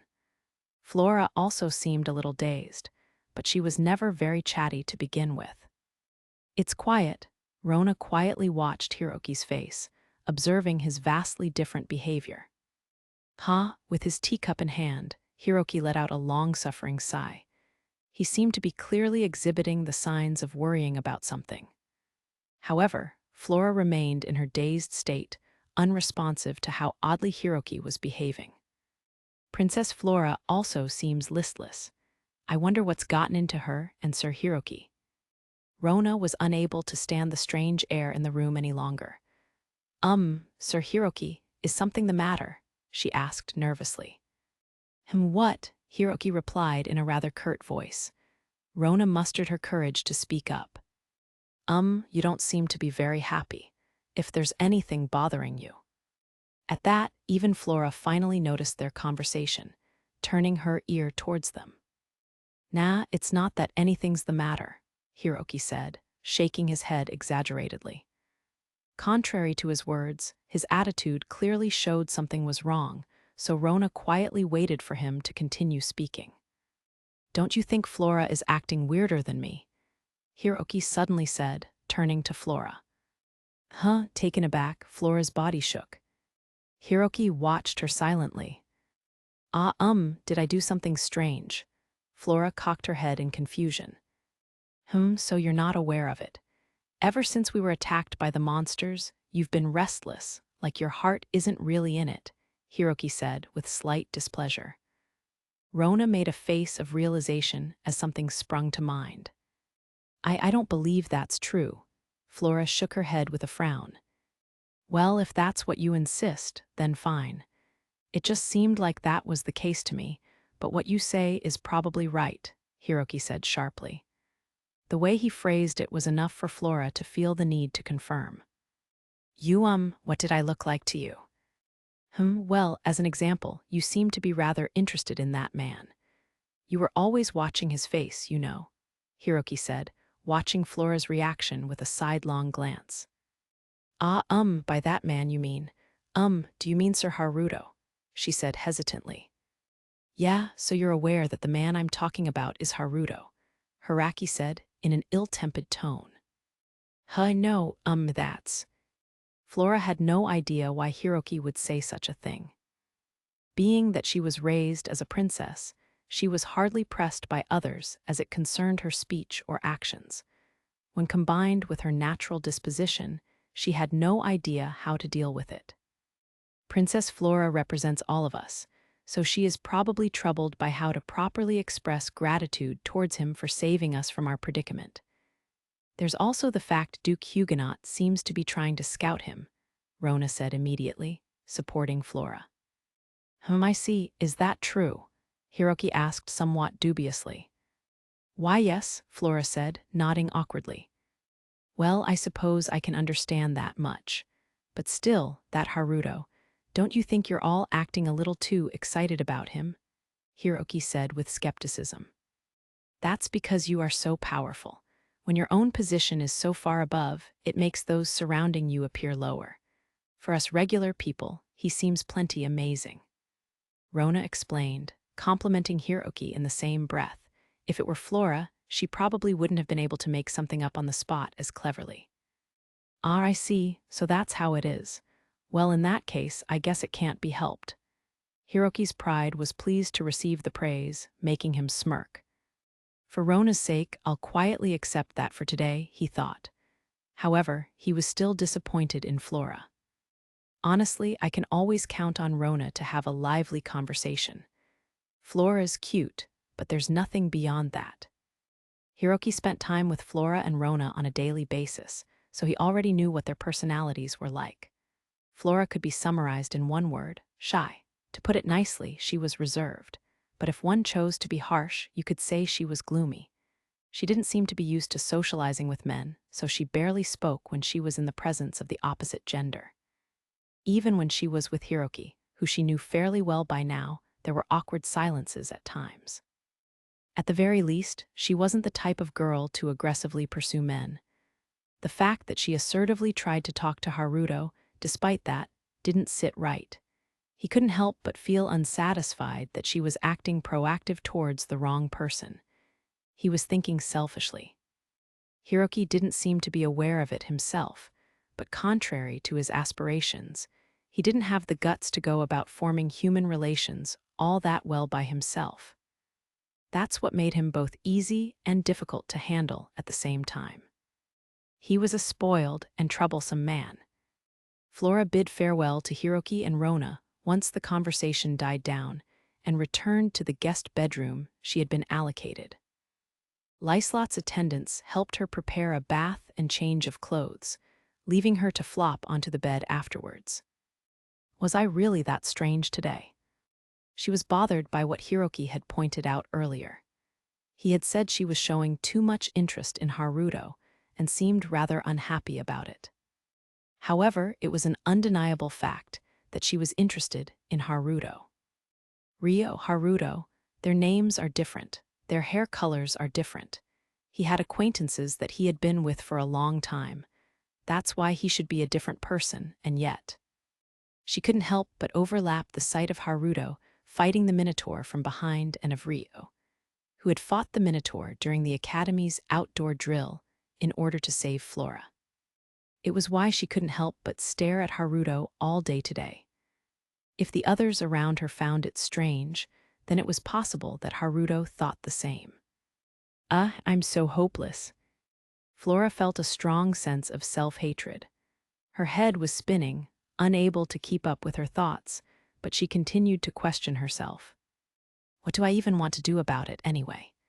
If Sir Haruto really is Ryo, what would I do? She couldn't possibly confirm it by asking him, but even if Haruto really was Ryo, she doubted he would tell her the truth. After all, the Kingdom of Beltrum had once pushed a false accusation on Ryo, then returned his favor with enmity instead. There was no taking back that sin. Do I apologize? What we did was something unforgivable, though. Did she really want him to forgive her? If so, it seemed far too convenient for her. And then, once she reached that conclusion, she hated herself even more than she had earlier. Her face twisted with tears. A short while ago, in a drawing room of Liselotte's mansion. And that's what happened. At present, the status of our knights is unknown, but it would be appropriate to assume that they have run into some kind of trouble, Duke Huguenot explained. He'd requested an emergency audience with Liselotte to report how the dispatched knights had yet to return. I am sorry. I should have sent out personnel from my side too. Liselotte apologized with a shamed expression. No, I was the one who requested that the advance squad be formed from our knights. It's hard to believe that a squad of 20 knights lacked the combat power for an initial investigation. If anything, one would normally consider it overkill. Duke Huguenot shook his head with a bitter smile. Without an escort target to protect getting in the way, 20 knights was enough to take down a Minotaur. He had sent them with that in mind. Even so, Liselotte started to say something mournfully. However, Duke Huguenot lifted a hand to stop her. It's not confirmed that they were entirely wiped out, though I suppose it is hard to imagine that they've simply become lost wandering the forest. However, we should be considering what to do next. Do I have that right? Duke Huguenot stated calmly. Yes, however, in the event that the worst has happened, I will provide the maximum compensation, Liselotte said in a resolute voice after taking in a deep breath. I apologize for being even more of a burden, but this is not an issue that should go unaddressed. We will do our best to resolve the situation. Let's pull ourselves together. I appreciate that. As much as I want to send a follow-up squad right away, if an unforeseen situation has happened to as many as 20 knights, I must be careful in selecting personnel. It was no exaggeration to say that the title of a knight was proof that a human had obtained military ability of the highest degree. Certain powerful, leading figures who could use enchanted swords and run through the battlefield displaying their superhuman prowess by temporarily enhancing their physical abilities with magic or sorcery were merely exceptions. Of course, knights had differences in individual strength and squads had differences in experience. But there was no overlooking a formation of 20 knights being caught off guard. Thus, the squad to be sent next needed to be selected with more military power, either by increasing the overall quantity or raising the individual quality. If it's come to this, I'll have to send Arya, Liselotte thought. Arya was the strongest subordinate she had. She normally kept Arya beside her as a guard, but she'd have to mobilize her in this situation. If you do send one, make it after daybreak. At earliest, after the sun rises. There's still the possibility they'll suddenly make their way back in the morning. I would say noon would be latest to reach a conclusion, do you agree? Duke Huguenot said with a contemplative look. While it was a little slow-paced, it would be reckless to enter the forest at night. If the search party ran into trouble, their efforts would be meaningless. Yes, Liselotte nodded immediately, having thought exactly the same. However, I do believe most of the monsters were cleaned up in the earlier battle. There were some monsters that fled back into the forest, but I don't really want to consider that possibility. You mean to imply that there might be minotaurs left behind? Is that correct? Duke Huguenot and Liselotte frowned together. As an estimate, there were roughly several hundred monsters that attacked them earlier, a number no normal city would have in their vicinity even if they were all rounded up. On top of that, minotaurs weren't commonly spotted monsters to begin with. For several of them, to be lurking about made the situation far too irregular. Perhaps, if I were to assume the worst-case scenario, there could be more monsters than what appeared earlier still lurking. Although it's not something I want to believe, Duke Huguenot said bitterly. If that assumption were true, it would mean over 1,000 monsters were hidden in the area surrounding Amend. Liselotte also nodded bitterly. Agreed. If that many monsters were completely overlooked in the vicinity of the city, then it's even stranger. But such preconceptions are what led us to the current situation anyway. She scolded her own naivety. I intend to send Arya out for this. I will also select several proficient attendants and soldiers and lend them enchanted swords. She normally only allowed Arya to carry an enchanted sword, but she was going all out this time. Understood. I would like nothing more than to offer some of my knights, but... No, there is no need to mobilize any more of your knights for us. The next party shall be formed by my forces, Liselotte said in an orderly manner. With 20 knights missing in the current situation, she couldn't allow him to move any more of his personnel. Duke Huguenot nodded heavily and brought up Haruto, who would be most reliable after his great earlier performance. I understand. Then may I suggest that you inquire if Haruto would be willing to lend his assistance. It would be one thing to rely on an adventurer of Amend, but Sir Haruto is merely a commoner. Not to mention, there are also women in his company. Liselotte shook her head respectfully. True, one would normally turn to adventurers for cases like this. Yes, but I will not be using adventurers this time. With such a high possibility of minotaurs still around, it's possible the monsters might follow some kind of leadership like they did during the road attack. Preparations should be made in case Amend is attacked while short-handed. The biology of monsters wasn't well understood, but it was known that they swarmed around powerful individuals and moved under their leadership towards a target. The monsters that had attacked them on the road were clearly following some kind of leadership, so it was most likely that a minotaur or humanoid monster had been leading the horde.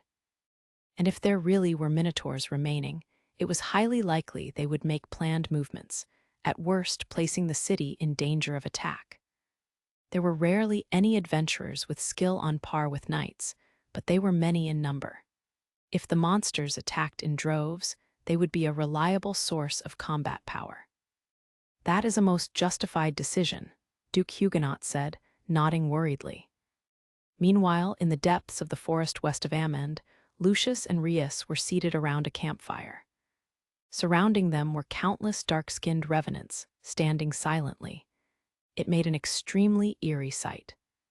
The bodies recreated towards the end should be completely settled soon. Reiss chuckled in satisfaction as he looked around at the revenants. Good to hear, but the way they swarm around pisses me off. Put them away already, Lucius demanded uneasily. Oh, I would have liked to keep my new collection up for a little longer to gaze upon them. Ha, you really are a creepier bastard than I am. Reiss grinned. Why, that's because they're basically my children. But if you insist, then I suppose I have no choice, he said, breathing a small sigh. The revenants standing around them immediately began to sink into the earth. I can finally breathe again. Now I can have a good night's rest, at least, Lucius huffed through his nose in satisfaction. The plan will be set in motion tomorrow morning before the sun rises. Make sure you don't sleep in. Hey, who do you think you're talking to? I suppose you would never sleep in before a fight, Reiss said with a chuckle. If you're going to worry about sleeping in, worry about our Alphonse, our newest member over there. Right? Hey, Lucius bantered lightly, looking over at the third person sitting by the fire to warm up. There sat a revenant with jet-black skin far darker than the dark gray skin of the other revenants, silently watching on. HMPH, in that case, you should have let me go to Amand alone and clean up everything before the other defectives. Settle in. The jet-black revenant named Alphonse huffed unhappily through his nose before boasting in a terribly ghastly voice. Ha, what a revolting voice, Lucius said lightly, mouth turned in a carefree grin. This is the final form of the revenant. While it is notably more powerful and aggressive than the enhanced version, it's all intellect and no reason, making it difficult to handle, Reiss muttered tiredly. But he'll be of use in tomorrow's attack, no? Lucius asked, his mouth in a relaxed grin. Reiss nodded in exasperation. Well, yes. As a disposable pawn, anyway. His mouth twisted faintly in a repulsive smile. Well, that's what it's gonna be. We have high expectations of you, Alphonse, Lucius said brightly, his smile completely hollow. The jet-black revenant nodded, his reply disjointed. Yeah, I'll kill them, all of them. Nothing but hatred swirled within those eyes that had lost all sense of reason. Haha, how hopeless. Lucius' disgusted laugh echoed throughout the quiet forest. Chapter 7, Another Attack. The next morning, at a time before the sun had risen, and the sky was dyed a lapis blue, when the earth was just starting to illuminate with the coming dawn, Aisha visited Rio's bedroom to try and wake up him. Haruto, wake up. Aisha, good morning. Rio immediately opened his eyes, but his expression was still half asleep as he replied. Good morning, it's an emergency, Aisha said in a flat voice. What happened? Rio asked with a serious look.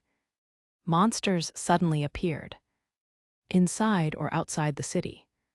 Don't know their exact position, but they're to the west. Their presence is jumbled up, so there's probably a lot of them. I should have noticed a presence this strong much earlier, but I couldn't tell, Aisha said in a rare display of worry. I understand. Rio got out of bed and patted Aisha on the shoulder. For now, let's get a clearer understanding of the situation. Where's the professor? He asked in a calm voice. Still sleeping. Aisha stared at Rio's face as she replied. Immediately after, the emergency bells of the city started ringing, echoing from the city's gate. A beat later, the familiar sound of a monster's roar resonated loudly through the air. MROOH. Earlier that day, at the lookout post of Ammon's western gate. A soldier yawned loudly. It's still too early for the next shift to arrive. Pull yourself together, we're on high alert right now. His superior, who was on guard with him, scolded him in a harsher voice than usual. Presently, Ammon had strengthened its guard due to certain unforeseen circumstances, making shifts more frequent and increasing the number of soldiers at the east and west gates. A large number of soldiers had been assigned in particular to the west gate, which was where the huge number of monsters had spawned in the forest. Incidentally, the northern section of Amand was a lake, their main water source, so there was no entrance there. Furthermore, the formerly small city of Amand had rapidly developed into this large city in the last few years, and they were still in the middle of clearing forests for more expansion. with the expansion of the city came allocating the metro areas, so the farmlands that had once been scattered between the east and west were now allocated to the cleared lands to the south. The outermost walls of the city were not made of stone like castle walls, but logs that could be moved every time expansion occurred. Yes, sir, the soldier who yawned pulled himself together and nodded. He must have felt pride for his job in protecting Amend, as his face was quite serious. Suddenly, another soldier on the lookout spotted a figure in the distance. "Hey, is there someone on the road?" "A person at this hour." The superior rubbed his eyes in doubt. "There's a lot of them. How many people is that?" Another soldier next to them spoke up quickly. The gate was lit by fire torches, but the surroundings were still dim and their visions were obscured by the fog. It was unthinkable to be walking along the forest road at this hour to begin with. Though there was a path, the forests were pitch black at night. On top of being unable to perceive even the shortest distance, there was also the danger of roaming nocturnal beasts. Come to think of it, we received a message that the foreign knights that went to investigate the forest might return. Oh, but the message warned that unidentified monsters could also appear. The superior recalled with a dubious face. In that time, the figures gradually drew nearer. Dozens of revenants appeared with an eerie groan. There were gray-skinned ones scattered between darker gray ones, but it was hard to tell them apart in the dim lighting. From their hairless heads, expressions of sinister madness, and completely naked bodies, it was clear they were not human. It's the unidentified monsters. Sound the alarm. The superior ordered a nearby soldier in shock. "Why, yes, sir," the ordered soldier replied in a fluster, ringing the bells of the lookout post at a fixed rhythm. The sound of the bells echoed loudly through the quiet city. Jihihe, a large army of goblins and orcs, leapt out of the forest all at once. "We're stopping them here, everyone. Don't let them inside the gate." The superior yelled with determination at the shoulders, obviously conscious of the worst-case scenario. "Right," the soldiers nodded firmly. However, a ferocious monster's roar echoed loudly from the back of the road. "MROOH." The soldiers trembled at the sound. Don't tell me." A bad feeling came over the superior, making him grimace. He recalled the message, and how it said there was one more type of monster other than the unidentified revenants. They were called minotaurs, monsters that had rampaged with fury during the Divine War. One moment later, a thump, thump, thump shook the ground. It's coming," the superior yelled. MROOH, from the depths of the foggy road appeared the minotaur. The monsters packed on the road moved to the sides to allow it to pass. It's huge." The lookout post the soldiers were standing on was 10 meters above the ground, but the minotaur still looked huge when they looked down on it. It was easily 4 meters tall. Suddenly, the minotaur took a running leap. The soldiers were momentarily at eye level with it, and their jaws dropped in shock.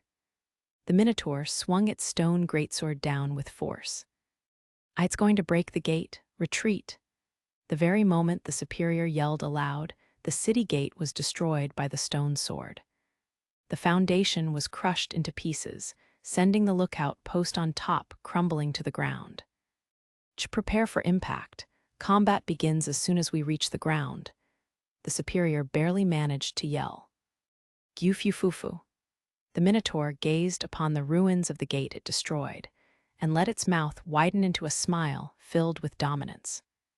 "It looks like we've succeeded in obtaining an entry route without issue. All that's left is to spread the combat as far as possible and draw out their power. The east gate is next." Reiss was hidden among the monsters in the forest, quietly observing the minotaur and the surrounding situation. He sighed quietly before gently floating into the air. "But the problem will be that humanoid spirit and its contractee. We'll have to adapt to their movements, but if the spirit is materialized, it will be easy enough to locate. For now, we should take this chance to open the east gate. There shouldn't be as many soldiers placed over there," Reiss thought as he moved swiftly towards the east gate. Elsewhere, Rio took Asia out of his bedroom and through the living room, continuing quickly towards the bedroom where Celia was sleeping, only to have Celia burst out of the room in a panic. "Rio, Asia, are you there?" It seemed like the commotion outside had woken her up. "Professor." "Rio, Asia, thank goodness." Celia sighed in relief, hugging Rio tightly. When she'd startled awake, the bed that Asia was supposed to be sleeping in was empty. She'd probably been worried. "It's all right, there's no need to worry," Rio said, gently hugging Celia. "Why, yeah." Celia buried her face into Rio's chest, nodding hesitantly. Once Rio confirmed that Celia had calmed down, he explained the circumstances. "It seems like a large number of monsters have spawned, either inside or outside the city. There are probably minotaurs, too." Celia stared at Rio's face. "What will you do?" she asked nervously.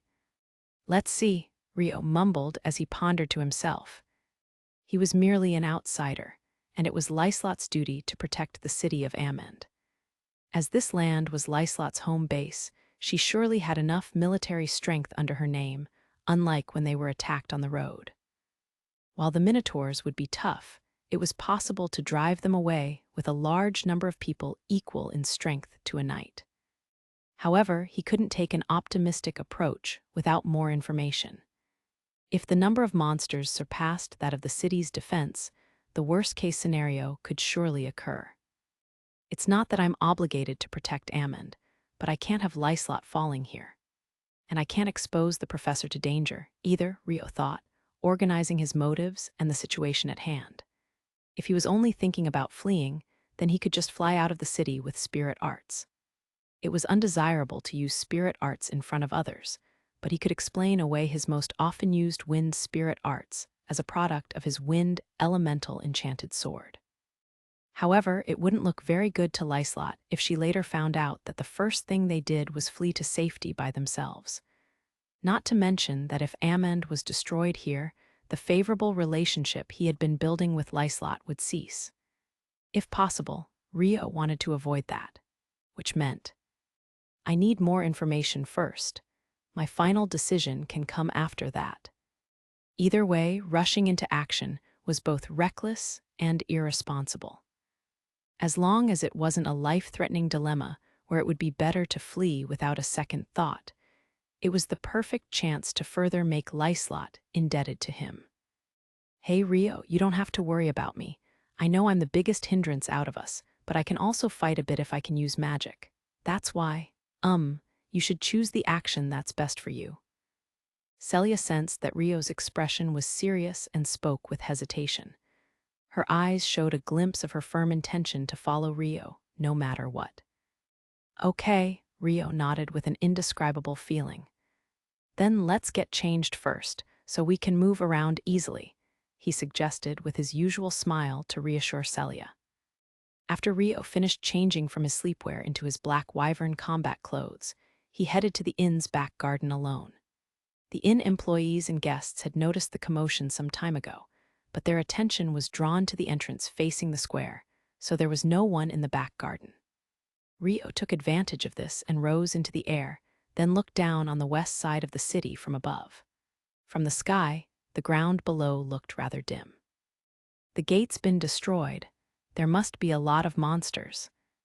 Rio took note of the situation. The square at the western gate that would normally be overflowing with stalls and customers was currently surging with a stream of goblins and orcs. The minotaurs and revenants brought up the rear, but they were still observing from afar. On the other hand, the city's reaction is also swift. Soldiers and adventurers were already gathering at the entrance of the road leading to the west gate and assuming battle formations. They were forming an improvised defense line to prevent the monsters from invading further. It was possible that personnel had been placed at the west gate in advance as a precaution. Further, the square near the gate was apparently designed with the intention of inviting external enemies in and blocking them off. As long as the road into the city was defended, the remaining buildings would act as a barricade preventing invasion. Even if a large number of monsters pushed past the mouth of the road, the width limitations meant the number of monsters within reach would decrease. Thankfully, it appeared as though they would be able to hold the fort. Reinforcements are arriving one after another. It looks like this'll be. Rio thought, determining the status of the West Gate, when Aishia's telepathy echoed inside Rio's head. Haruto, lots of monsters just spawned at the East Gate. East, Rio turned on the spot and looked to the east. There, swarms of monsters were appearing from the forest right before the East Gate. The lookouts at the gate noticed the surprise attack and rang the bell in a hurry, but a new minotaur appeared, letting out a ferocious roar. MROOOOH. It drowned out the sound of the warning bell, alerting the city of its own presence. MROGH, the minotaur used its tremendous physical abilities to take a running leap, soaring over the heads of the goblins and orcs to arrive at the gate first. It then swung its stone greatsword down, smashing the gate into pieces. Gyohihe. Byohi byohi. Shortly after the attack from the minotaur, the goblins and orcs flowed past the creature, invading the city one after another. That's a lot. How many are there in total? Roughly estimating, Rio would guess the number of monsters to the east and west easily surpassed 1,000. And they were still appearing from the forests. The situation was gradually becoming worse. Haruto, what do we do? Aishia asked. Rio didn't reply immediately, looking over the entire city instead. With the east and west gates breached, the only gate unharmed was to the south. The south gate faced wide, open farmlands where there were still no signs of any monsters. Meanwhile, the northern area where Liselotte's mansion was located faced a lake, so there was no gate there at all. The area was also surrounded by tall and sturdy ramparts, able to be used as an evacuation area in an emergency. Judging by the movements of the citizens at the south, they were moving towards the north block. For now, could you stay with the professor in the room and wait? It doesn't seem like the monsters will reach the middle of the city anytime soon, and all the citizens from the west are relocating to the center. It looks like they're evacuating to the north. Even if you went outside now, you wouldn't be able to move, Rio directed Aishia calmly as he looked down at the ground. The square before the inn they were staying in was already crammed with residents coming from the west. What will you do, Haruto? Aishia asked Rio again. The defensive forces at the east gate are thin. I'll go block them off. Presently, only a few lance-wielding soldiers were guarding the road facing the east gate square. Facing them were easily several hundred monsters, making them simply outnumbered. They wouldn't even last a minute, which meant the monsters had a chance of reaching the inn where Aishia and Celia were. But he could still make it in time. Be careful. Thank you, I won't let the monsters reach you, but... I know, leave Celia to me, Aishia's determined voice echoed. Meanwhile, at the mouth of the road facing Amen's East Gate Square, the soldiers protecting the area had completely lost their nerves. Eek, there's too many of them. Several meters away, the army of goblins and orcs closed in. Fool, there are many citizens still evacuating behind us. For Lady Liselotte's sake, too, protect this place with your life. The supervisor in charge of the area yelled in motivation. They couldn't afford to abandon their posts, as there were still huge crowds of residents evacuating behind them. That's right, let's protect this spot with our lives. I'm alone, but I'm here as a reinforcement. The youthful voice of a young girl yelled. It was Chloe. She had been the first one dispatched to check the situation on the east gate, where the defense was thinner, when the monsters suddenly attacked. Lil Chloe. Stop calling me that, I'm an adult, Chloe replied with a bitter smile. She was a little conflicted about how people still called her Lil Chloe and treated her like a child, having watched her grow up in Amend from a young age with her family's inn. Sorry, Lil Chloe. Having you here from the attendant team is most reassuring. We're counting on you. Geez, I already said. No, there's no time. I'll use magic to intimidate the approaching monsters, so could everyone ready their lances and deal with the monsters that draw near. Leave it to us. The soldiers nodded, and the battle soon begun. Photon projectiles. Chloe held her hands out and chanted the spell. A magic circle immediately appeared, firing bullets of magic essence converted to energy bullets from within the circle. Gwei, the bullets of light blew the goblins away. It was a kind of magic that had enough force to knock out a human in a single blow, depending on where it landed, meaning a small-bodied goblin could easily be sent flying. There's so many of them. I hope the reinforcements come soon. Panic soon showed on Chloe's face. Blowing away a handful of goblins wasn't about to stop the advancing army of monsters. They closed the distance from her without reserve, confidence clear in their creepy smiles. Gyuhihi, the giant orc, acted as a wall for the goblins, drawing within meters of them. Unlike the child-sized goblins, orcs had the height of an adult human and thick skin that wouldn't yield so easily to one shot of the photon bullet. Panicked, Chloe glanced behind her. There was no sign of the reinforcements, only the sight of the residents evacuating with only the clothes on their back. The situation was hopeless. They wouldn't even be able to last minutes like this. Suddenly, a strong gale blew from the diagonally left to the side, and all of the monsters right before Chloe's eyes were easily blown away. Chloe found herself gazing in amazement. The other soldiers were also dumbfounded. Just then, Rio landed lightly right in front of Chloe. "Allow me to assist you until your reinforcements arrive." "H. Haruto. Ah no, I mean Sir Haruto," Chloe stammered immediately. Chloe, the attendant uniform she was wearing, helped Rio immediately identify her. Why are you here?" Chloe asked hesitantly. "I figured the defense at the East Gate would be thinner as it was attacked later, so I came as backup." Thank you very much." Rio's simplistic answer filled Chloe with relief, and she thanked him from the bottom of her heart. "Now let's reduce the number of monsters as much as possible before the reinforcements arrive." "May I take the front line?" Rio asked as he braced his sword and faced the monsters, who seemed to be wary of Rio and had frozen in place. "Why, yes, please do," Chloe nodded with a squeak. "Then, if everyone here could handle the monsters that make it to the street." With those words, Rio calmly closed his distance with the monsters. Sending essence into the sword in his hand, he created a large gale of wind and fired it at the monsters. Dozens of the monsters before him were pushed back to the gate, easily blown away. No sooner had he done that, Rio was charging into the group of monsters, initiating close-quarters combat. Just what is that guy?" The soldiers muttered in a daze at the tremendous sight of Rio's combat prowess, frozen in their awe. Meanwhile, at the governor's estate of Amend, Liselotte had set up a temporary command post in her garden to deal with the situation at hand. "The citizens will be on edge from fear. Make sure their relocation into the inner city goes smoothly. And what was that new alarm and minotaur-like roar? I want more information," Liselotte said to her subordinates. The attendant, Natalie, rushed to give her report with a pained expression.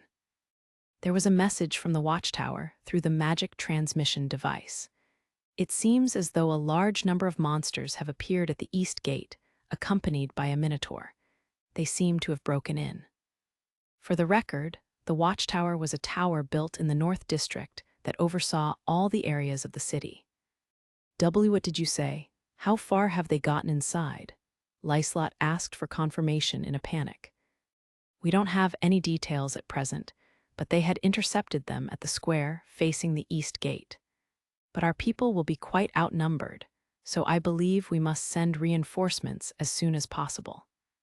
Even if we send the soldiers and adventurers in the rear guard, they'd be in danger of clashing with the citizens evacuating the other way. What about the attendants dispatched near the East Gate?" All the attendants could either use magic or had magic artifacts with sorcery to enchant their physical abilities.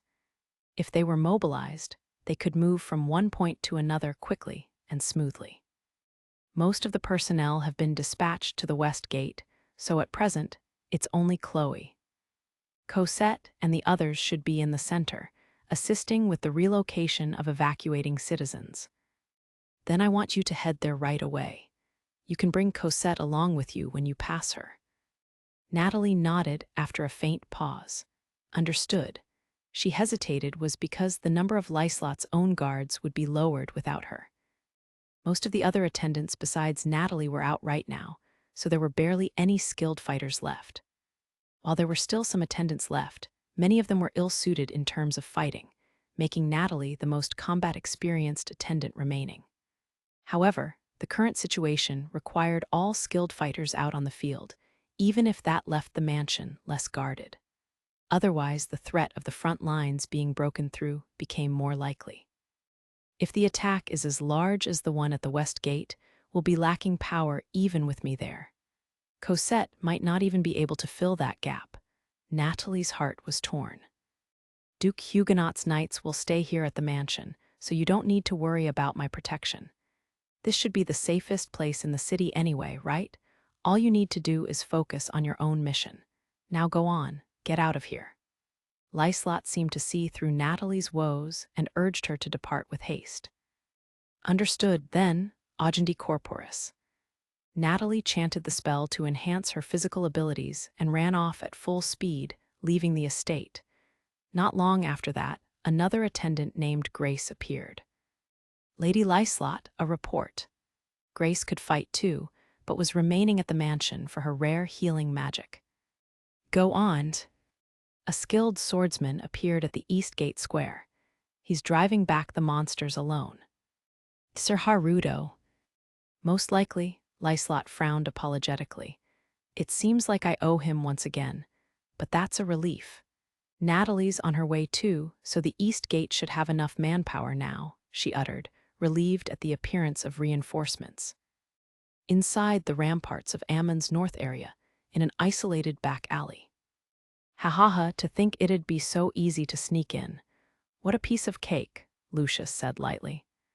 After sneaking into the North District amongst the evacuating residents, Lucius and Reiss had come here. "Please refrain from speaking," Reiss sighed tiredly. "Don't be so boring. I've already had to step away from such a fun-looking battlefield. You could at least keep me company in conversation. Then let's talk business. As soon as the Minotaurs give the next signal, we'll begin to move. Please be prepared to move at a moment's notice." "Gotcha," Lucius' mouth twisted in a grin. Now, the humanoid spirit's aura has remained at the center of the city this entire time. And it's about time for the back line to join the front lines. Reiss turned in the direction of the center block and narrowed his eyes. "A bit earlier, back at the square near the East Gate." "Amazing, that's really amazing." Chloe was captivated by Rio's fighting as she stood at the entrance of the road to the square. Rio was leaping around the square, taking on the crowd of monsters alone. "Jaya, Byohe." The goblins and orcs were being cut down as soon as they approached Rio. The speed with which he dealt with them was even faster than that of Arya fighting on the road during the last encounter. Hey, Lil Chloe, just who is that guy fighting over there?" One of the adventurers who had come running as backup asked in awe. "That's Sir Haruto, the one who saved Lady Liselotte. He's a skilled swordsman," Chloe replied without taking her eyes off the square. The person she had only met once, years ago, was freely swinging his sword about. "That ain't just a skilled one, that." Most of the monsters in the square were attacking Rio, making him a one-man army. He turned the tables on every monster that attacked, making the creatures in the square meet their end with swiftness. Every so often monsters would sneak past him towards the road, but those were easy for Chloe and the others to deal with. "We don't need to help him?" the adventurer asked hesitantly. They could have drawn the attention of the monsters if they tried to assist recklessly, and there was no mistaking the fact they were hindrances to Rio, but the adventurer couldn't help but ask anyway. "We can't. The most we can do is get in his way. Blocking off the road here is a perfectly respectable role, and we'll finish off the monsters that get past Sir Haruto," Chloe replied calmly, but with a guilt-ridden face. "I'm not good enough. If I was at least as strong as the senior attendants." Rio was on too different of a level for her to measure accurately, but his power was at least equal to Arya. Chloe could not afford to butt in and make a fool of herself. Haruda. Chloe suddenly recalled the time he'd stayed at her family's several years ago. At the time, Haruto had been harassed by several adult adventurers, but had defended himself with ease. Back then, Chloe could do no more than watch the quarrel take place, getting frightened by the bloodshed and commotion before distancing herself from Haruto. What took place had always left an impression on her for some reason, and she had always regretted it. All right, the adventurer must have sensed something from Chloe's shameful expression and nodded quietly. Thank you, I'm sure that even Sir Haruto will need a break. We'll be the ones to fight in his place when that happens, so please ready yourself, Chloe stated with a serious look. No matter how much an enchanted sword could temporarily grant a person strength, once all the magic essence was depleted, the sword's power would no longer be usable, and the wielder would simply return to being a regular human. Okay, in that case, leave the rear guard to us, the adventurer nodded in determination. Meanwhile, how strange, Rio had an odd feeling as he fought. While he couldn't remember the exact number of monsters he had taken down, it was easily in the hundreds. And yet, why won't the Minotaur and humanoid monsters move forward? The powerful monsters that were leading the pack showed no signs of stepping forward. In fact, they didn't look like they were going to move at all. The strength of those monsters would have been enough to burst into the city depths in one fell swoop, yet the Minotaur had purposefully chosen to invade through the gates. It could have easily smashed through the wall or vaulted over it instead. While it was convenient to have it on quiet standby as the defending side, its docileness was rather eerie. Is it waiting for something? Rio thought. The monsters were the ones attacking. They were savage creatures that should only have the goal of killing people, so it was assumed their intelligence didn't extend far past that. However, the fact they had gathered an army this large to attack, and not all at once, was curious. It was almost as though invading the city isn't their goal. But why would it do such a thing? Asia, has anything changed within the city? Rio asked through their telepathy. Because Asia could sense the presence of the monsters to a degree, it was possible that she'd be able to notice any abnormalities. Not in particular. The crowds in the square here are clearing up. Evacuation of the citizens should end soon, Asia replied immediately. Any changes in the monsters' movements? None, both east and west have blocked off the monsters. I see, thank you. I'll try to come back soon, Rio informed Asia after he'd noted that enough reinforcements had gathered by the road behind him. There were still monsters remaining, but he was a little worried about Celia. Got it, I'll contact you immediately if anything happens. Yup, the two of them ended their telepathy there. Chloe, at that exact moment, Natalie and Cosette came running from the road facing the square. They were both wearing attendant uniforms that doubled as combat gear, just like Chloe. Natalie, Cosette. Chloe's expression brightened at the sight of her reliable superiors. The soldiers and adventurers also greeted them with composure. Damage report. Natalie asked in confusion, noticing the scene was a lot more peaceful than she expected. Sir Haruto is fighting alone, Chloe replied, looking towards the square nervously. Even at this moment, Rio was slaughtering the approaching monsters. His movements were like a nimble acrobat, seeming almost beautiful. Amazing, as expected. Cosette's gaze was already directed towards the square, captivated by the sight of Rio fighting. Wow, but he should pull back soon, don't you think? He's been fighting for a while, right? His magic essence won't last, Natalie said worriedly. Indeed, now that we're here, he can retreat and rest, Cosette agreed immediately. Sir Haruto. Rio retreated to the road with perfect timing. I believe you're Cosette and... This is Natalie. I'm honored you remember me. Cosette smiled happily. I'm Natalie, one of Lady Liselotte's attendants. It's nice to meet you, Sir Haruto. Thank you for your assistance in these trying times. Natalie bowed respectfully. I thank you on behalf of my master. Cosette lowered her head at Rio with a truly adorable smile. Rio gave a short shake of his head, looking around at the monsters in the square before getting right to the point. Not a problem. I actually have a small request. The monsters seemed to be wary of Rio, observing from a distance. What is it? Natalie asked. I actually made my acquaintances wait back at the inn, so they haven't evacuated yet. I'd like to go back and meet up with them, Rio stated succinctly. Is that so? Natalie hesitated for a moment. It would be a hindrance to have Rio leave, as the Minotaur and the unidentified monsters were still lying in wait behind the goblins and orcs. If they all attacked at once, it would be extremely difficult to defend the area. However, Rio wasn't a soldier or adventurer of Amen to begin with. He was meant to be a commoner with no military duties. His assistance right now was completely voluntary, so Natalie couldn't insist that he stayed to fight. However, Rio seemed to sense Natalie's apprehension.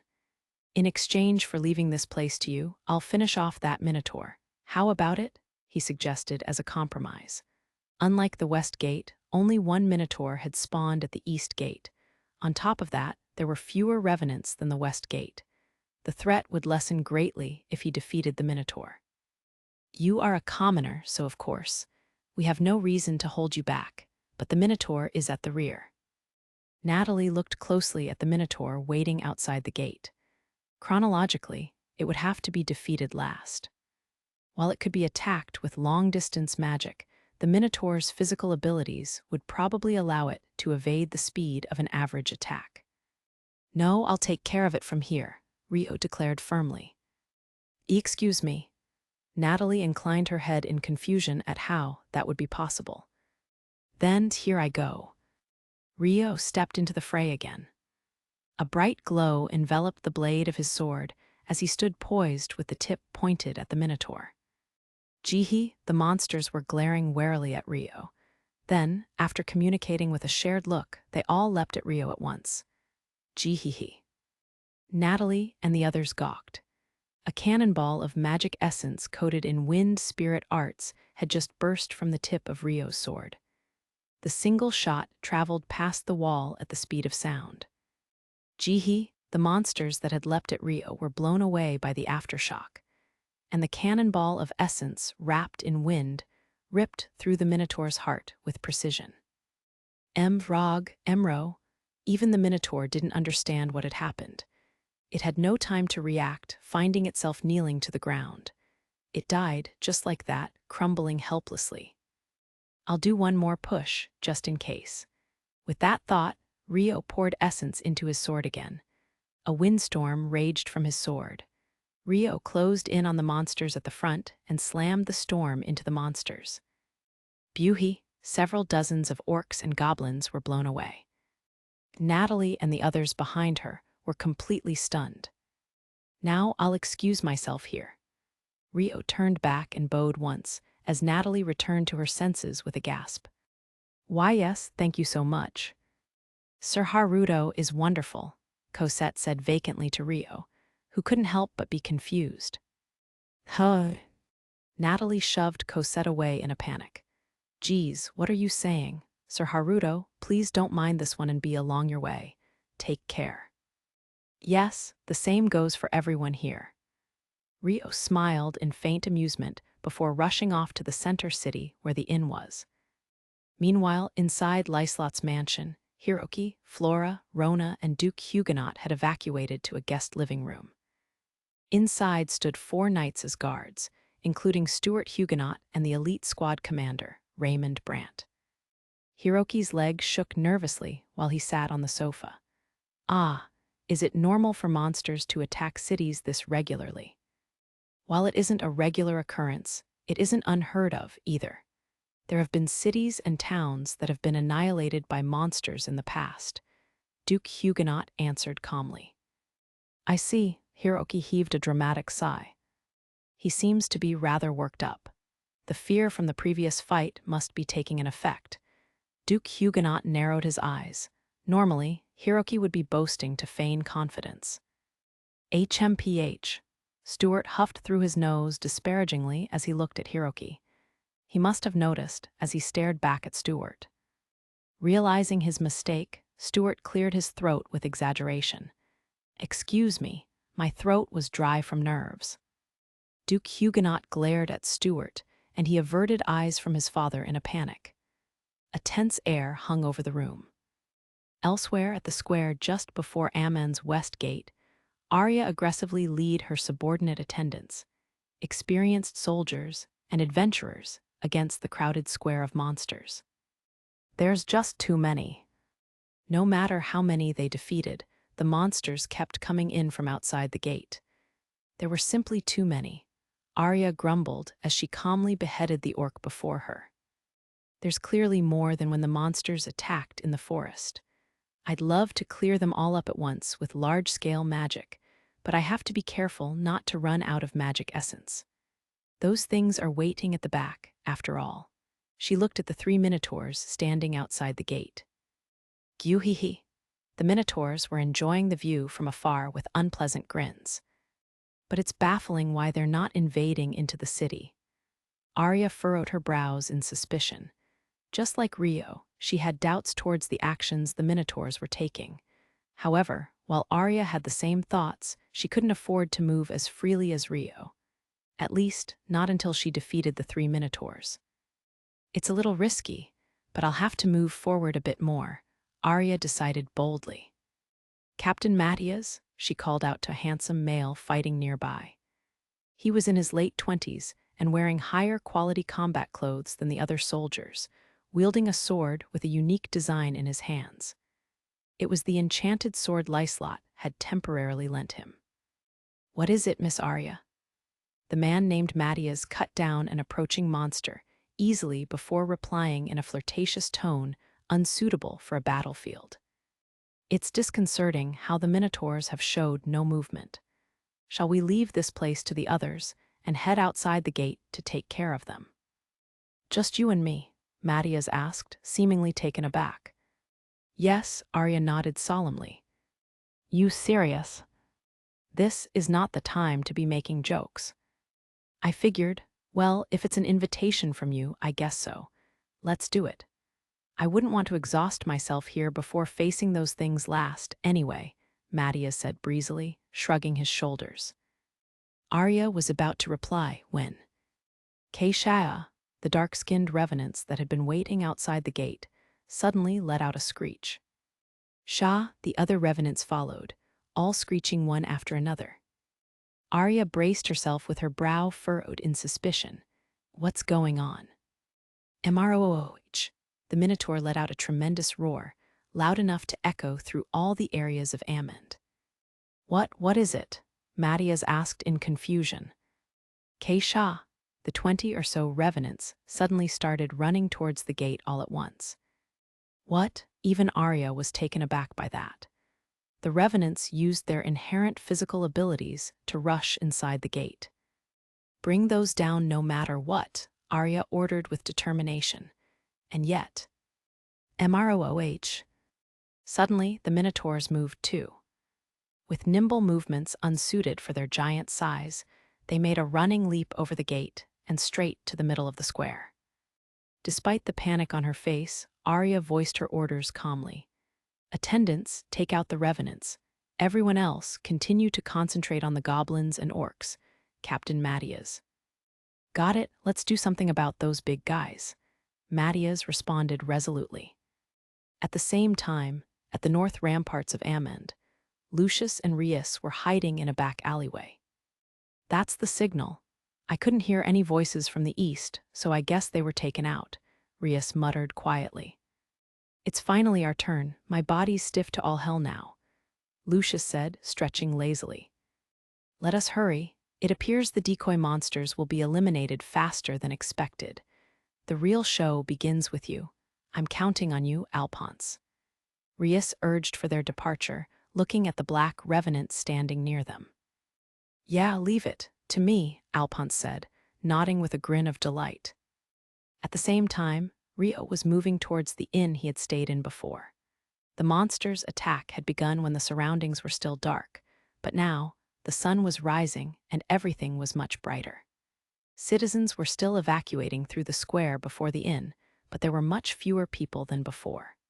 The large numbers of soldiers directing the evacuation were gone too. It seemed as though the evacuation had proceeded smoothly. MROOOH. The voice of the Minotaur at the west gate, Rio guessed correctly. The situation was changing by the moment, and it was possible that the roar just now was a sign of something worse to come. I'd better hurry, Rio thought, heading into the inn and towards his room with haste. But the door opened from the other side first, Asia coming out to greet Rio. Welcome home. I'm back, Asia, Rio replied with a smile.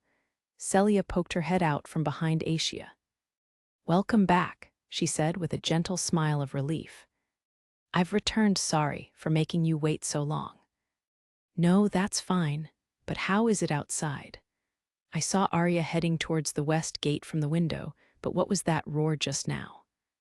The number of monsters at the east gate has fallen a lot, so it should be fine now. I believe the roar was a minotaur at the west gate, but if Arya's there, then I think they'll be well matched.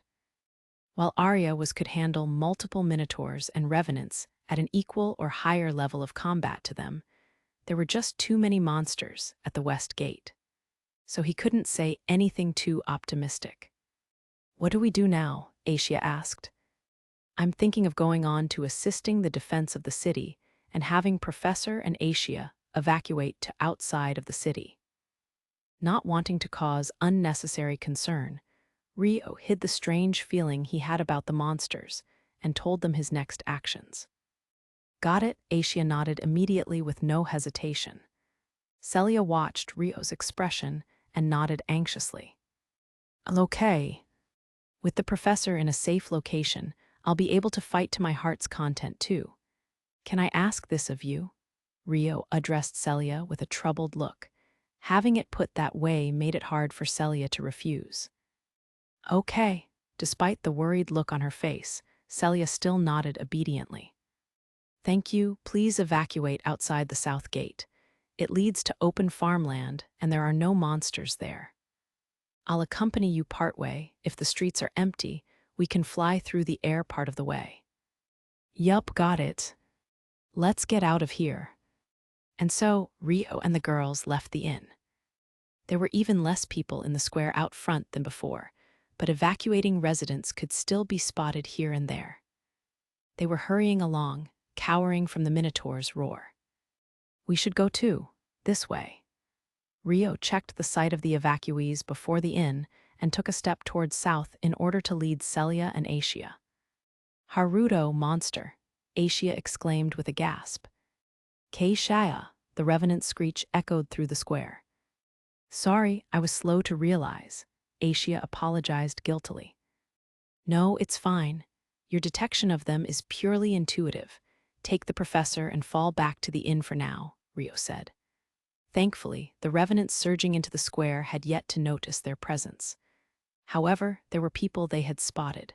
Just in front of them was a mother and daughter, running away from a gray-colored revenant that had targeted them. Eek, they screamed, parent and child cowering in fear. RRRGH, the revenant glared at the two with a ferocious look. The mother, around her 30s, collapsed as her knees gave out. Ah. And no, don't come closer. Go away. The girl was around 10 years old and stood before her mother resolutely. Myril, run away, the mother called out to her daughter in a panic. An unpleasant possibility crossed the back of Rio's head. He definitely didn't want Celia to see this. This is bad. Rio burst into a run on reflex.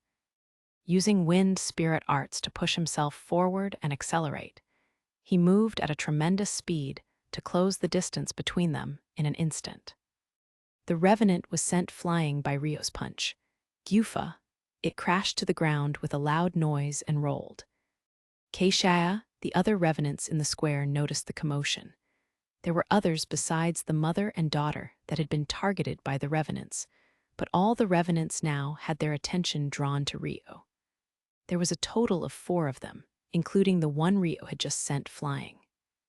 "Over here," Rio yelled to attract even more attention to himself, drawing his sword from the sheath at his waist.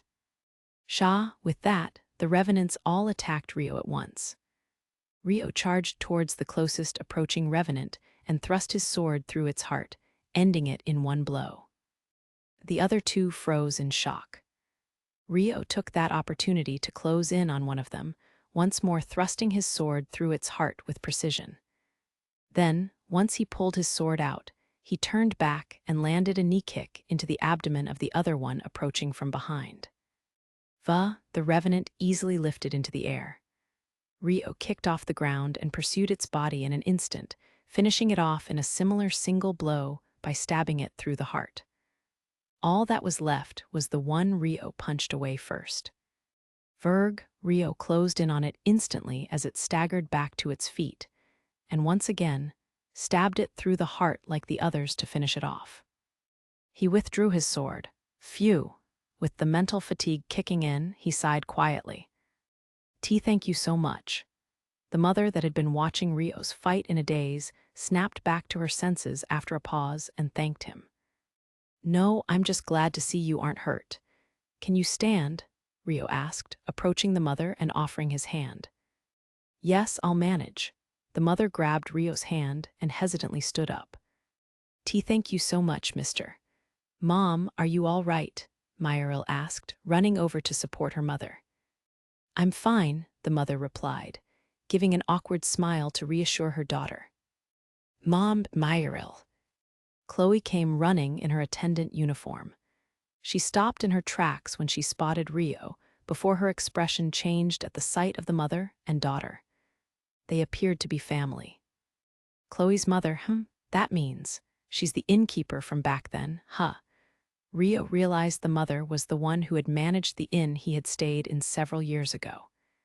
He also recalled there was a little sister, though he had forgotten her name. Why are my mother and sister?" Chloe asked Rio in confusion. "We were being attacked by monsters when this man saved us. He was really strong," Myril explained proudly. Really? Thank you for saving them." "It was nothing, but why are you here, Chloe?" Rio asked. Because some of the humanoid monsters got into the city, so the others went to exterminate them while I was sent to report to Lady Liselotte," Chloe answered with a troubled look. She seemed to be in a hurry, and her explanation was sparse. Just then, other citizens started gathering nearby. "Ooh, Lil Chloe. Are you hurt, Rebecca?" "Thanks a lot, boy. You really saved us." Everything got noisier all at once. Sorry. I'm in a bit of a hurry right now. Could everyone here quickly evacuate within the north walls? If you inform the soldiers at the ramparts, I'm sure they'll let you in." In her rush, Chloe gave only essential instructions. "Oh, that's right. Okay, you get out of here, Lil Chloe. We'll evacuate with this boy here," a good-natured middle-aged man said, looking at Rio. No, Rio had no intention of heading to the North District, so he found himself at a loss for how to answer. "Go send them off, Haruto," Celia said, appearing with Aisha in tow. The 2 of them had cloaks on top of their clothes with hoods that hid their faces. "Cecilia," Rio looked at Celia and frowned worriedly. "It's okay, you don't have to worry about me," Celia said to Rio apologetically.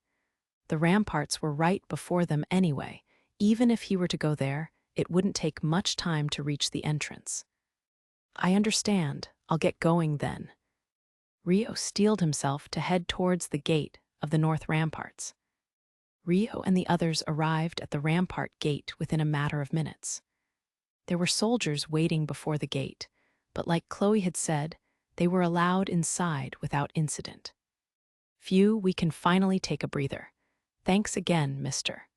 Chloe's little sister Myril sighed in relief and thanked Rio once more. "It wasn't a big deal. All I did was walk with you." Honestly, all he had done was walk with them for the short distance between the square and the gate. No other revenants appeared along the way. From here onwards, it was the duty of the soldiers to protect them, so Rio's job here was done. "Excuse me," Firstly, thank you for escorting the citizens this far. If I may so ask, are you perhaps Sir Haruto? One of the soldiers guarding the rampart interior asked Rio. Yes, I am. Rio nodded curiously, surprised his name and face was known by a stranger. So it was you after all. We were informed of your party's appearance, so it was easy to spot you. My party's appearance?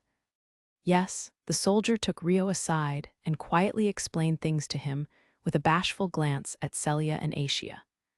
The truth is, Lady Liselotte has given us strict orders to escort you and your acquaintances to her mansion for shelter at the highest priority. Celia and Asia currently had their hoods lowered to speak with Myril. Ah, I see.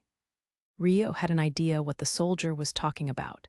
After all, Celia and Asia certainly had an appearance that drew attention. I shall lead the way immediately, so please follow me. The mansion is the safest place right now, and both you and your acquaintances will be sheltered, the soldier said with confidence. Rio glanced at Celia. While he was conversing with the soldier, Myril and the others were being led away by another soldier. Thank you for helping too, miss. Myril thanked Celia and Asia politely before leaving. Rio hesitated for a moment, but soon nodded his head. Then we shall take you up on your offer. Please lead the way. They had greatly swerved off course from his original plan to head outside the south gate, but it would be too unnatural to turn back now. Not to mention the possibility of encountering more revenants if they did. Taking refuge at the mansion was an acceptable alternative plan. Understood, please follow me. The soldier bowed respectfully before taking the lead. A short time later, most of Liselotte's personnel had relocated to the temporary command post in the garden, leaving the mansion essentially deserted. The only ones that remained in the mansion were those under heavy protection, like Hiroki and the others. This way, a dark black-skinned revenant walked along confidently inside the mansion. Lucius followed along behind it. Further behind him were 4 less dark-skinned revenants, walking in obedient silence. Sure makes things easier with a tour guide, something impossible for the enhanced revenants. Lucius bantered casually with no sense of tension at all. HMPH, the guest room, is beyond the corner. Of that corridor, Alphonse huffed somewhat unhappily. Gotcha, right, so from here on it'll be your time to shine. Leave the princess unharmed. You can smack the hero around too, as long as you don't kill him, Lucius informed Alphonse without any particular concern in his voice. Yeah, leave it to me, I'm stronger than any minotaur, right now, Alphonse replied with his disjointed words. Ah, is that leftover intelligence you have left, or are you just broken? Well, whatever, get going. Lucius scratched his head before apathetically sending Alphonse away. Is someone there? A voice echoed from down the corridor, having picked up on their conversation. It seemed to be the knights on guard in front of the room. Yeah, there is, Lucius replied easily, showing no panic at all. Who's there? The voice asked dubiously from down the corridor. Oh no, it's nothing. I've just got a little bit of business to tend to before making my way back. Don't let it worry you. Wait, step out of there. The presumed knight ordered down the corridor in a stern voice. Good grief, Lucius sighed in exasperation before walking forwards into the corridor. There were 2 knights standing on guard before the door to the room. One of the knights approached Lucius and questioned him. An adventurer, are you alone? You were talking to someone, no. Nah, no one else. Feel free to go see for yourself. Lucius assumed a cooperative attitude, standing to the side to make way and shrugging his shoulders. Less than a minute later, thunk went the sound of something hitting against the door of the room Hiroki, and the others were waiting in. Hey, did you hear something against the door just now? Hiroki asked, staring at the door as he asked the others around him. Indeed I did, Duke Huguenot nodded, sending an order to the knights with a look. Yes, sir. There were 4 knights including Stuart guarding the inside of the room. One of them slowly moved to the door and opened it with a creak. Hey, what happened? A pitch-black fist came flying through the doorway. The knight was struck squarely in the face and sent flying towards the back of the room.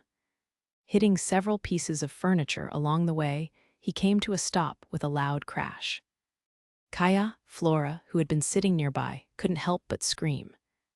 What's going on? Rona looked at the door in shock. Ha, ha, ha. The dark black-skinned revenant, Alphonse, stood there and grinned eerily. Behind him were 4 paler black-skinned revenants. Monsters, how could they be here? The other 3 knights, including Stuart, drew their swords reflexively. Go, Alphonse ordered shortly. Va, his subordinate revenants screeched and charged into the room. Augendi corporis. The knights chanted at the same time, but the 1 to 2 seconds it took for the magic to activate were fatal. The revenants closed the gap and attacked the knights before they could finish enchanting their physical abilities. Shit, the knights had no choice but to cancel their magic and swing their swords. But unfortunately, there was no way they could hurt the revenants without enhancing their physical abilities. Their rock-hard, steel-like skin deflected the blades of their swords. Grog, the gray revenants went up one-on-one against the knights, grinning in delight. There were 3 knights and 4 gray revenants, which left 1 gray revenant and Alphonse free. Hey, what is the security doing?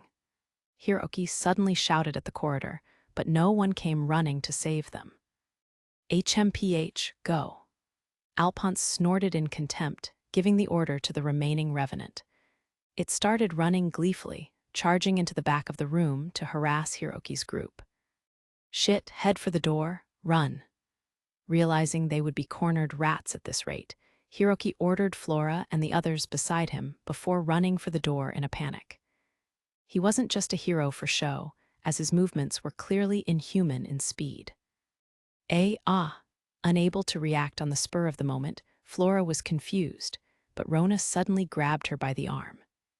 Princess Flora, this way, Rona said and ran after Hiroki's lead. Thankfully, the knights were somehow managing to push back the revenants one by one. The room was spacious, leaving plenty of room for them to run between the gaps of the fights taking place. On top of that, the leftover revenant that charged into the back of the room was just cackling to itself in delight, showing no signs of attacking them. And so, as long as they managed to do something about the pitch-black revenant camping before the only doorway in or out, they'd be able to get out. Duke Huguenot seemed to be thinking the same, following after Hiroki, behind Rona and the others.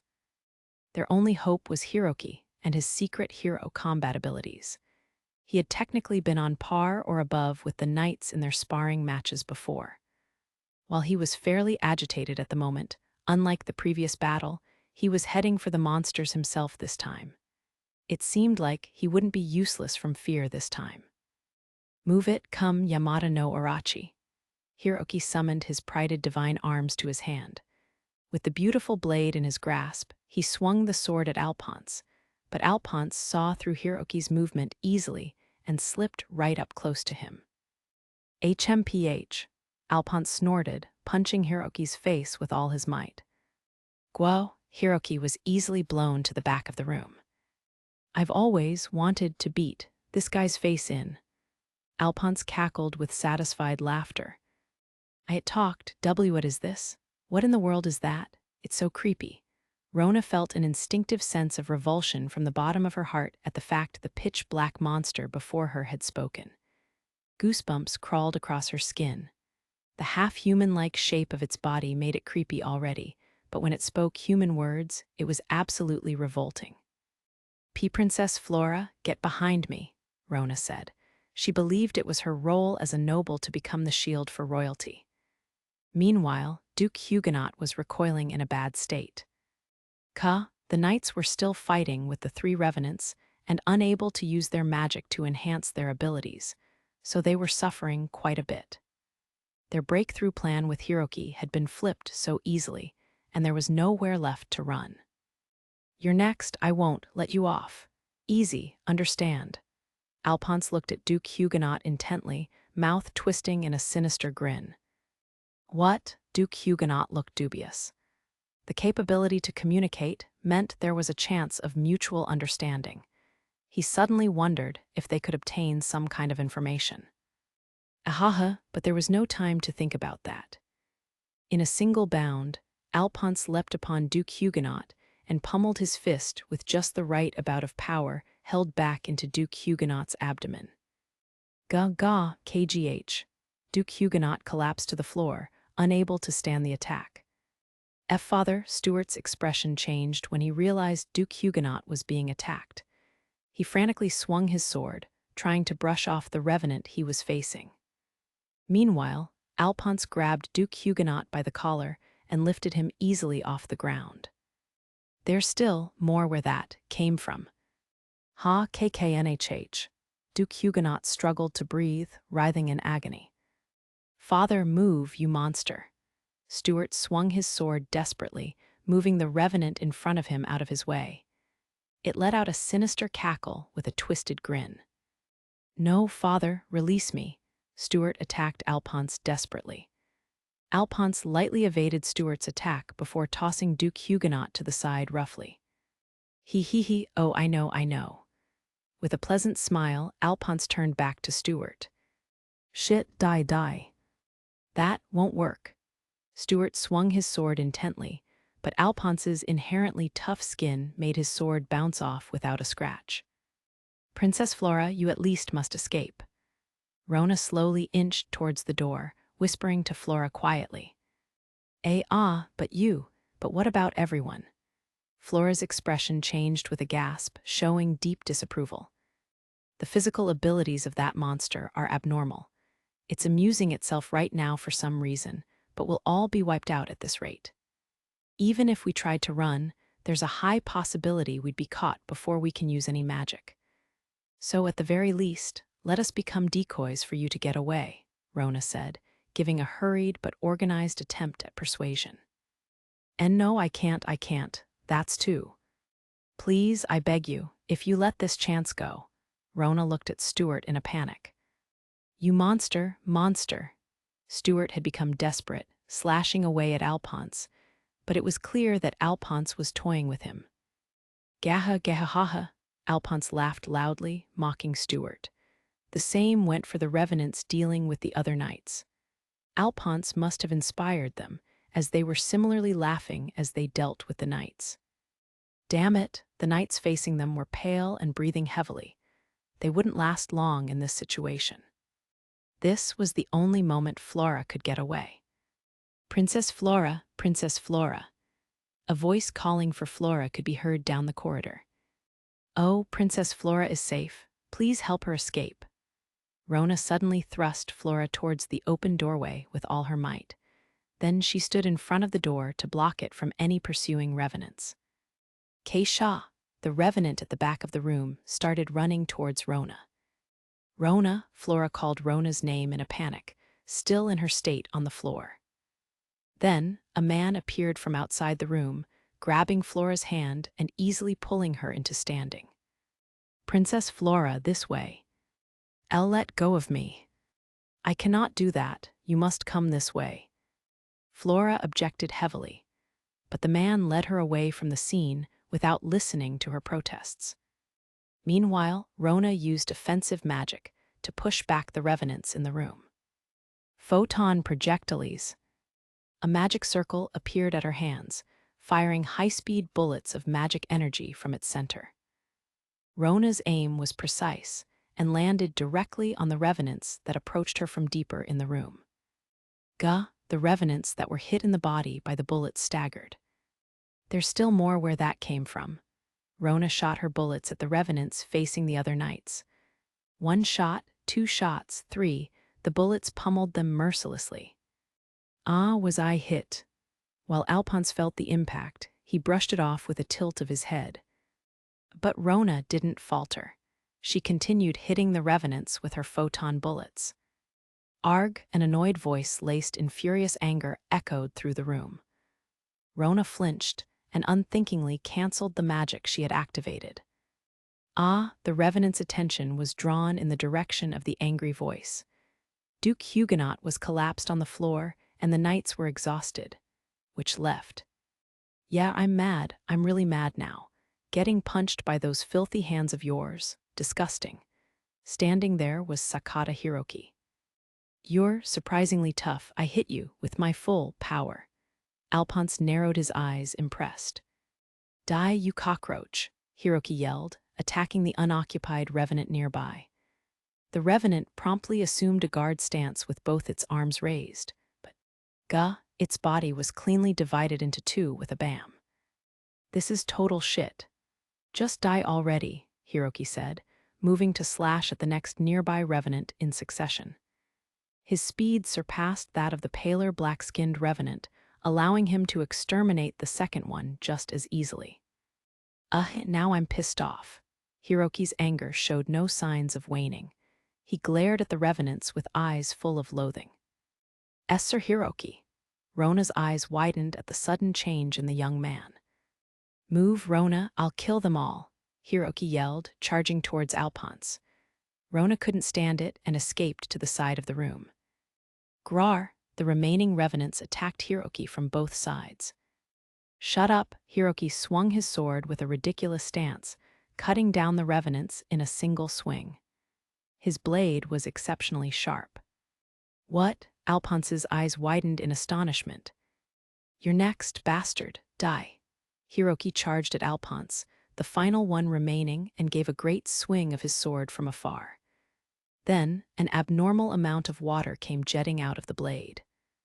Alphonse stepped back reflexively, twisting his body to evade the attack as he retreated into the corridor. Immediately, a torrent of water shot through the air. The blast of water pierced straight through the mansion wall, flying outside. Why you? Despite Alphonse's enraged fury, he continued retreating into the corridor. Hold it, Hiroki promptly pursued him into the corridor, leaving Rona and the other wounded men in the room. Once Hiroki jumped out into the corridor, his eyes locked on Alphonse in the narrower space. He moved to launch another straight attack, but goodness, a flat voice said.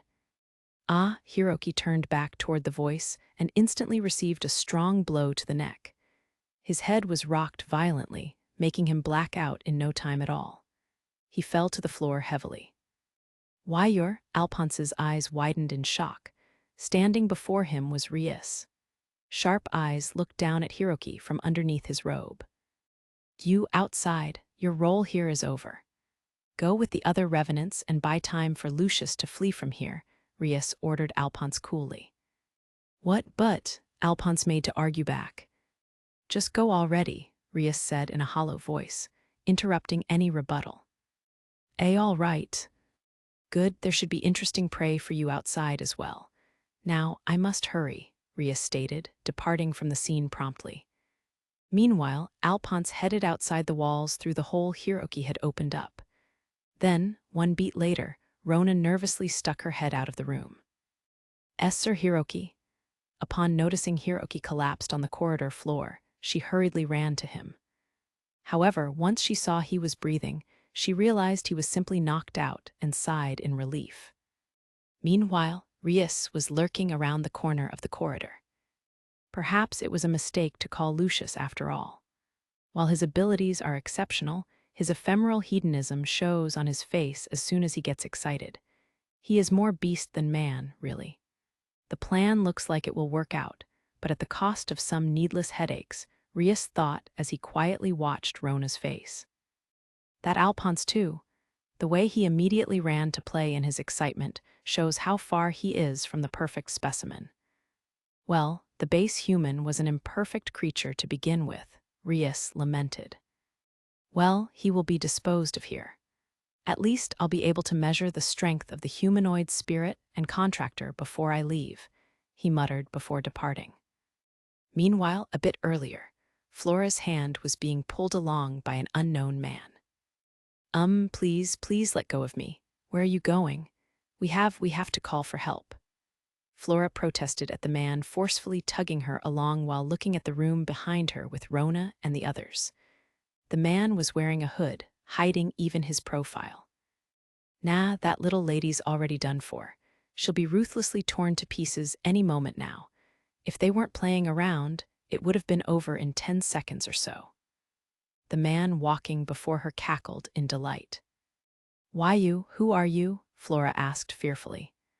At a glance, he looked like an adventurer dispatched to protect the mansion, but something was clearly wrong. She wondered if he was taking advantage of the commotion. The man suddenly came to a stop. "Nah, I'm not someone worth naming myself, but I suppose it'd be rude not to say in this position, so, well, I'm human trash." He faced Flora and temporarily removed his hood to answer with a grin, and Flora finally saw the man's face clearly. It was Lucius. Flora stumbled for words. It was so funny earlier. I couldn't help but watch for a bit. The good old-fashioned servant-master relationship of royalty and nobility is so beautiful to see. What a wonderful scene that was indeed. I almost wanted to ruin it. Lucius chatted away in a somewhat worked-up state. Flora was overcome with an indescribable fear and yelled in a panic. Someone, is anyone there?" "Ha ha ha, so you want to call for help? Well, be my guest." Lucius smiled pleasantly, speaking to Flora. What are you?" Flora asked, clueless as to what Lucius' aim was. Lucius had taken on a completely defiant attitude, making him seem so unnerving. "Well, I'm here to kidnap you, actually. Though if I'm being honest, it doesn't matter how I accomplish that, so I think I'll have some of my own fun," Lucius said indifferently. I am your target, and you are using this chaotic situation to kidnap me?" Flora asked with a trembling voice. "Well, to put it simply, yes, but bringing you back so easily like this is a little too boring. I'm going through all this trouble already, so I'm thinking of leaving my mark on you," Lucius answered smoothly, grin on his face. Flora fell silent in question. "For example, the little lady who entrusted you to me. What kind of face do you think she'll make when she finds out she made the wrong judgment?" "Just imagining it thrills me," Lucius said, in an extremely flippant tone. For the first time in her life, Flora felt an indescribable sense of revulsion at the excessive wickedness in his words. "Ha ha ha, for now, just seeing that expression of yours is enough. And didn't I tell you earlier, the little lady's done for already?" Lucius, mouth twisted in a grin as reality sunk into Flora with despair. Let go of me, please." Flora startled in alarm, trying once again to release herself from Lucius' hold. Yet again, Reiss appeared, addressing to Lucius from behind. "Hey," Lucius replied casually. "Stop dawdling here and move already. The humanoid spirit has already come to the mansion. It would be bad to face that head-to-head," Reiss said, sighing tiredly. "Oh," Lucius' eyes widened in interest. "Just so you know," Reiss started saying. I know. I'll head to the rendezvous point after this, so don't worry. Just let me choose my own route, yeah," Lucius said vaguely. "Go then," Reiss sighed once more, urging Lucius away. "You heard the man, princess. Come along now. Don't put up a fight unless you want those beautiful legs to become severed." Lucius put his hood on once more, then picked up Flora and threw her over his shoulder without letting in a word of protest. "Kaya," Flora screamed, but was bluntly ignored. Up we go. Lucius proceeded to run down the corridor, disappearing somewhere. Moments later, Hiroki's rage caused a cannon of water to blow a hole in the wall. Chapter 8, Daybreak Rondo. While Alphonse was punching Hiroki in the face, Rio and the others were being escorted to Liselotte's mansion by the soldiers on hand. The sight of Liselotte bustling about the garden to give orders soon came into view. "Lady Liselotte, I have brought Sir Haruto and his 2 companions," the soldier called, hurrying to report to Liselotte. "Haruto, I can feel the unpleasant presence of monsters from that mansion," Aisha muttered, staring directly at the mansion with a severe look. Rio followed her gaze, but there was only silence around the mansion. There was no sign of any commotion going on around there, and neither Liselotte nor those around her seemed particularly bothered. Liselotte came running over to Rio. "Sir Haruto, I'm glad to see you and your 2 companions are safe." Yes, somehow, Rio replied in slight confusion. I heard you stop the monsters at the east gate until reinforcements could arrive. Thank you very much for that. Unfortunately, though I would still like to talk to you more, this is an emergency situation. You'll be safe inside the mansion, so please come this way. I shall lead you. Liselotte must have been in a rush, as she immediately tried to lead Rio and the girls to the mansion. Did any monsters sneak in here? Rio asked with a serious look. Are you referring to the humanoid monsters? I did hear that some managed to get into the city, but with your assistance, my attendants were able to put an end to them outside the ramparts. I haven't received any reports from the soldiers patrolling the ramparts of anything otherwise, either. Liselotte answered, looking at Rio's expression curiously. I see. Rio frowned with a troubled look. Even if he told her there were monsters in the mansion, she didn't have any reason to believe him. There was no knowing if she'd believe him even if he explained Aishia's background too. Is there something you are concerned with? Liselotte asked, sensing something was up. Yes, there seems to be a strange aura coming from the mansion. Is there anyone inside? The hero and Princess Flora have taken refuge inside, and their knights are guarding them. I'll send a servant to confirm. Just as Liselotte suggested that, a tremendous booming sound echoed from the mansion. Kaya, Celia, and Liselotte couldn't help but scream. Rio immediately directed his gaze at the source of the sound. A giant hole had opened in the wall of the second floor, and a torrent of water poured out from it. What? Liselotte said in shock. At that very moment, a hooded Lucius came bursting out of the mansion's front door in a rush. Ha, coming through. Kicking and struggling over his shoulder was none other than Flora. Let go of me. There are monsters inside. Rona and the hero. Someone please save them. Flora said incoherently. She had been trying to escape the hold restraining her when she'd noticed the allies around her. Didn't I say I'd cut your legs off if you struggled? Lucius hit the back of Flora's legs with the side of his hand in a karate chop. Since Flora was being carried facing backwards, she mistook the sensation for a blade and let out a frightened squeak. Liselotte couldn't understand why Flora was being carried like that, but she clearly sensed there was something bad about the situation and gave an order on the spot. Someone apprehend that man. Nope, too slow. The princess is mine. Try if you want, but you ain't getting her back. The speed with which Lucius was running was abnormal. He burst out of the estate grounds before the formation surrounding him was even completed. It was as though he was enjoying the chase. Meanwhile, Rio reacted to Lucius' voice, eyes widening intensely. Could that voice be? Rio's heart thudded in his chest. It was similar to the low tone of the man's voice that grated on his ears, a voice he would never forget.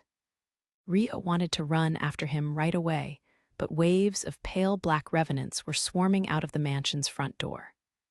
Gra-arg, the revenants started attacking the people nearby indiscriminately, and pandemonium fell upon the garden in an instant. Furthermore, from the hole in the wall of the mansion appeared another, pitch-black revenant, Alphonse. HMPH. Alphonse leapt down and glanced over the scene in the garden. He snorted. K-Shaya, one of the rampaging revenants, suddenly attacked Rio's group. Rio drew his sword in a flash, thrusting it through the heart of the approaching revenant. Gua, it cried out. The three of you should stand back, Rio said to Celia and the others behind him as his eyes followed Lucius, retreating back with an extremely frustrated expression. Go Haruto, Aishia said. Aishia, you're upset, no. Rio's eyes widened at how Aishia had seen through him. But, Rio frowned as he looked at Celia. There was a great number of revenants. In a battlefield this chaotic, there was a chance Celia could be in danger too. No, Haruto, Celia said in a cool voice. Cecilia, Rio's eyes widened slightly. Remember what I said to you. You need to prioritize what you think is right, no, what your feelings tell you to do. Though we're in opposite positions, it's a similar situation to when you saved me, no? I don't want you to make that face because of me. You look like you're suffocating right now, Celia said with a sad frown. Okay, Rio nodded with quite the guilty look. He wanted to act purely for his own sake right now, but he was feeling extremely reluctant about it, wondering if this was something that could be forgiven. However, he was the one who had said a similar thing when he pushed Celia out of the marriage she didn't want. It's my turn to save you this time. Well, I can't do much compared to you, but terra carcerum. Celia suddenly crouched down and placed both her hands against the ground, chanting a spell.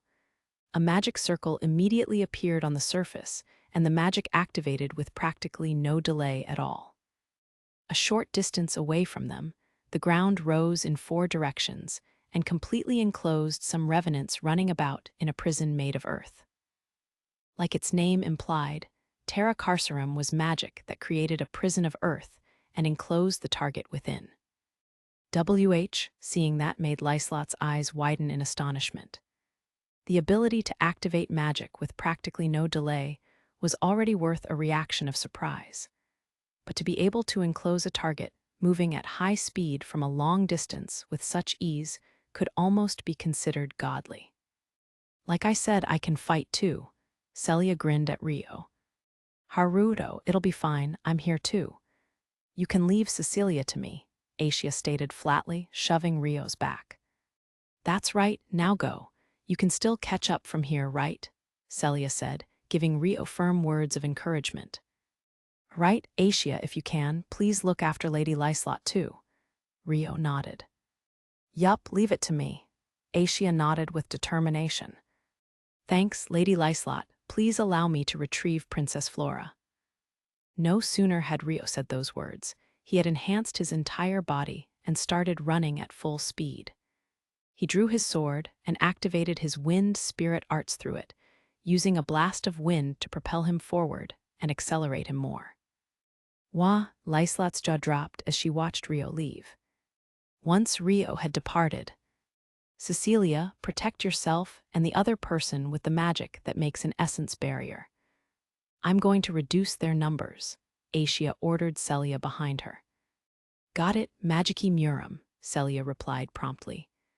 A magic circle appeared around Celia's hand, forming a transparent barrier of magic essence.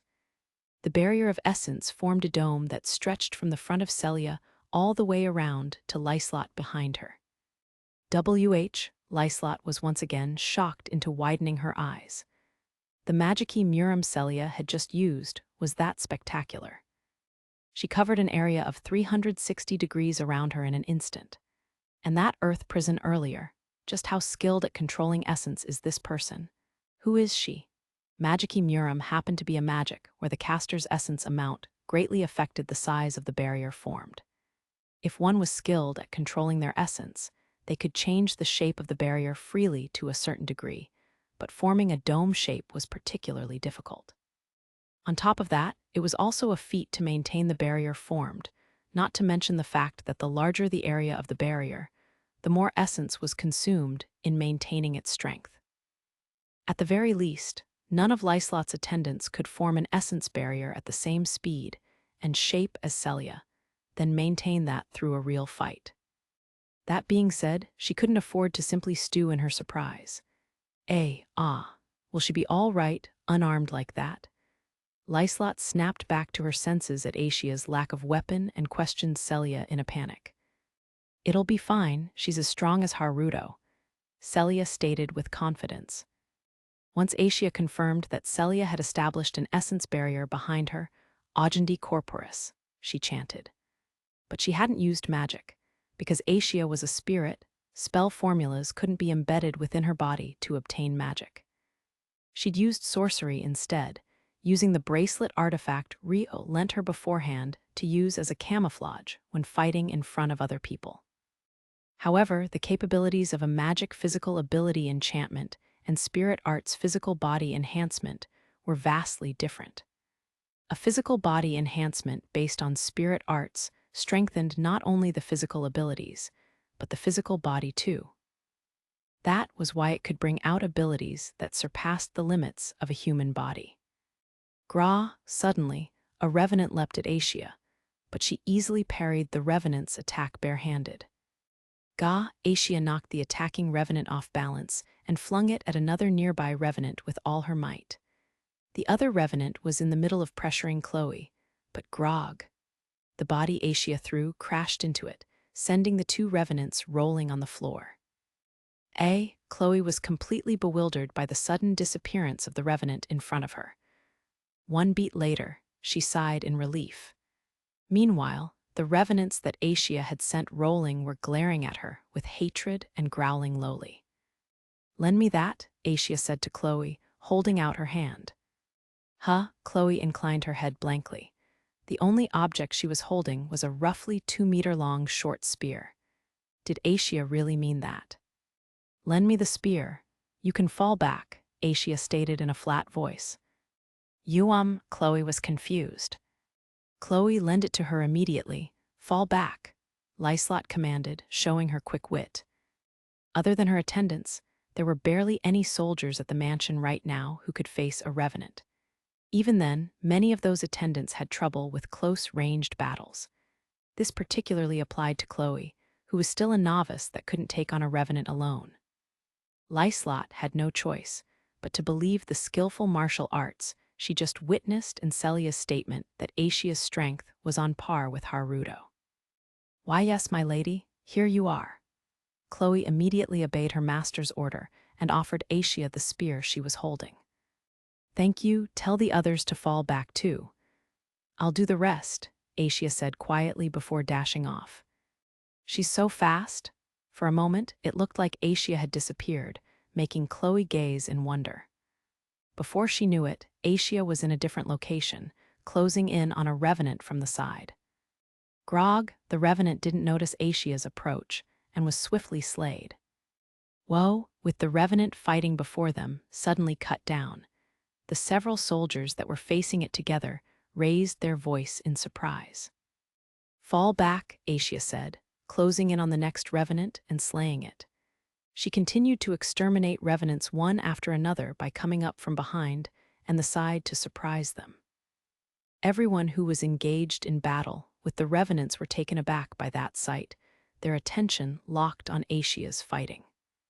"Amazing, she really is as strong as Sir Haruto, isn't she? I wonder who would be stronger between her and Arya. First Sir Haruto, then this sorcerer girl. Just who are these people?" Liselotte's shock and questions muddled together, making her eyes widen in amazement.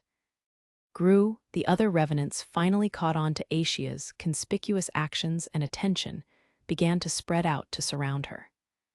Surprise attacks would probably be less effective from here. "She'll be okay, right?" Liselotte asked Celia worriedly. "Let's believe in her." Despite her face clouding with concern, Celia nodded her head firmly. "Isn't that right, Asia?" It had been Asia's decision to make the others withdraw. They had distanced themselves from the revenants as ordered and were watching over Asia's fight. Meanwhile, Alphonse, who had decided to overlook the battlefield from above, fixed his gaze on Asia. He narrowed his eyes dubiously. He seemed to realize something, mouth twisting with a wicked grin. "That woman from the inn." "Hey, don't kill that woman." Alphonse bellowed his order at the revenants. "I had talked." Liselotte was dumbfounded by the sight of Alphonse speaking human-like words. Celia nodded with her eyes wide, still maintaining the barrier of magic essence around them. "Why, yes, it certainly seemed like that." "Get her," Alphonse ordered the revenants. Grog, the pale black revenants, all attacked Asia at once. Keisha. However, they couldn't get near Asia. She spun the short spear in circles, freely repelling the approaching revenants with the sharp spearhead. The revenants had tough skin, but even they could take damage from physically enhanced fighters and their deadly weapons. There was no way for them to block all the damage of Asia and her spirit arts-enhanced body, swinging her spear. With light footsteps, Asia slipped through the gaps between the revenants while brandishing her spear freely. Her movements were like a mystical dance. The number of revenants was decreasing rapidly. "Next," Asia muttered each time she eliminated another revenant. The revenants couldn't even lay a finger on her during her merciless and beautiful dance with the spear. "Ga, enough, I'll do it, you lot, attack the others."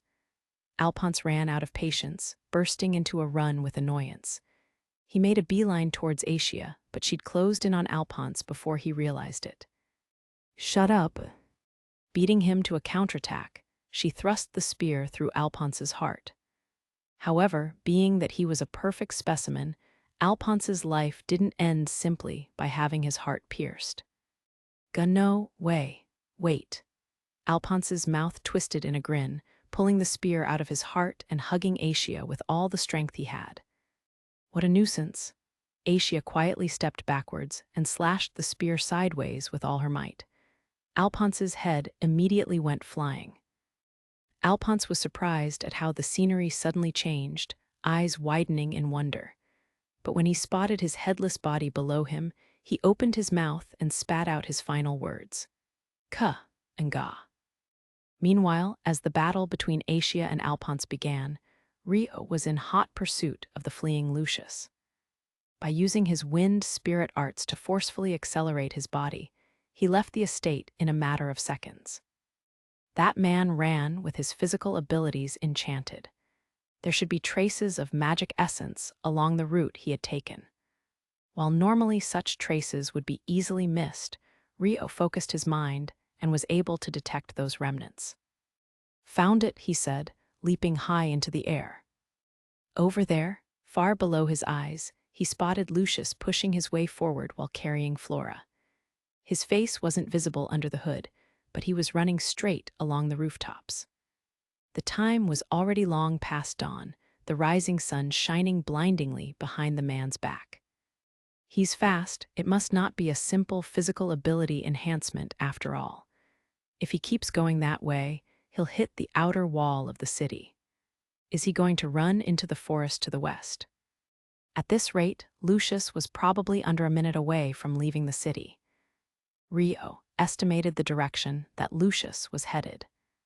"I'll catch up to him as soon as he leaves the city." He manipulated his wind spirit arts to accelerate himself as he descended. Less than a minute later, Rio caught up to Lucius past the wall, exactly as he had predicted.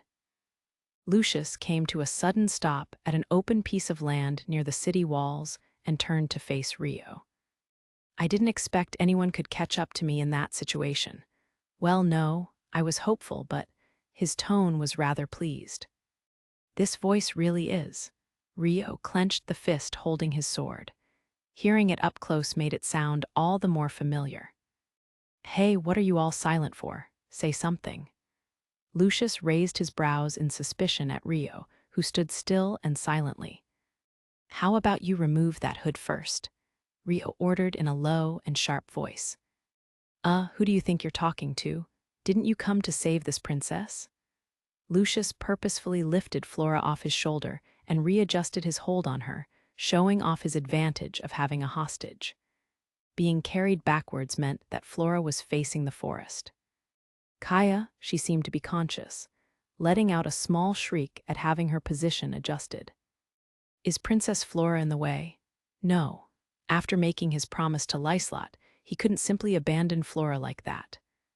Better let him think she doesn't have value as a hostage. "Perfect. I'll keep going with what I want," Rio thought, immediately discarding his hesitation. "The one I have business with is you," he stated quietly. "Huh?" Lucius cocked his head in suspicion. "You're Lucius, aren't you?" Oh, when Rio called out his name, Lucius' tone changed to one of deep curiosity. "Take off your hood," Rio ordered. "Huh, I don't like that. What would you do if I was the Lucius you think I am anyway?" Lucius sneered, questioning Rio. "I'd kill you," Rio stated with no hesitation whatsoever. "Huh, ha ha ha, that's a funny thing to say, hilarious." Lucius laughed in honest delight. He's young, Lucius thought. This must be the human contracted to that humanoid spirit, right? I don't recognize him, but if he has a grudge against me, then we must have met somewhere before. He observed Rio's face closely from under his hood, thinking calmly. "Fine then, Lucius said, stabbing his jet-black sword into the ground. He then slowly proceeded to remove his hood, revealing his appearance. "Well, am I the person you wanted me to be?" he asked with a wicked grin. "Yeah, I've been searching for you all this time," Rio confirmed in a coolly detached voice. "Oh, but you seem to be rather indifferent to that." "No, that's not true. I most definitely want to kill you," Rio shook his head quietly. His tone was still as cold and detached as ever. "Ha, then you have to lay yourself bare more. You came here to avenge yourself, no?" Lucius said in a somewhat displeased manner. "I am laying myself bare. As long as I kill you, that's all I need," Rio replied solemnly. "Heh, is that so? Well, damn, you must be one boring bastard. But still, I'll make sure to have my fun." Lucius sighed in exasperation before grabbing his sword and attacking Rio while still carrying Flora. Rio responded immediately, evading Lucius' attack. He attempted to land a counterattack on Lucius with his blade, but Lucius used Flora as a shield. Gah, Rio reflexively halted his sword in midair. "Ha, nice reflex. Shall we go further?" Lucius said, this time swinging his sword at Rio. An exchange of blows began between the two of them. It was Rio's first experience fighting in a battle with a hostage being held. "This is difficult." It was a tougher fight than he imagined it would be. By carrying Flora, Lucius' movements were restricted, but he had similarly been able to restrict Rio's attacks by using her as a shield. However, the same applied for Lucius. He wasn't able to land any attacks on Rio because of how he was carrying Flora, causing them to end up in a complete stalemate. "Ha, is this princess important to you? Or do you just want to avoid getting innocent people involved in your revenge? Either way, you're one naive bastard." Lucius sneered as he crossed swords. Contrary to the cold way he was observing Rio, his emotions were beginning to fire up with excitement. "There'll be no end to this at this rate. I've pretty much figured out our difference in ability, but he's a weird one. I wouldn't have forgotten someone this strong." Lucius looked back on his memory, trying to identify the person before him, but no matter how much he looked at Rio's face, he couldn't remember. "No good, not happening. I can't remember at all. Or rather, I don't have any memory of meeting a guy like this, which means I must have met him while he was still a bratty kid." Lucius clicked his tongue and thought about what would be the most interesting approach if that were the case. After a moment, Lucius backed away from Rio temporarily, lowering his sword. "Stop, I'm done with this. Fighting like this is no fun at all." Rio himself considered how Flora was currently in the way and lowered his sword. "It's about time you told me your secret. Unfortunately, I've incurred a lot of enmity over my life, so I don't bother remembering each and every face I deal with. But I've got an interest in you. Having you know me, while I have no idea who you are, isn't fun at all," Lucius said. "If you don't remember, then it just means I wasn't that important to you," Rio replied, not bothering to answer properly. "Cut the bullshit. A sword hand like yours would definitely leave an impression in my memory," Lucius provoked. "Ah, is that so?" But Rio still didn't answer. He had no intention of earnestly giving away the information being sought while Flora was still a hostage. There was the fear that the moment he told him, Flora's use as a hostage would be maximized.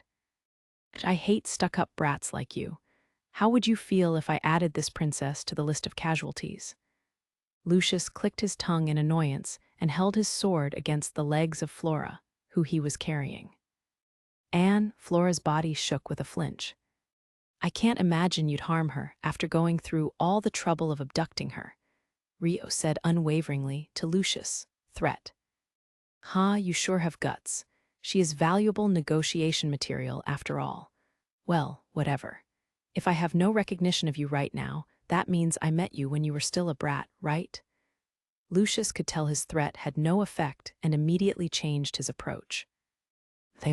"There you go with your silence again. But I'll take your silence as agreement, yeah. I get a strange feeling when I look at your face, but I just can't place it. You're not from the kingdoms around here, right?" Rio didn't answer. Lucius frowned in annoyance. You're really getting on my nerves now. All right, let's make a bargain. I'll release this princess for now. In return, you tell me your identity, then have a one-on-one match with me. I'll turn the tables on the Avenger. It was a rather advantageous condition for Rio, which Lucius had confidence in. As long as she's within sight, I can still use her as a hostage without the hindrance. Which way it plays out comes after I confirm this guy's origin. Otherwise, it wouldn't be fun. Lucius had confidence. Even if he had a serious match with Rio, he wouldn't be the one to lose. His mouth was turned up in a fearless grin. Rio stared fixedly at Lucius, doubt in his eyes. Hey, aren't you a bit too scared? Fine. How about this? If you accept my terms, I'll let the princess go first, Lucius offered, yet another beneficial condition to Rio. Rio hesitated for a moment, but soon nodded quietly.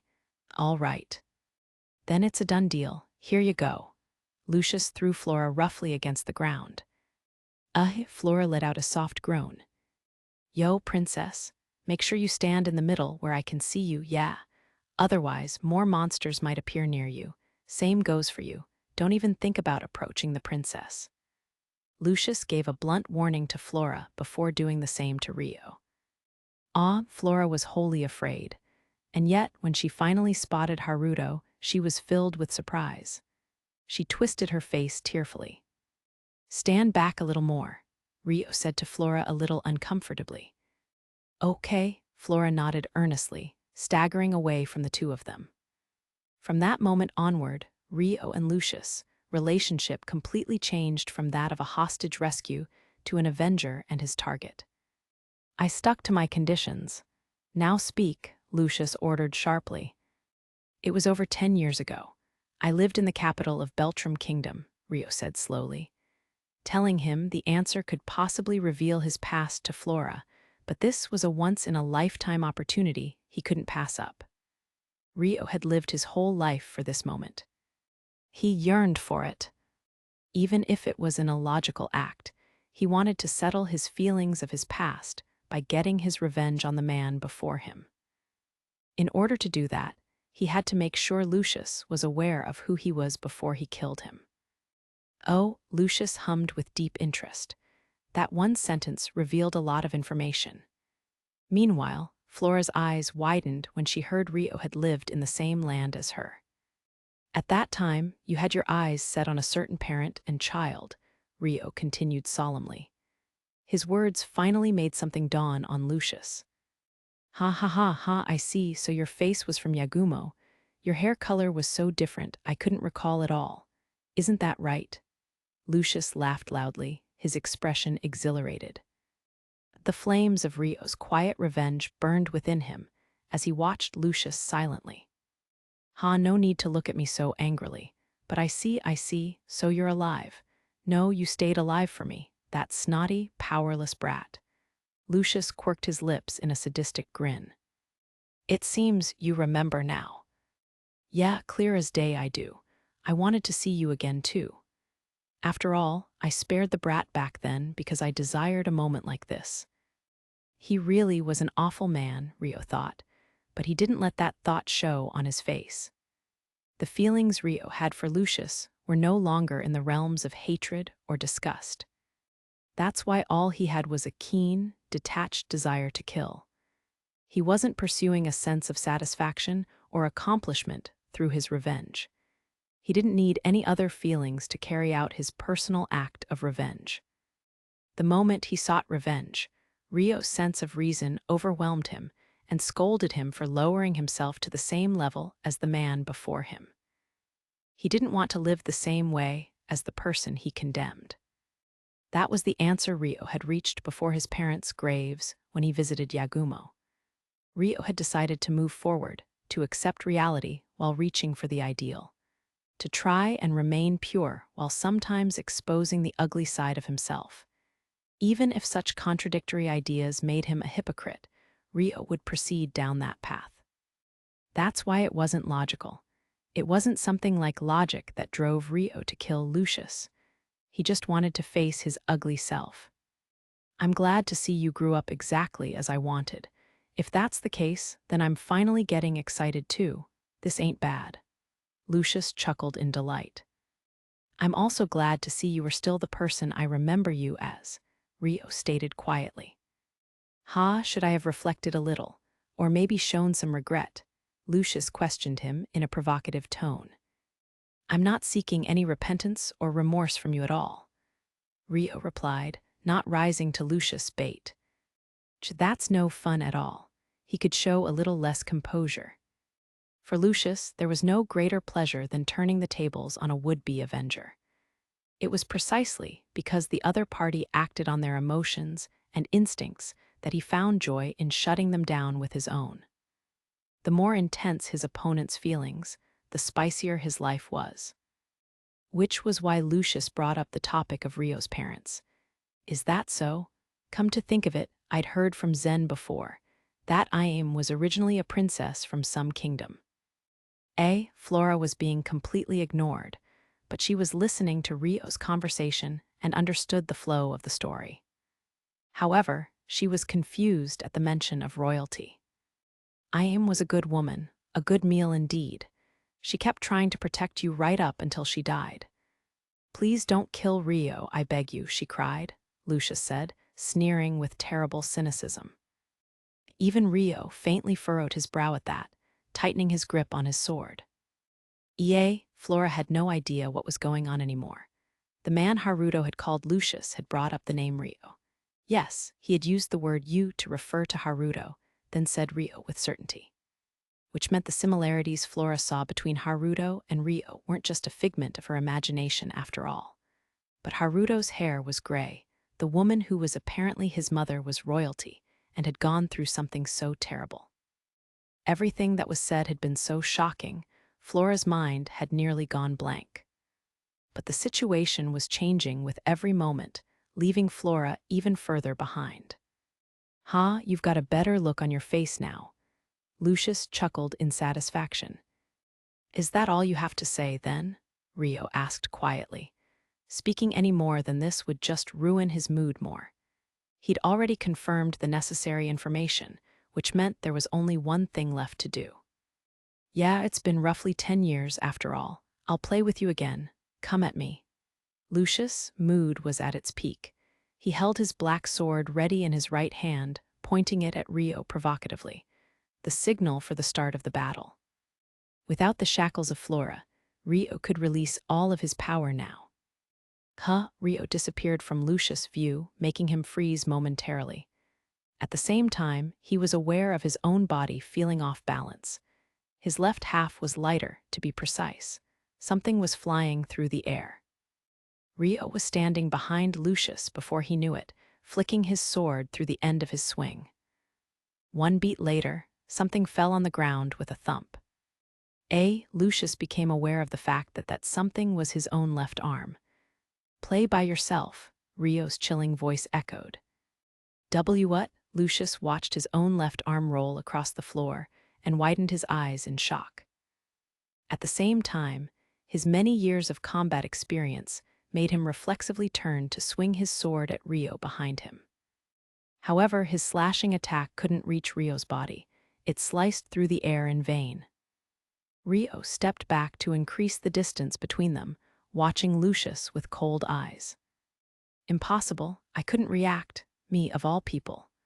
Lucius forced down his shaken state and glared at Rio dangerously. He had definitely not lowered his guard and had made himself ready to respond to battle at any moment. And yet he had been taken by surprise. If he hadn't been holding his sword in front of him, it wouldn't have been a wonder if his head had been flying instead. At the taste of death, which was something he hadn't experienced in so long, Lucius felt an indescribable irritation run through him. But at the same time, his head was thinking calmly for the reason as to why he lost sight of Rio. Rio closed in on him once more from head-on. This time, he was slower than before. He was still fast, but he was slow enough to respond to. Still, Lucius was forced to react with a missing left arm. He blocked the sword Rio held in both hands with his sword only in his right hand. Lucius sensed the overwhelming difference in physical strength and promptly took a step back to fend off the force. However, Rio reacted immediately and launched a counterattack. So fast, just how much essence does he have? And what is that ridiculous strength enhancement? Lucius was shaken quite a bit by the fountain of magic essence he felt flowing from Rio's body, strengthening enhancement. Rio's leg stretched up like a sharp spear and struck Lucius precisely in the pit of his stomach. Lucius tried to jump back on the spur of the moment to weaken the force, but the abnormal amount of force sent him flying away. Even then, Lucius rolled on the floor in a skilled defensive form and promptly stood up again. Did he move with that ridiculous body enhancement the first time I lost sight of him? But he didn't release as much essence just now. What's the trick to it? He tried to keep a level head. Rio was using wind spirit arts to accelerate his movements, but charging forward from head-on or moving around in tight spaces required him to control his acceleration to avoid collision. They were currently outside of the city, right by the woods. It was a tight space, but Lucius hadn't been able to figure out anything in such a short exchange. In that time, Rio launched a counterattack. "Fuck you," Lucius cursed. With unparalleled precision and speed, Rio attacked Lucius. His movements were filled with a calm and cold, murderous intent. Lucius barely managed to sidestep Rio's slash, or so he thought, when suddenly the ground around Lucius rose like a spear, stabbing through his body. Lucius responded immediately and leaped towards the forest at his back. Moments later, countless balls of light appeared around Rio. Rio lightly held his hand out at Lucius, and the balls of lights all drew complex trajectories as they flew towards him. Lucius clicked his tongue, shaking off the black-bladed sword he had in his hand. A darkness rose from the blade and spread across the area, swallowing the balls of light closing in on him. Rio narrowed his eyes faintly at the sight before redirecting his hand at Lucius, who was still hovering midair. A cannonball-like shockwave shot out from his hand. The invisible blow struck Lucius' body with accuracy. "I can see that, you know," Lucius yelled, swinging his sword vertically downwards. Darkness rose from his sword once again, intercepting the shockwave. One beat later, Lucius landed on the ground. It's one thing after another. The ground at his point of landing rose like a spear, protruding to stab through Lucius' body once more. As Rio had scattered more balls of light in the skies above, that light was now falling down towards Lucius like rain. Lucius first swung his sword at the ground to deal with the attack coming at his feet. The slash of darkness cleanly sliced through the rising dirt spears. Gah! The darkness of his blades swallowed part of the light, but it couldn't eliminate all of the spheres. In fact, Rio fired even more of them, causing new light to rain continuously down on Lucius. The ground crumbled, creating a dust storm that rose around the older man. Lucius blended in with the dust and withdrew from the scene before anyone realized. However, he had taken several of the light shots and was completely worn down all over his body. The balls of light Rio fired were each low in power, but they had enough force to damage the body through any strengthening enhancements. The damage to Lucius' internal organs was plentiful. On top of that, a large volume of blood was still pouring out of Lucius' severed left arm. The blood loss was wearing him down, too.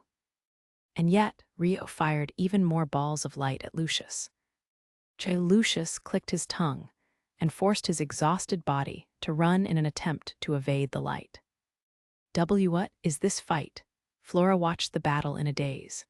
Unfolding before her was a battle that far surpassed what she knew. She had seen many advanced battles between renowned swordsmen and sorcerers in matches held before royalty, but this made those seem like child's play. It's not magic. Is it some kind of artifact? Watching Rio's combat left Flora with such questions. A long-ranged wave attack based on some form of sorcery was being used against Lucius right at this moment. Lucius' escape did not last for long. The moment his body screamed in protest and slowed, countless balls of light struck him and sent him rolling across the ground. HNGHH, Lucius writhed, somehow managing to take a stance on one knee. Damn it, my internal organs and ribs are done for, and I've lost too much blood. If I don't reattach my arm— Lucius glanced over at his own left arm. While it wouldn't be of any use for a while, there was a way to reattach it instantly.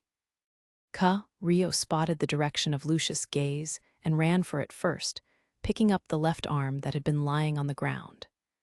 He tossed it into the air and created an intensely raging fire that turned the left arm into ash.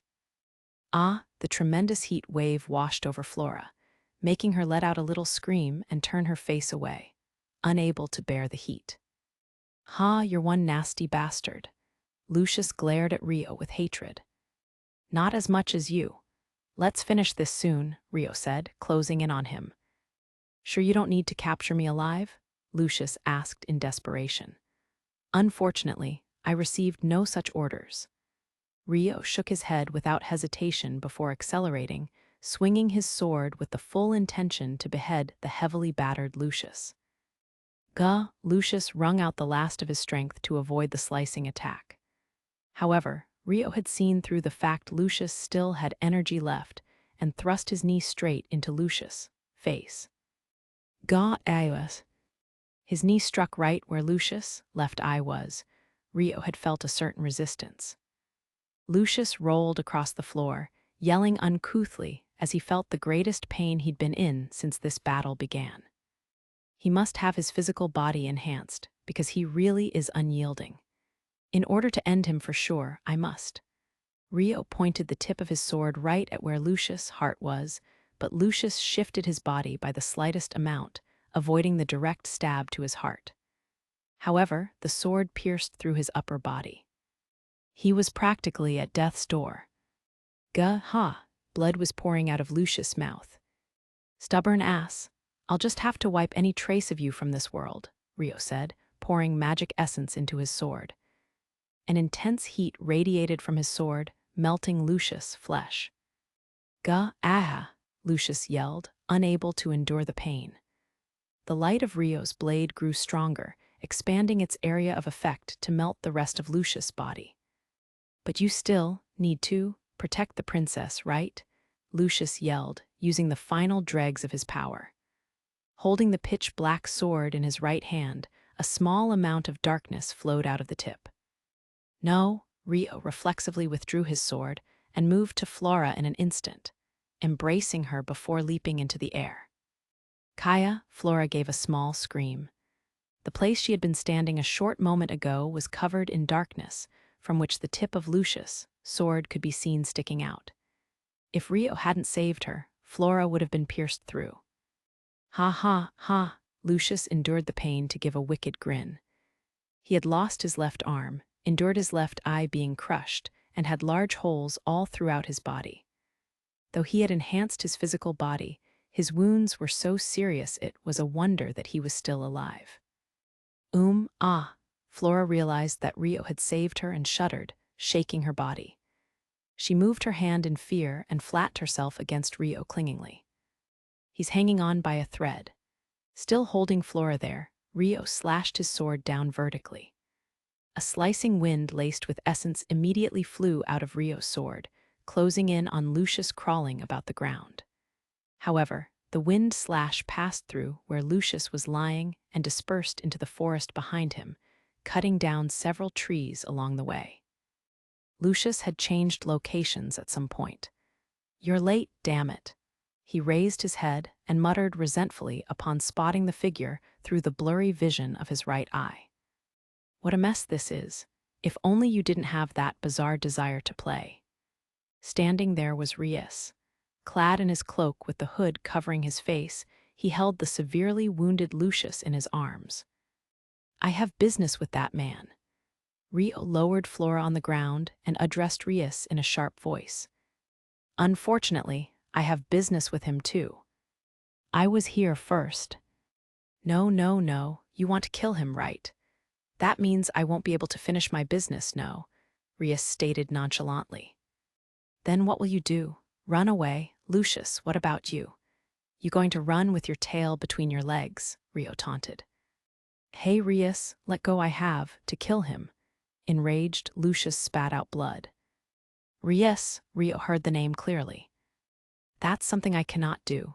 The moment you undo your physical body enchantment, you'll die. Even if you keep up the enchantment, your body will only last a few more minutes. There is no other choice but to withdraw here.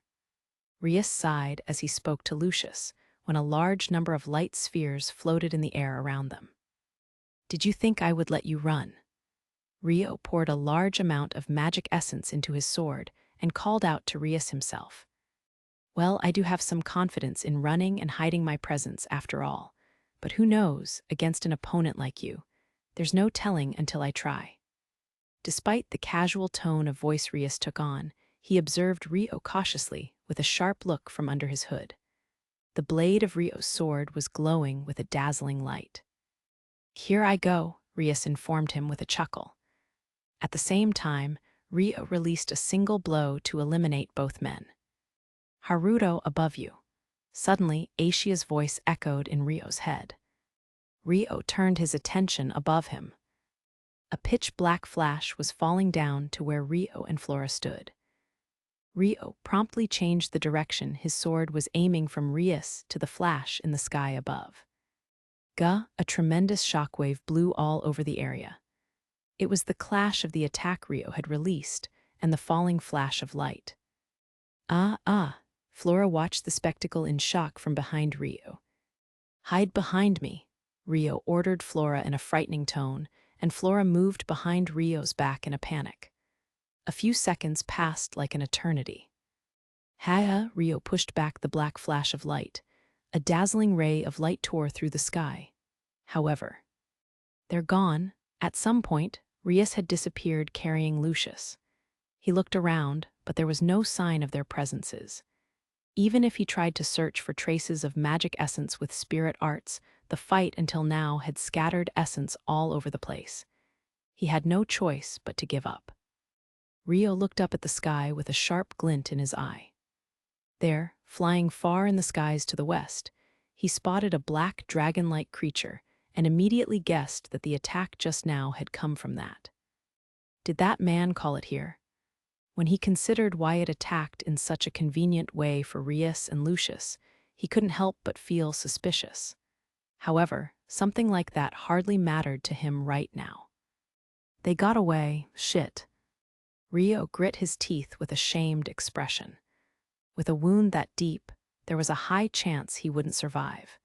He had what would have normally been a fatal wound, and even if he survived, his body was damaged too much to ever fight again. But it was unacceptable. That man would probably survive. Rio had no evidence, but he couldn't help but feel like that man would survive. I'll kill him. I'll definitely find Lucius and kill him. As for Reiss, Rio felt a strong, bitter regret before he carved the name of the person who could hold a clue into his mind. Flora called out nervously from behind Rio. Rio silently turned back. Despite being the one to call out, Flora didn't know what to say, moving her mouth without saying whatever she was trying to say. Sir Rio. She grabbed onto Rio's sleeve imploringly, whispering his name. Yes, Rio nodded with a guilty look, without averting his gaze from Flora. Rio, that's right, I'm Rio. He reconfirmed who he was in his mind. Starting today and from tomorrow onwards, Rio would live as Rio. Nothing from this experience would change that. Rio couldn't become anyone other than Rio. He would continue to live the path of Rio from tomorrow onward, despite the fact that it was a long, fruitless path in a battle with not his future, but his past. However, a light shone on that gloomy road for him today because he discovered that Lucius was alive. There was no need for pessimism. The empty road with no end he had been traveling on until now finally had a destination. There was no mistaking the path he had chosen. All that was left was to continue forward. Rio slowly looked up at the sky and watched the bright dawn sunlight lead to tomorrow. Meanwhile, far from Amend, in the underground of the Proxia Empire Castle. Achenenga, Lucius rolled on the floor as he spewed a large volume of blood from his mouth. But it wasn't just coming from his mouth. Blood was also pouring from the area where his left arm was amputated. Furthermore, he had a large hole in his abdomen, which consequently covered his whole body in blood. Reiss looked down at Lucius with cold eyes. Left eyeball ruptured, flesh gouged from abdomen to chest, left arm lost completely. In addition to the complex bone fractures throughout the whole body, the damage to your body is a little too severe. There's no other choice. He took out a giant gem from his chest pocket, its color a blood crimson. The incident this time should be a good lesson for you. I can't have you dying on me after all. Allow me to save you, Reiss said, pushing the gem into the missing section of Lucius' abdomen. Immediately, the gem melted away with an oozing sound, being absorbed by Lucius' abdomen. Gra fuck if I had my left arm, I could have one. Despite his face distorting with pain, Lucius bluffed insistently. You'd have regained the strength to speak as soon as the healing process began. However, I doubt the result would have been any different even if you had your left arm. Give up. There is no way for you to win against him right now, Reiss stated firmly, his face extremely exasperated. Humiliation and rage mixed in Lucius' expression. But I have things to reflect upon myself this time. It seems I underestimated his abilities a little too much. Honestly, I'm at a loss for what to do. We can only accept our defeat quietly this time. In the future, we'll have to put a hold on facing him alone. It would be best to avoid interfering, Reiss said. What? Lucius' expression was completely against it. However, Reiss didn't lend an ear to Lucius' complaints. I won't let you object. You were the weak one this time, after all. Epilogue. Just what time was it, and where was this place? Miharu wondered vaguely in her drowsy consciousness. Miharu, someone called her name. Ai-chan, yes, it was Aishia's voice. Before she knew it, Aishia was standing before Miharu. Aishia stared at Miharu's face closely. Though it's temporary, a connection between your soul and mine will be made because of the path formed. Is that all right? She asked suddenly. Is there a problem with having connected souls? Miharu's mouth moved regardless of her own will to confirm nervously. This is a dream. From before we came to the village. Miharu became aware that she was within her own dream, vividly reliving a past event. Not particularly, maybe the occasional empath moments, Aishia answered with a tilt of her head. Empaths? Our minds may connect with each other. What will happen when it does? Miharu couldn't quite picture it in her head and sought a more specific explanation. The other person's mind and memories might be transmitted to you in some form, like déjà vu. I'm able to intentionally create an empath effect if we're in direct contact, but I can't trigger it willingly from afar. It won't happen often either, and it's uncontrollable. But it might happen when either one of us is feeling a strong emotion, Aishia explained carefully for Miharu's sake. That's fine. Use my magic essence until Haruto returns. Okay, thank you, Aishia said. Thus, this was how Miharu and Aishia formed their temporary path. But why was she having a dream about it now? Miharu pondered with her drowsy mind, but she didn't know. As she was thinking, her vision changed once more. A different dream seemed to be beginning. Who is that? Miharu blinked in wonder. A black-haired mother and her similarly black-haired child of around 5 years old were happily walking in front of her with their hands linked. They seemed to be located in a city somewhere in Strahl. Hey Mom, why do you and I have black hair? We're the only ones different to the people around us. The boy asked his mother curiously. Well, you see, Rio, that's because your father and I came here from far away, I think. The mother answered the boy's question with a troubled face. Rio, that's Haruto, and Haruto's mother, she's beautiful. Once Miharu realized she was looking at a young Rio, she watched his mother in a daze. Do all the people who live far away have black hair? Rio asked curiously. Yes, that's right. It's not just you and me. Your father's hair was black, your grandpa's hair was black, and your grandma's was as well, his mother answered with a gentle smile. I want to meet Grandma and Grandpa someday. Rio watched his mother smile and grinned in return. Let's see, I'll take you to meet them once you've grown up. They're in a place called the Yagumo region, his mother said, with yet another troubled smile. Really, it's a promise. Rio's smile was too innocent to turn down. Yup, it's a promise. The woman gave a motherly smile and nodded with a voice filled with affection. It was a warm, beautiful day in the life of a parent and child. However, Miharu's vision changed once again. There, the mother who had been holding Rio's hand and walking mere moments ago was being pinned down face up by a well-built man. Hey Rio, are you frustrated? The man sneered with a chilling grin, his weapon pierced through the mother's body. Young Rio cowered and cried as he reached for his mother in a daze. Miharu couldn't help but avert her gaze from the scene. Suddenly, a grown-up Rio stood right beside her.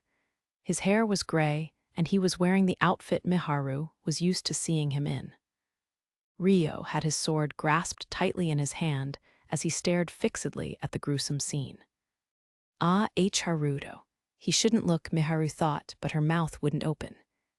Rio paid no attention to Miharu's presence, merely watching the tragedy with a terribly cold gaze. After a moment, Rio started walking towards the man. Miharu couldn't tear her eyes away. She knew immediately what Rio was trying to do. In the next moment, Rio cut the man's head off without a moment of hesitation.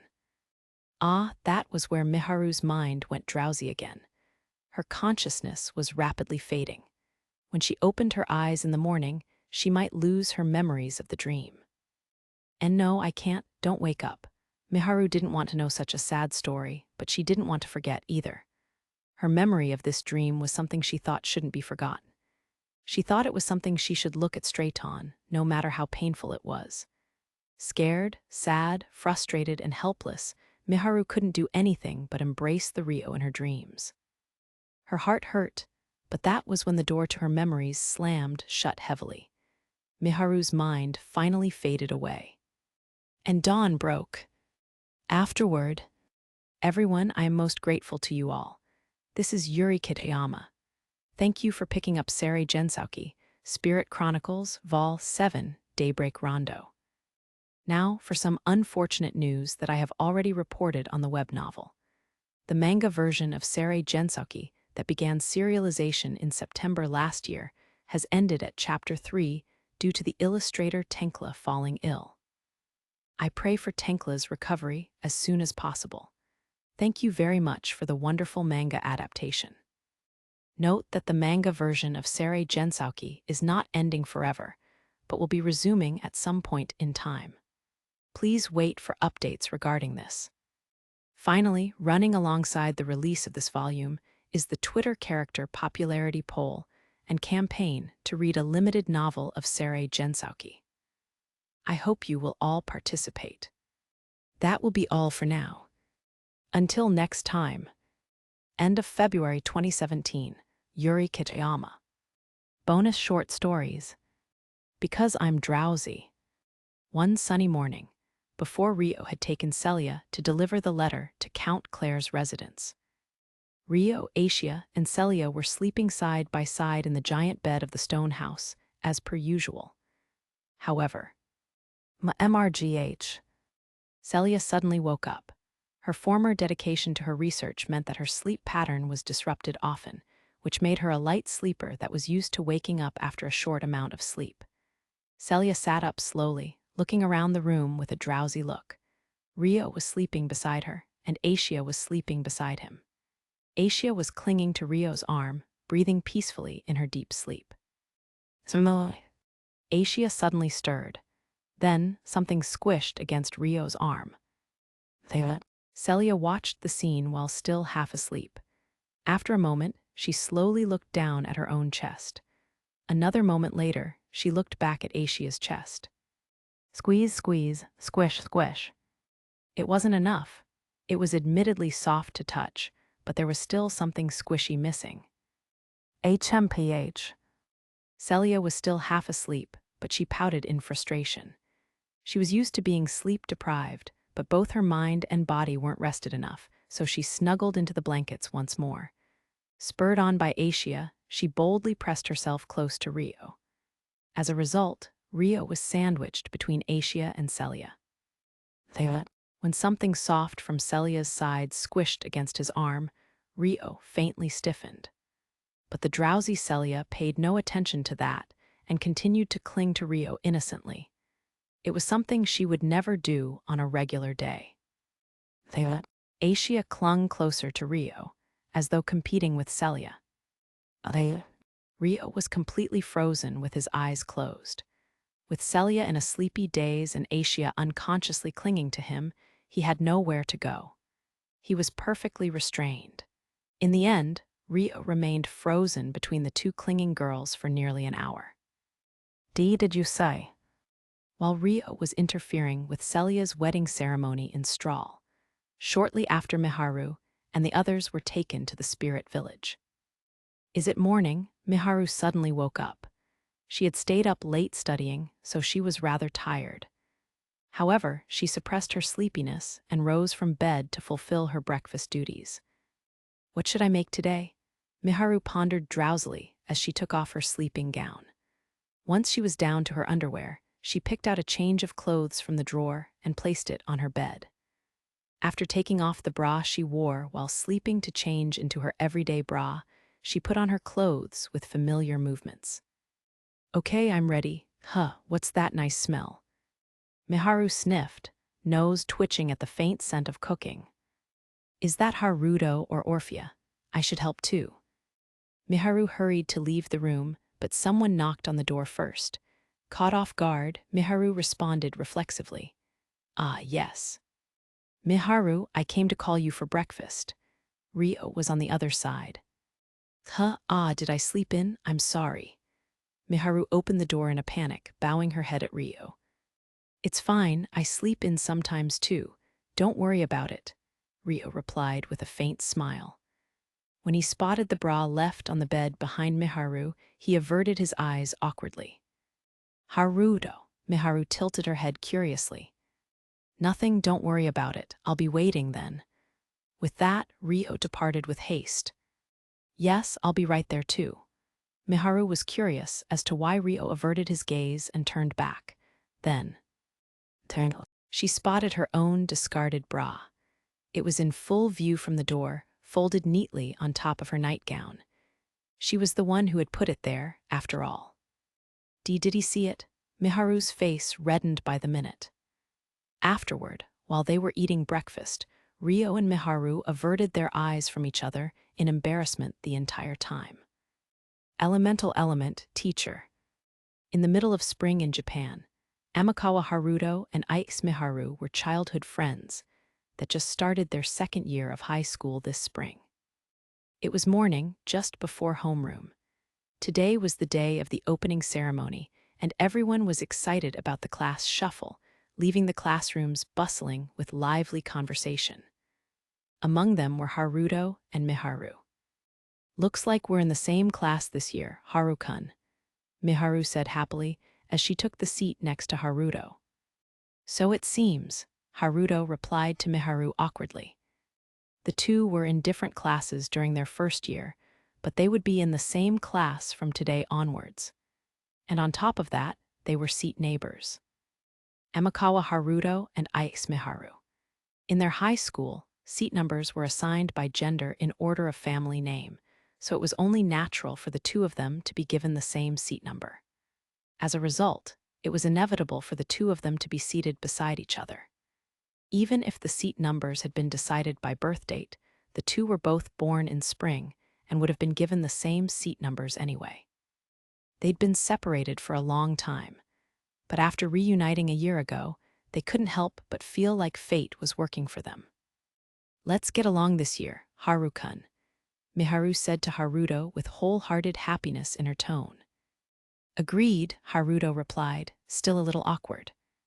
However, the two were a very attractive pair that stood out within the class. I wonder if those two are dating. I can't believe this is happening after I'm finally placed in the same class as Aix. The male students all sighed together. Meanwhile, "Aw, I'm finally in the same class as Amikawa, but I'm no match for Ice. I can't believe this." The female students all sighed too. However, hey, it's too early to be disappointed, guys. Didn't you see who our teacher is? It's Professor Celia, one of the male students said to the others. Seriously, the boys all regained their vigor immediately. Celia Claire was the lecturer that transferred to their high school from overseas last year. Her adorable looks that made her appear younger than everyone made her highly popular among both boys and girls. As they gossiped about Celia, the door to the classroom opened. Ooh, the male students all cheered at once. It was Celia who had entered. However, as it was still early in the morning, she seemed rather lethargic. But despite that, the male students paid no attention to Celia's exhaustion, caught in their own excitement. "We still have Professor Celia." "What are you all talking about?" Celia replied tiredly to the boys as she stood at the teacher's desk. "Oh well, I'm going to introduce you to someone, though she'll be officially introduced later at the entrance ceremony. Come in, Asia." With a heavy sigh, she called down the hallway. A peach-haired girl appeared in the open doorway. The students were all captivated by the beauty of the girl and gulped in shock. Celia grimaced at the reaction of the students. "Asia, introduce yourself," she urged. "I'm Asia," Asia said, offering only her name. "That isn't an introduction." Celia placed a hand against her face in clear exhaustion, but Asia paid no heed to her, glancing around the classroom instead. Her gaze stopped on Haruto. "There you are," Asia muttered, swiftly approaching Haruto. Haruto looked taken aback in confusion. "Asia Amikawa, I'll be with Haruto from today onwards. Wait for me after class. We'll go home together," Asia suddenly said, shocking everyone in the room. Seated beside Haruto, Miharu was also speechless. "Lady." The yells of the students echoed through the school. "To be continued, maybe." I tried to dance. At the village where the spirit folk live. Just before supper, Latifa had shut herself alone in her room, sitting on a chair.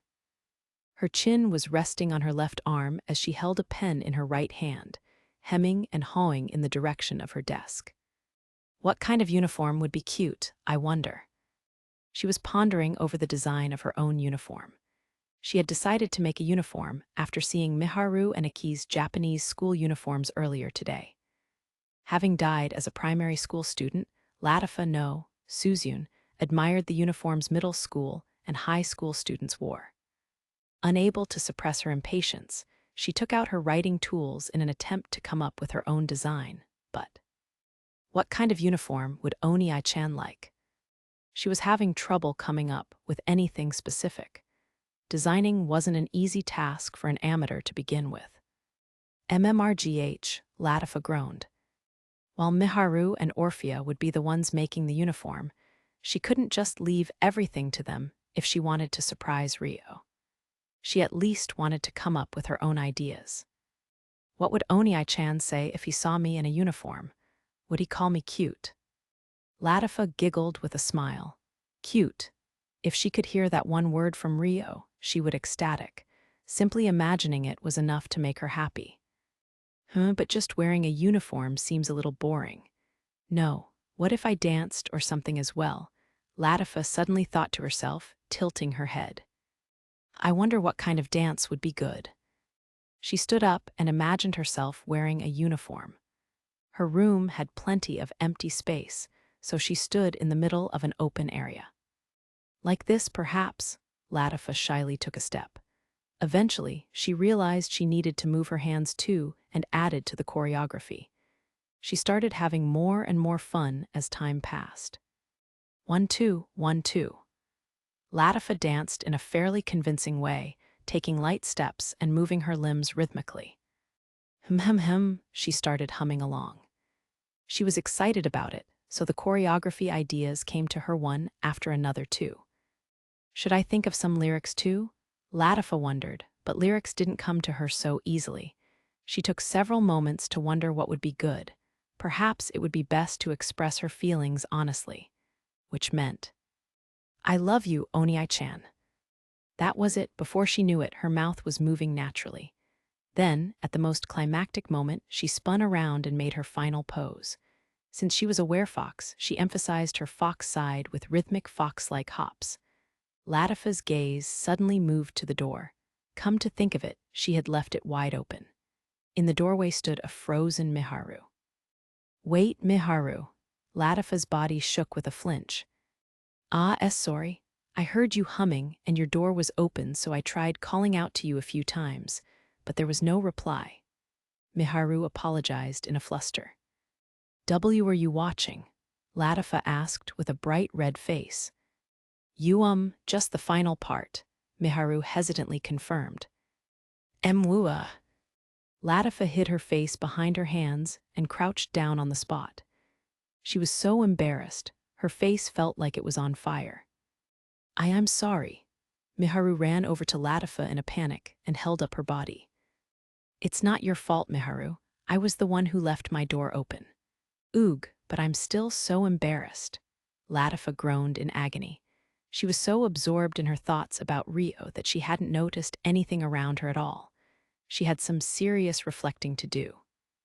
It was really cute, though," Miharu offered honestly, trying to cheer Latifa up. "Tea, thanks. By the way, what did you need, Miharu?" Latifa's fox ears twitched as she asked shyly. "Oh, I came to call you, since the food will be ready soon." "Got it. This is a secret between the two of us, okay, Miharu?" "Yup, I know." Miharu nodded with a faintly strained smile. She wasn't a big gossiper to begin with. "If you tell anyone, I'll have you dance with me in front of Oni-chan." "Got it." Latifa pouted her lips in a sulk. Me too." "No way." Miharu shook her head reflexively. "You'll be fine if you don't say anything." I see, right, that makes sense, got it. Yup, okay." Miharu nodded to convince herself. "It's a promise then, let's go."